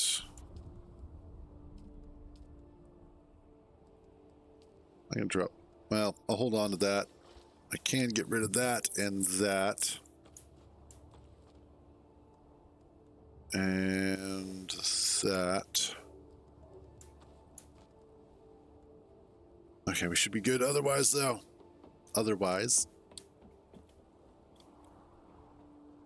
Oh, now that's interesting. That got changed. That was aluminum.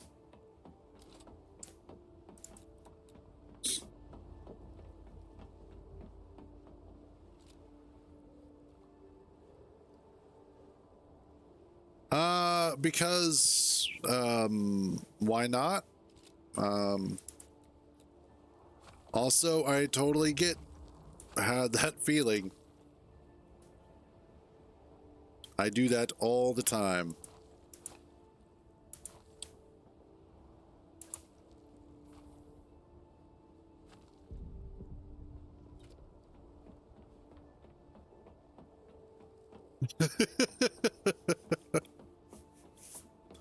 You just wind up getting that idea in your head and you've got to work it out. It happens. But I think this is a good point to go ahead and wrap up for today. I'm getting worn out. Brain's starting to wear down. It's getting on near nap time. So I'm going to wrap up. Tomorrow, I don't know what's going to happen. I don't know if it's going to be space engineers, if it's going to be this, if it's going to be something else entirely. I don't know. But I'll figure it out. Other than that, though, today has been a pretty good day. We had some fun. We had really good conversations today. I was actually really impressed.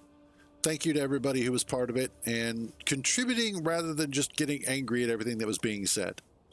It's also really entertaining when you have good people to have a good conversation with, regardless of the subject matter and how heated we can sometimes get.